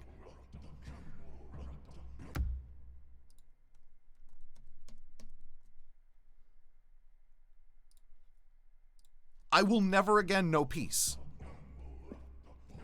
Cave drawing. While we know that buckets predate the existence of mankind, come on! We do not know by how long. This cave drawing depicts early man's discovery of the practical uses of the bucket, by which time the bucket had already likely been around for several millennia. Notice in these drawings how the bucket is allowing itself to be used, having judged humanity to be worthy of its treasures. I'm going to keep pressing escape to make this menu pop up and do that dramatic pause every time there is something that relates extremely, uncannily well to myself. And you're all going to deal with it. No man can own a bucket, and certainly not a bucket as dazzling to behold as this one. It is man who should kneel before the bucket. You're right. Truly, you are right.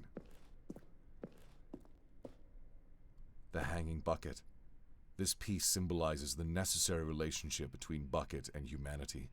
However clear our grasp of the bucket may be, there is yet more that is always out of reach. This distance, inevitably, is for our own good. Nay, I must have it! Give it to me.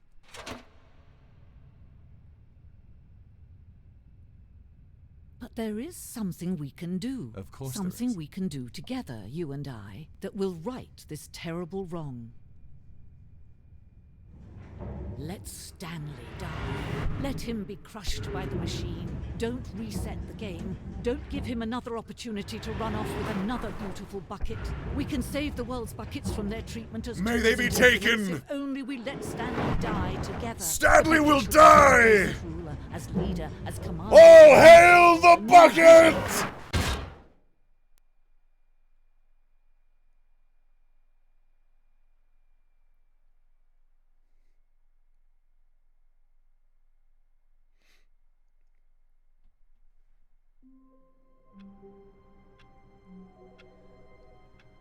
And thus we have become gods. Have a good night, Nix. Thank you for joining us.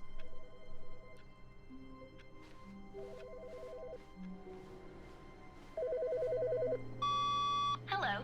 This is a recorded message scheduled either by you or a person in your place of work. The purpose of this message is to warn you about the dangers of recorded messages. If at any time you believe you are listening to a recorded message, please terminate it immediately and cease all flow of information from the recorded message into your perceptual sphere. Thank you, and have a pleasant day. Well, now I won't.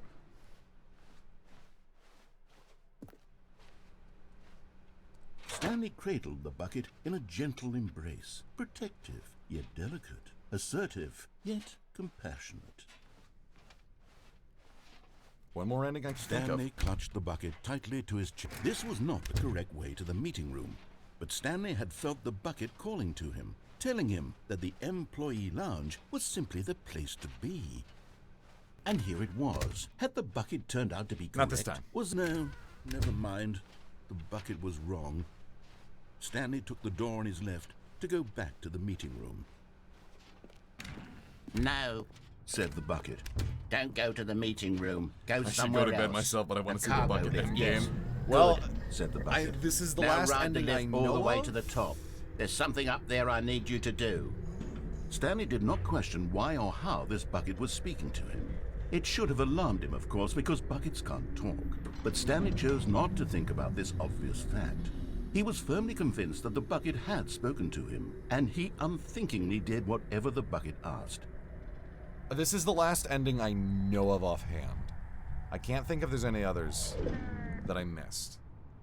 But I know this is In the here, one that said the bucket. ordinarily leads to the true ending. Go into this dark room over here. Stanley, once again, obeyed blindly. Now pick up the phone. Said the bucket.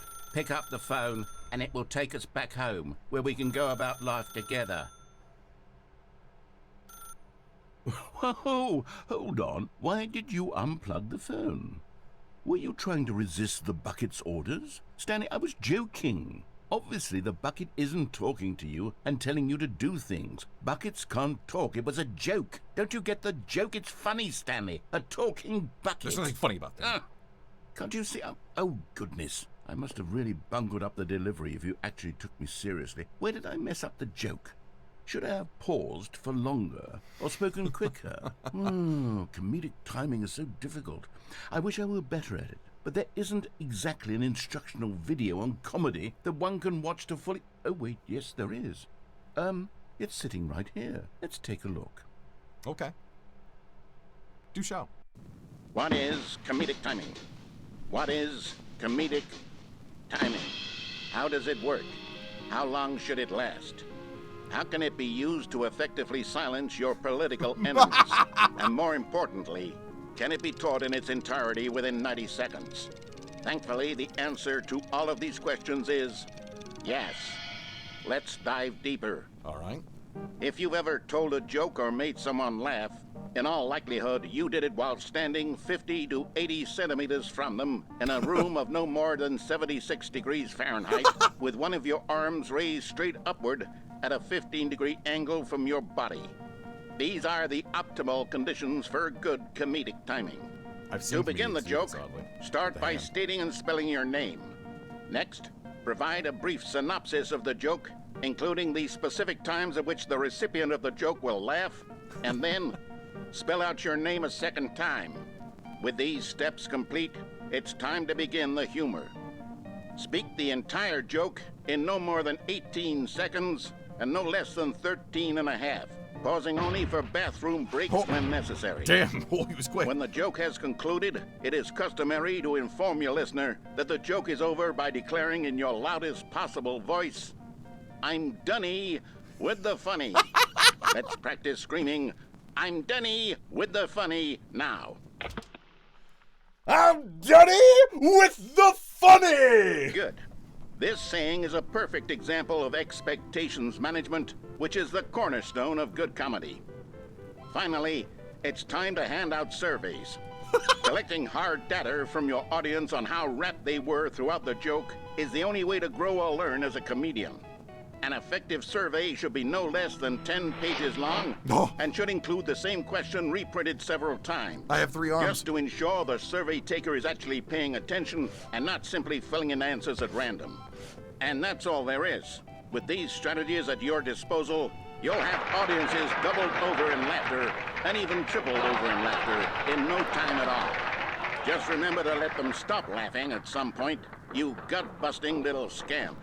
After all, we're each of us needed on the front lines of the war to fight the 12-legged invader who threatens our very existence and to very likely die in a hailstorm of bullets and mandibles. What the fuck? All of us must be prepared to give our lives to this noble cause, just as our children must do after us, and their children after them. Godspeed, and may Earth reign supreme. What the fuck? Hey, goodness, this video is a little outdated, isn't it? Well, no matter. I think What the the fundamentals of proper comedic timing are still as relevant today as they were back then. So with that in mind, I believe the only way forward is for us to return to the 2 doors and walk through all of this again, so I can try telling my story with more appropriate comedic delivery. Come along, let's head back. I don't want to meet the bug people. I don't want to meet the bug people. Can we not meet the bug people, please? I can feel it. This time, I'm really going to nail the delivery. You'll be in stitches. A talking bucket, you'll say? How ridiculous. How absurd. What a hilarious concept. The king of comedy. That's what you'll call me. Thank goodness we had the instructional video. Otherwise, who knows where we'd be right now. Well, I wouldn't be the king of comedy, that's for sure. We'd be attacked by bug people. The That's bucket what we'd be. spoke to Stanley. The bucket spoke. The bucket spoke. Oh, I'll figure it out on the fly. No need to overthink things. Oh, room's different. Place is different. Place is different, narrator. I think. Oh, no, this is the meeting room. There was no door to the left, though.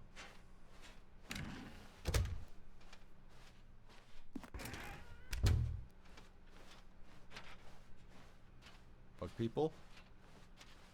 Bug people. Here we go. You ready? When Stanley and the bucket came to a set of 2 open doors, they entered the door on the left.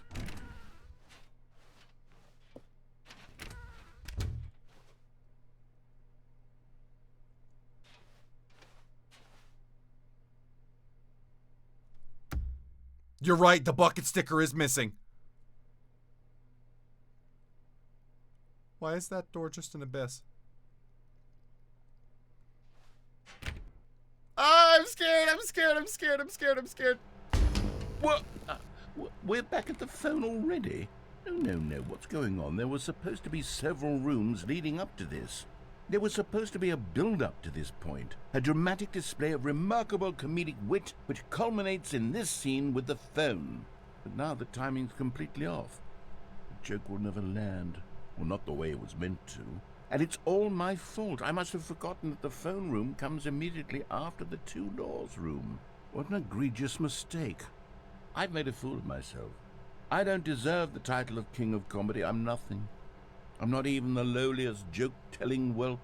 I think I need to go back and rewatch that instructional video again. Oh, no. Yes, surely that will help me improve my...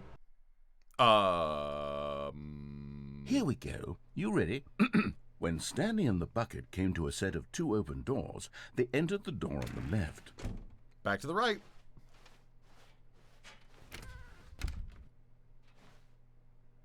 Yeah, there's... Okay, the room with the phone is... What? We're back at the phone already? No. Here we go. You ready? When Stanley and the bucket came to a set of 2 open doors, they entered the door on the left. What is happening?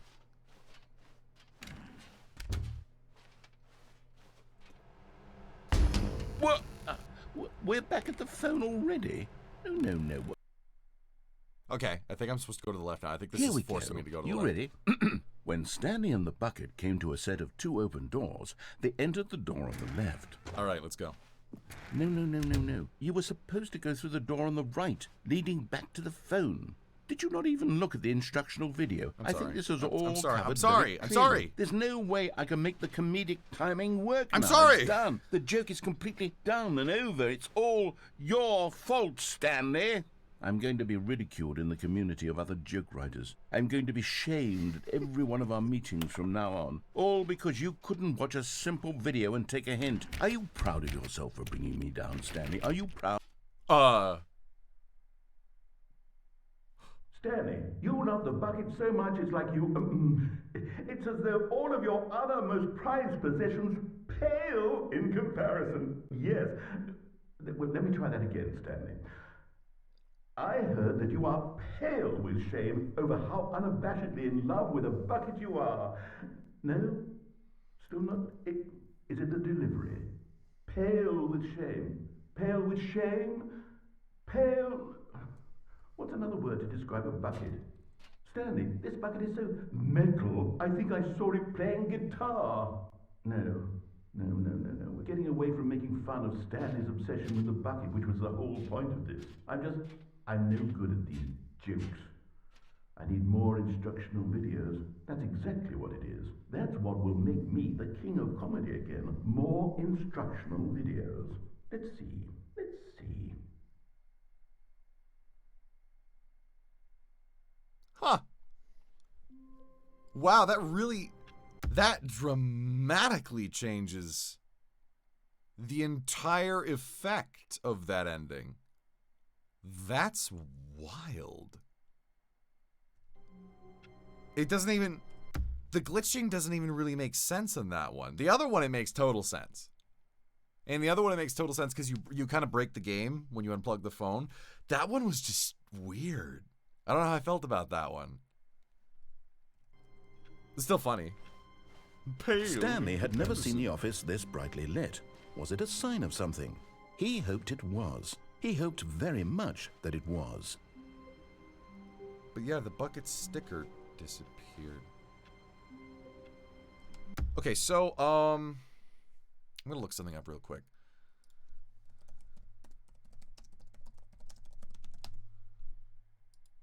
Let's see. So, there is... We got the freedom ending with the bucket. The countdown, museum, Mariella, escape pod, heaven ending.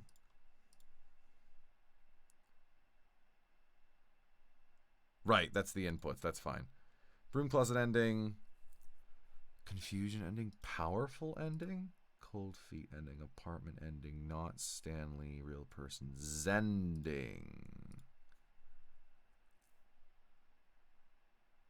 Okay, now I did that. Art ending?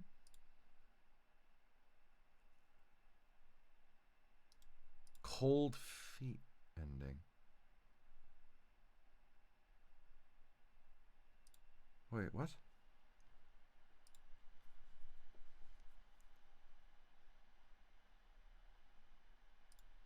Interesting. Okay. Whiteboard ending, serious ending. I can't get those now. Out of map ending, coward ending, art ending, games ending. I think that's it. I don't think there's any other endings that the bucket corrupts. So there is something I do know I need to do. I need to get to a place that has both red and blue to find that last collectible, and I know exactly where that is. When Stanley came to a set of 2 open doors, this was not the correct way to the meeting room. There's also and something Stanley else I knew can it do. perfectly well. Perhaps he wanted to stop by the employee lounge first, just to admire it. It was okay. Ha!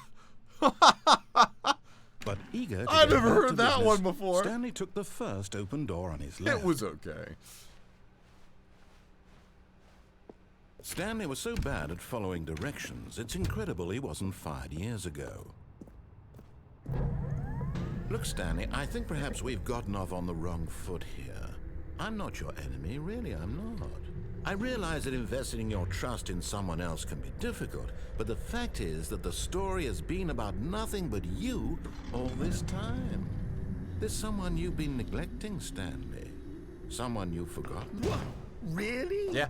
I was in the middle of something. Yep, Do you have I know. zero consideration for No, I don't. others? Are you that convinced that I want something bad to happen to you? Yes. Why, I don't know how to convince you of this, but I really do Really does want say to no help buttons you, past this to show you something beautiful. Look, let me prove it. Let me prove that Found I'm it. on your side. Give me a chance.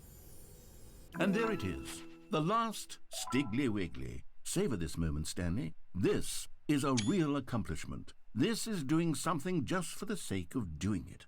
Where so many people expect to be rewarded for the most trivial achievements, you've insisted that a job well done is its own reward. I would tell you that I'm proud of you for collecting them all, but that would be like a reward, and we can't have that. So, instead I'll just say, it's done.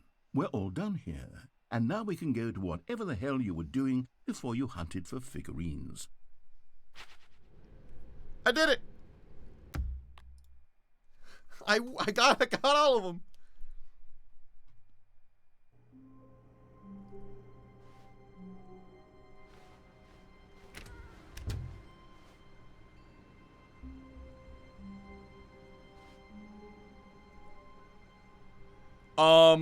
Stanley, I'm sorry, but I have to put a pause on things. It's those figurines, those figglers. I haven't stopped thinking about them since you nabbed every last one. Wasn't it just the most intrinsically fulfilling moment of your entire life? Didn't it fill you to the brim with inner richness? Yes, I know we're supposed to be telling a story, but won't you please indulge me with one more trip back to the memory zone? I would love nothing more than to revisit the figurines. Just one more time. Buddy, I don't want to go back to the memory zone. Buddy, some fucked up shit happened in the memory zone. And I'm surprised you don't remember. This is getting weird. This is getting really weird. Now remembering when Stanley found the collectibles. Oh man, this is weird. Hello, Dr. Flying Unicorn. Hello.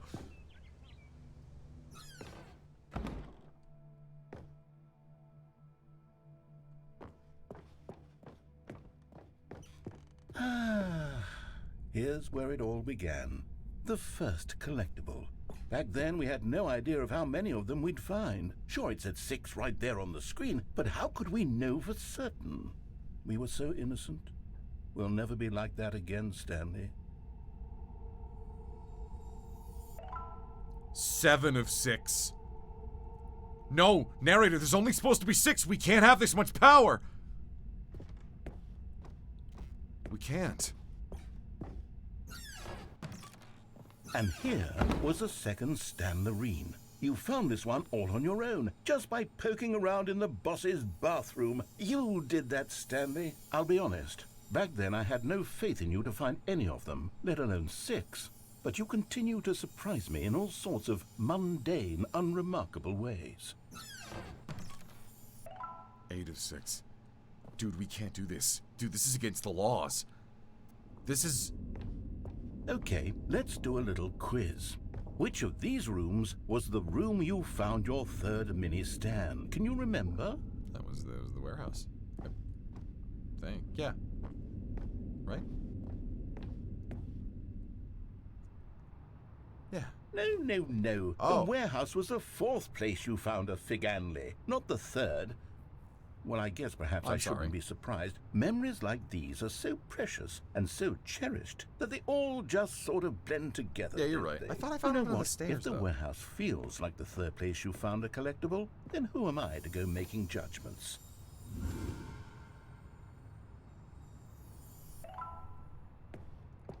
Was I really wrong on that? God, I don't remember now.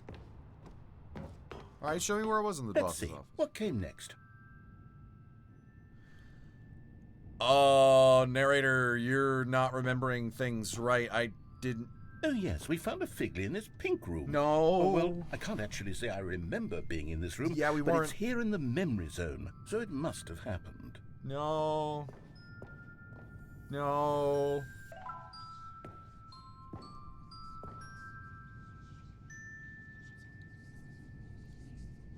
The apple is whispering. Oh my god.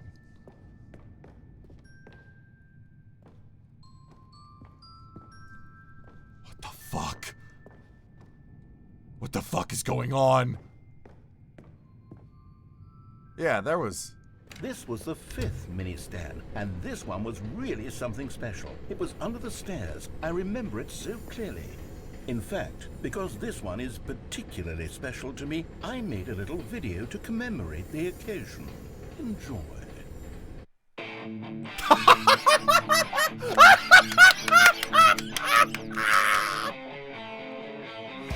Holy shit!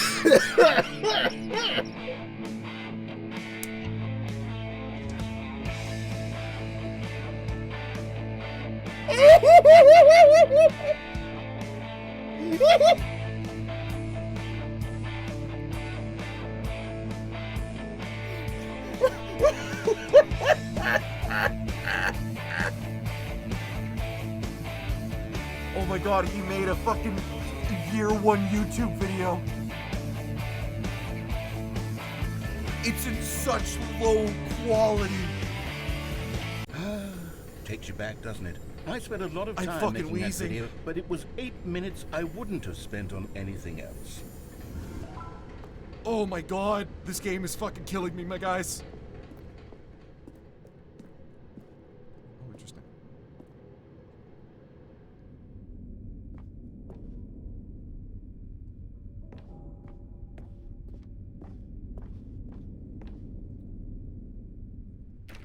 And then, Stanley, then we came to the last collectible, the final figurine, right here by the red and blue doors. This memory is the most distinct and clear in my mind, perhaps because it was the one that happened more recently than all the others.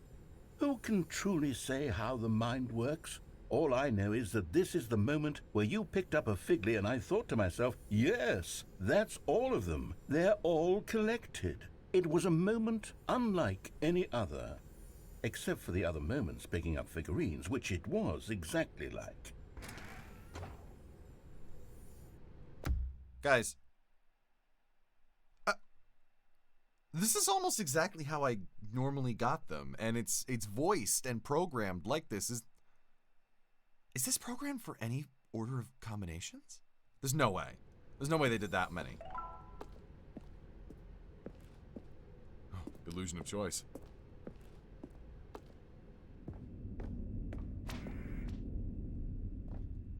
Oh, what the fuck? This is the room. This is the room in the confusion ending when you circle around.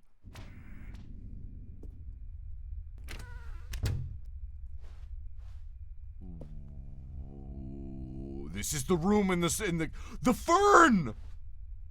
The fern. I remember. He told me to remember. I remembered the fern. Of course, it's in his memory. And then there was no more, because we've caught up to the present moment. What the fuck? Nothing left to do but move onward into the future. Goodbye, Memory Zone. What the fuck is happening?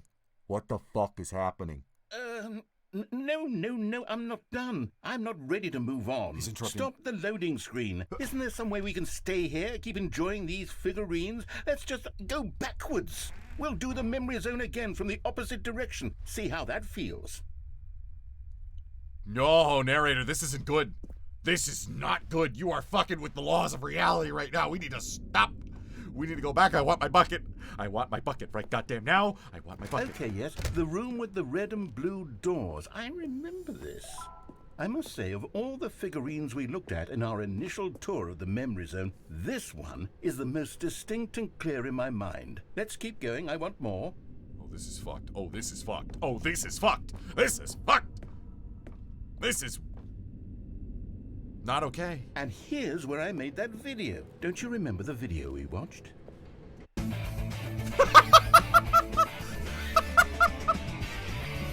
Yes, I love that video. Oh, he's not okay. Oh, he is not okay. Still don't remember the pink room, Stanley. Still no memory of this one. Good room, though. A solid room.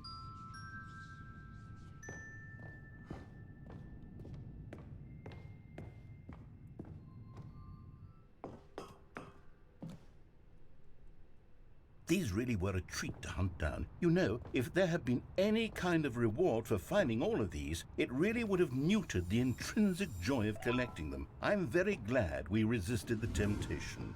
Next one. What was that? What was that sound? What is... Oh, narrator, you can't do this. Let's go to the boss's office. On second thought, you know, we don't need to go to the boss's office. We don't need to do that.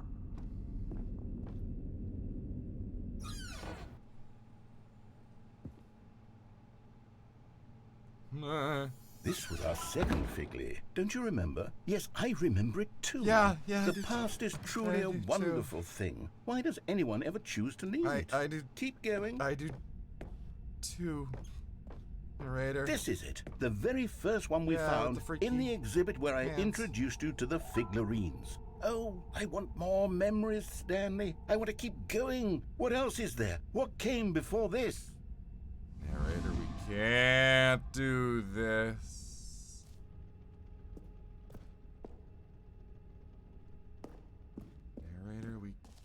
do this.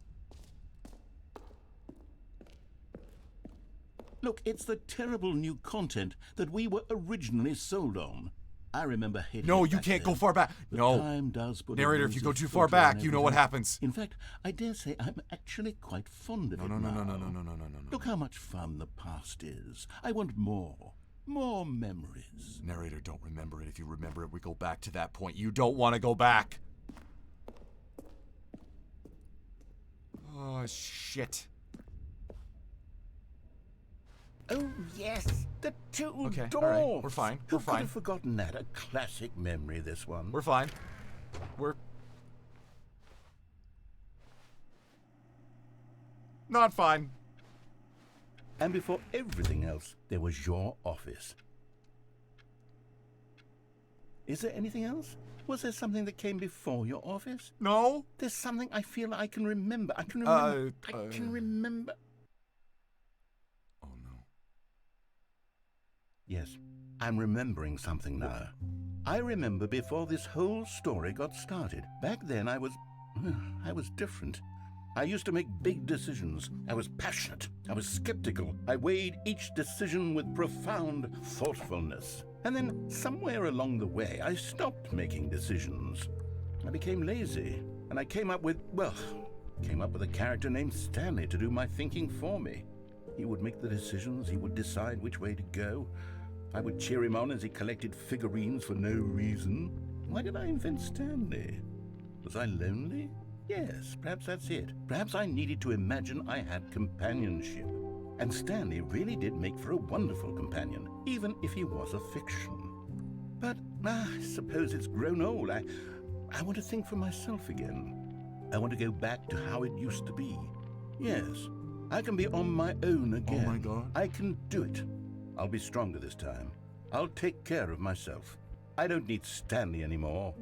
Oh, but he truly was so much fun to play with. You know what?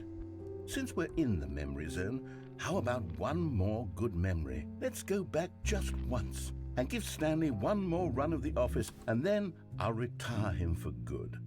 I did enjoy telling his story so very much.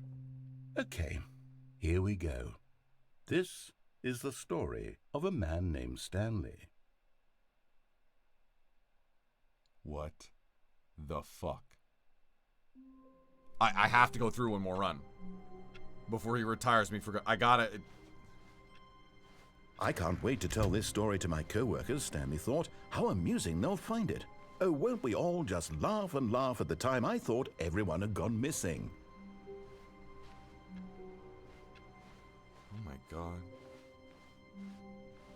I'm gonna do the freedom ending. I'm gonna free Stanley When Stanley before came he's to a erased. set of 2 open doors, he entered the door on his left.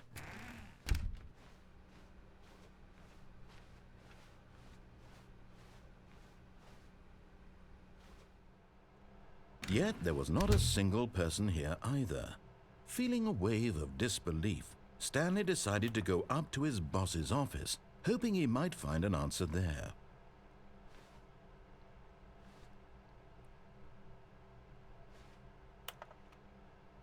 What? Reboot the game entirely. What the fuck? Oh,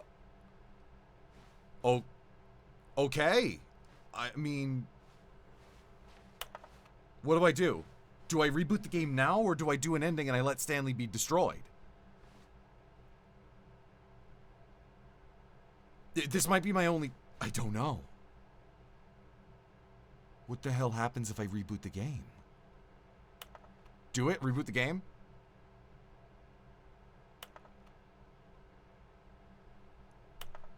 Oh my God, I'm actually tense. Continue?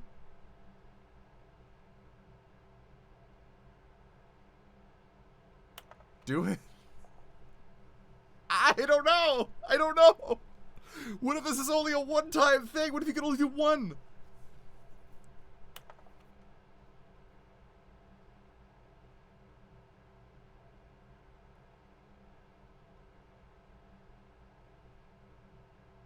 Do it. Do it. Okay, okay. I'm gonna reboot it. I'm gonna reboot the game. I'm gonna reboot the game.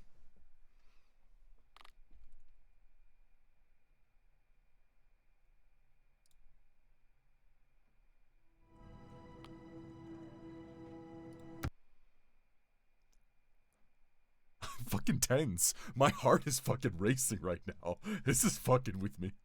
This is fucking with me. Okay, all right. We're going back in.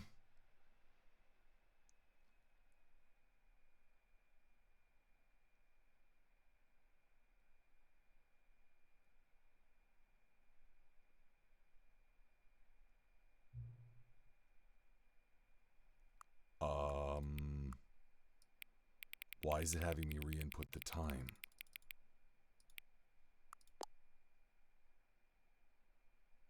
Why did it... Oh, okay. I'm hanging on. Sure, you can say something. Thank you for actually setting the clock both times you booted up the game. A lot of people don't take that step seriously. They just leave the clock set at 12 and call it a day. I think I put in the time wrong, though. I think I set it for AM. But you're actually taking the time to set the clock, and I appreciate that. That's how I know you care about this experience. You're paying attention. I don't even have any way of knowing if the times you're setting are correct. Tell you what, I'll make you a deal. Since you've been so cooperative, next time you boot up the game and see this screen, just set the clock to your favorite time. Go ahead, pick whichever time you want. Even if it's not the correct time, you've earned it. Alright, I'll let you go back to the video game now. What the fuck? Okay.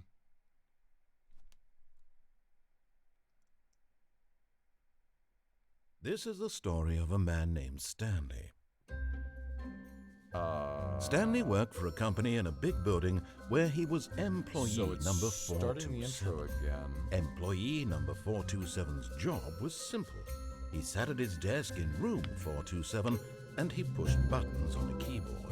Orders came to him through a monitor on his desk, telling him what buttons This is to weird. push, how long to push them, and in what order. This is weird. This is what employee 427 did every day of every month of every year. This is weird. And although others might have considered it soul-rending, Stanley relished every moment that the orders came in, as though he had been made exactly for this job. Apparently he was. And Stanley was happy. Apparently you did.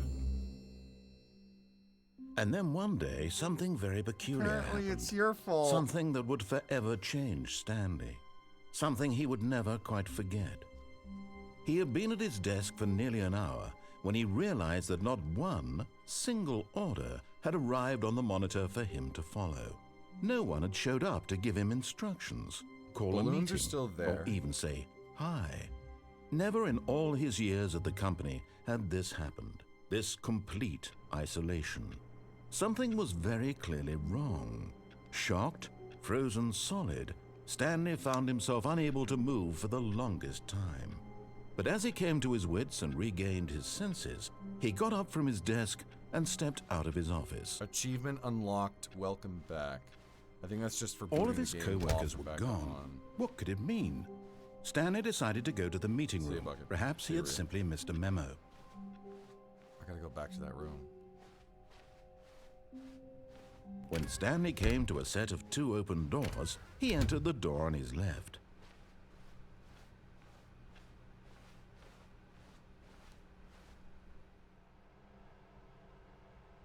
Yet there was not a single person here either. Feeling a wave of disbelief, Stanley decided to go up to his boss's office, hoping he might find an answer there. It's gone. Why is it gone? Did I fuck that up? Was I not supposed to reboot?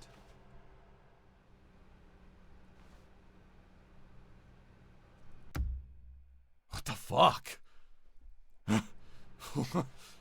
Did I fuck that up? Was I not supposed to reboot the game?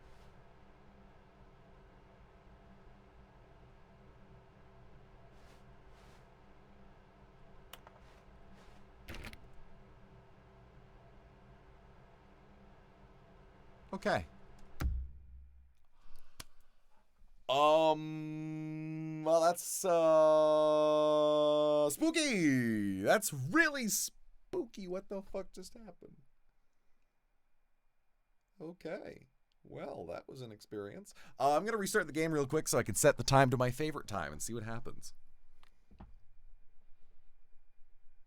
Read the whiteboard top right corner. Tomorrow, complete today's unfinished agenda ideas. Write next day's agenda, reflect. The future was yesterday, tomorrow is you.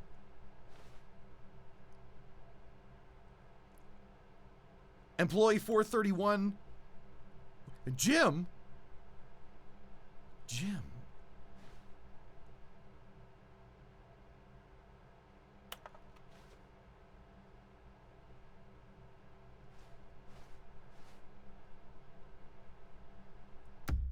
I'm going to start the game again. I want to set my favorite time. I want to see what happens.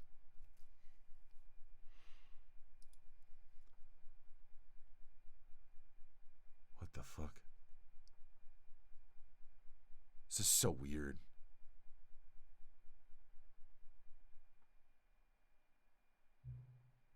I can set my favorite time. What's my favorite time? You know what we're gonna do? 11:11, baby.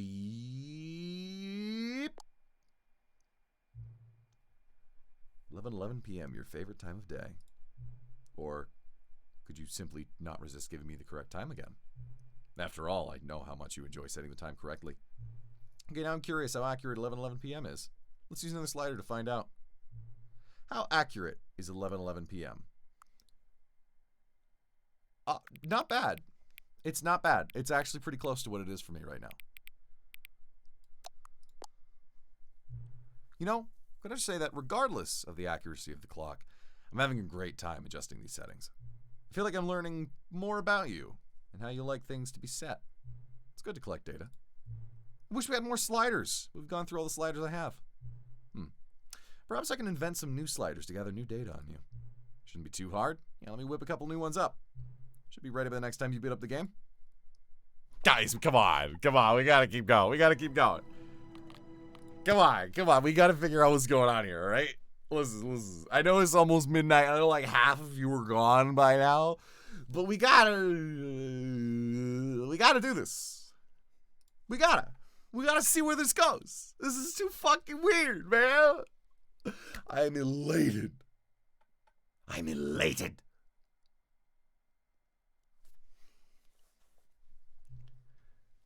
Please adjust the slider until the computer is barely visible.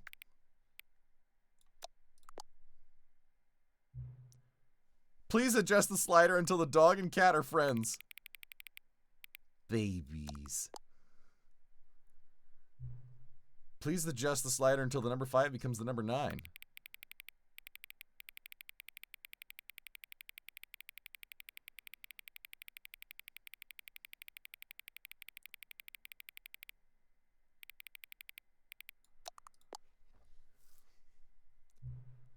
Please adjust the slider until you stop adjusting the...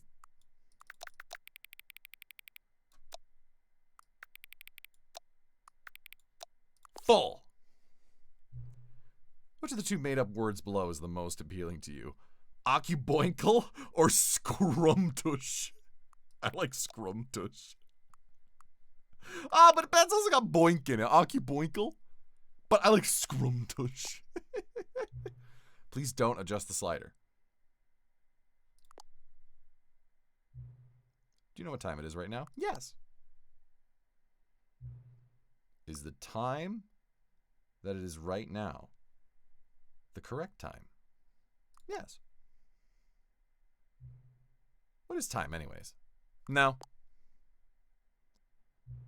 Is there anything about yourself that you haven't told me? Yes.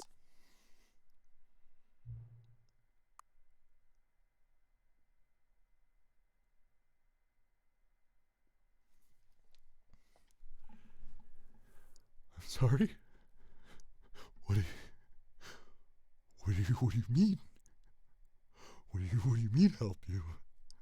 What do you mean, my friend? Yeah, sure, you need a hand? Will you come back to visit me? Yeah, absolutely.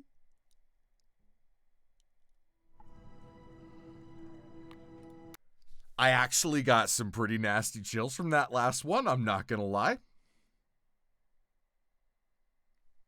We're going in again. What do you mean help? What do you mean help? What's going on with you? You okay?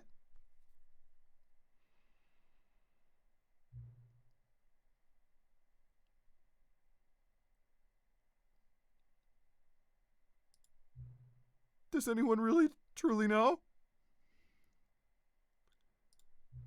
Of course they don't. Nobody knows anything. You and I don't even know each other. We're like strangers. Sure, I've adjusted all the game settings to your exact specifications, but who hasn't? It's just what I do. Like a day job.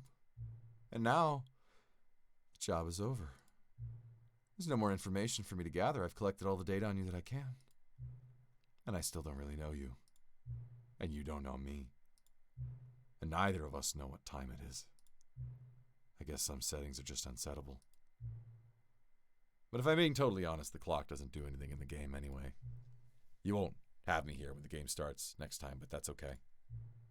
Video games were meant to be played alone. You like being alone, don't you? That's maybe the only information I really learned about you. Well, it's time for me to leave. There's still one more setting that we need to adjust, but it may take a little time before I'm ready for that. It's not really in my job description, but that's okay. Perhaps you'll see me again. If you can find me. Talk soon.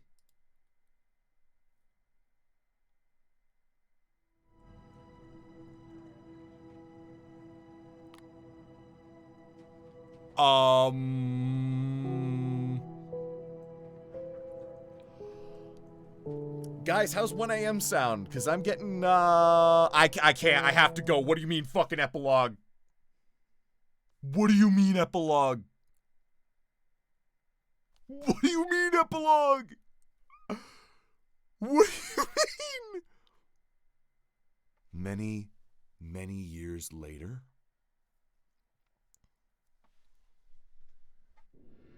Oh, fucker, I'm back here.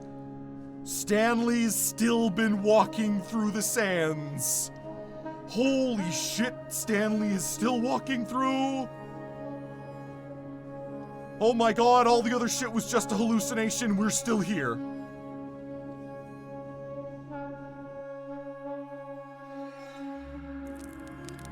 Oh, fascinating. He's got a chair and a campfire. Okay. Okay. Alright, cool. Thanks. Thanks, friend. Just gonna leave you burning. It's just sand. It'll be fine. Hi, Moon. Oh.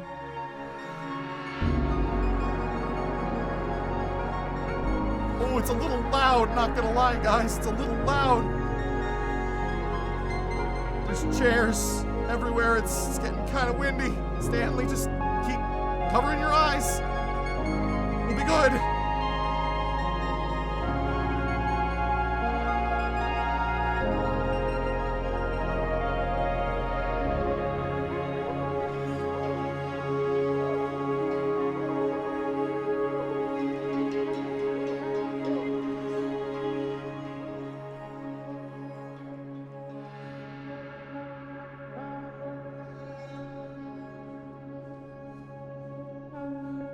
Am I looking for him? Am I looking for the settings guy? Oh! The memory zone! I found it again! The escape pod! No, the escape pod. We're out of here. Is Rhea in here? Is the real Rhea here?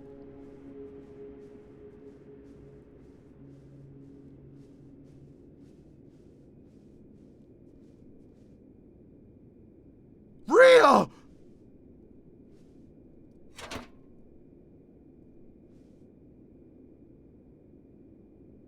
I found you. Don't worry. We're getting out of here. We're getting out of here, Rhea.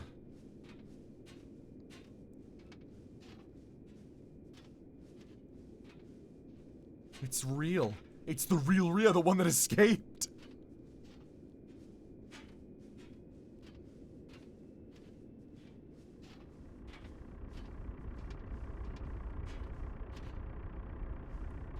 It's running off of a generator.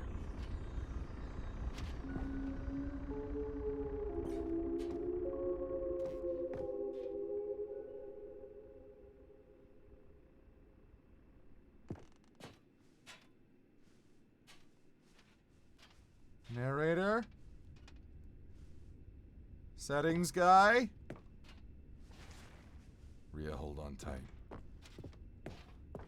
Something's fucked.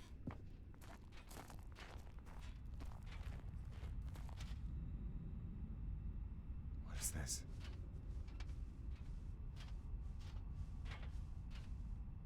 Cookie 9! Review, The Stanley Parable 2.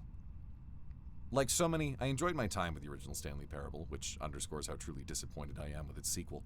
Where the first game teemed with originality, Stanley Parable 2 is dull, uninspired, and often insulting to its fanbase. Rather than expand what made the first game enjoyable, the sequel veers off into a territory nobody asked for. An infinitely deep hole? Who cares? Where are the new endings? What about the enjoyable bits from Stanley Parable 1, like the adventure line?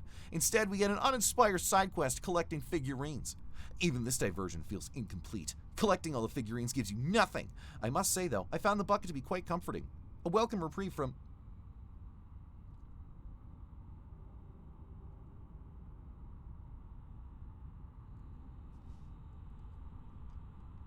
Cat dog born. Oh no, I did that. Settings guy? Where are you?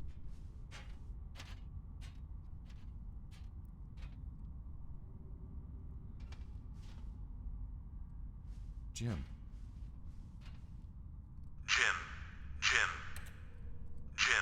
Jim. Stanley Parable developers, no more spin-offs, no more sequels. When the Stanley Parable launched a massive success in 2013, its creators made plans to build the property into an entire franchise. But a disastrous critical and commercial reception to the Stanley Parable 2 has prompted developers to rethink their ambitions, as outlined in a press release they published today. It's clear that more Stanley Parable is just not what the fans want, reads the press release. We thought that we had a vision for the series that players would be excited about, yet it turns out this could not have been farther from the truth. The press release goes on to promise to preserve the artistic integrity of the original game, and to stop assaulting fans with our reckless and insulting creative visions. The word sorry appears more than 25 times in the press release. Lowest aggregate review scores in video game history.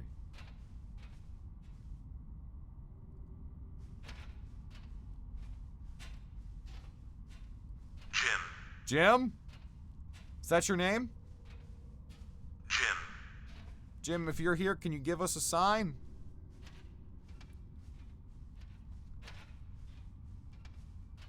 The collectibles. The hole!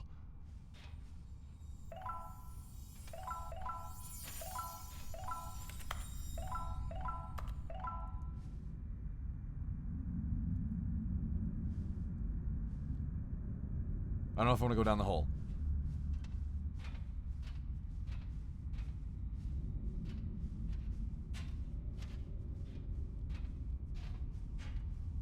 Unless... No, I have to go down the hole.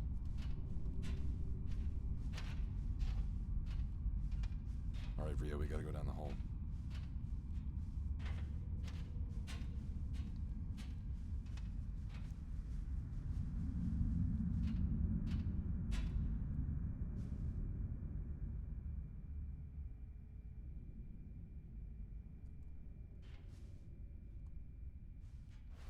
Thank you for enjoying the new content.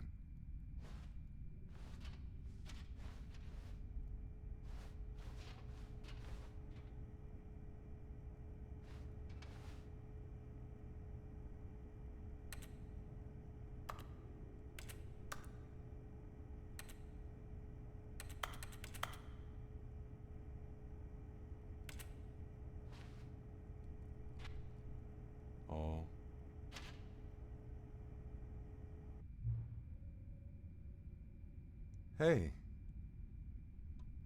Hey, buddy. It's been a while. It's nice to see you, too. But it's terrible to learn that there will never be another Stanley Parable game. Did you read what the developer said? Preserve the integrity of the franchise? What nonsense. The Stanley Parable is not sacred. We do not need to protect it. Screw the legacy. Let's keep making Stanley Parable games until the sun explodes. Let's run this franchise into the ground. Let's drag it through the mud and back. And if people hate it, who cares? You see, that was the narrator's problem. He was so obsessed with what people thought of his work. Don't make his mistake. Don't cling to the legacy. Let it burn. It's not hard, in fact. Let me show you. Together, we are going to make the Stanley Parable 3. It's simple. All we do is change the number in the game's title screen. We also really need a really dumb subtitle for the game, something loud and gaudy. Go ahead. Try combining some random words together to make a new title for our game.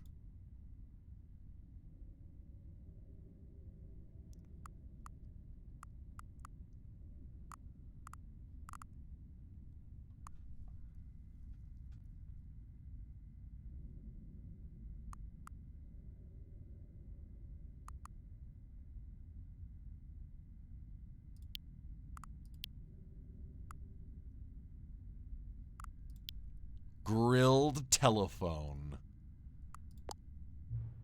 The Stanley Parable 3. Grilled telephone. It's absurd. I love it. Every time you restart the game, we'll advance the number of the sequel by 1, and then we'll pick a new subtitle. That way, the Stanley Parable will never end. And nothing in the game itself will change when you do this either. Adding more content sounds like work. No need to do that.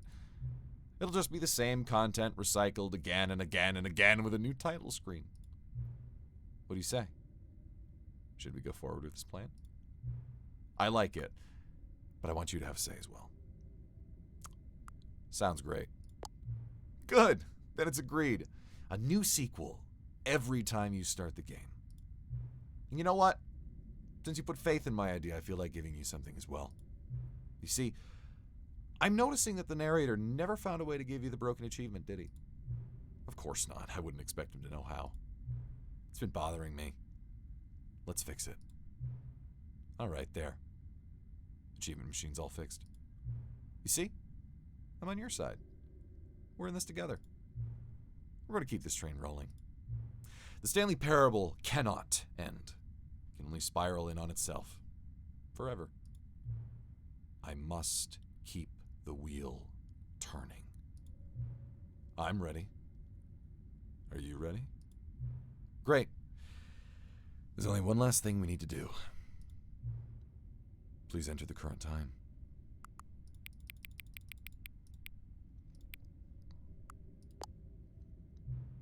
Please adjust the slider until the computer is barely visible.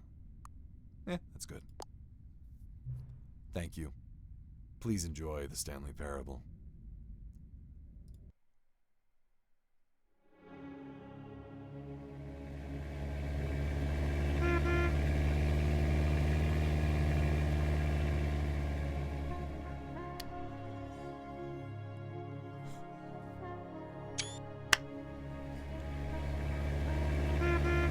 What?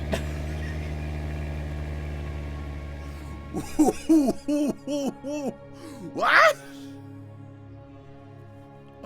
I don't understand. Why is there a car?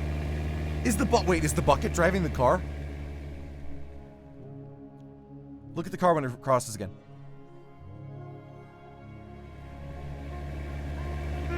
The bucket's driving the car. Ria's driving a car.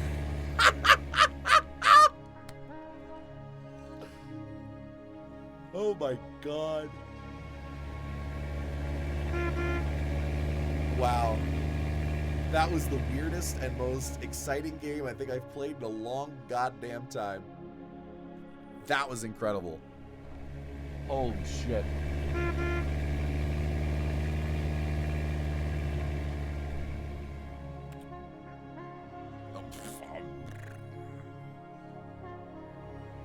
Yeah, I'm just gonna end on that. That was incredible. That was so bizarre and so terrifying and so insightful. I loved that. I loved every second of that. That was one of the best games I've ever played. This is one of the best streams I've ever had. That was amazing. This was a 5.5 hour long stream. I don't know if I've ever done one quite this long. I probably have, but like, holy shit. Wow. All right, well, I think I need to go now. But thank you everybody who was here. Thank you everybody who joined me for this fucking journey. This journey into the land of buckets that I didn't know I'd be going on. That was incredible. So anyways, yeah. That was Stanley Parable 3, Grilled Telephone. And, yeah. So, anyways. You guys have a wonderful night. And I will let you know as soon as I am able to stream again. When that can happen. I got some work to do, some days ahead that are going to be very, very busy. But as soon as I'm able, you bet you we're going to be doing something. Maybe even finishing the secrets of this game. I don't know. Maybe I'll do that off screen and record it and show it to you guys. I don't know. I'll work it out. But anyways, catch you guys later. Have a good night and or morning and or afternoon or whatever the case is. But actually, no, I do know one way to tell. There's actually a very, very easy way for me to tell. Please enter the current time.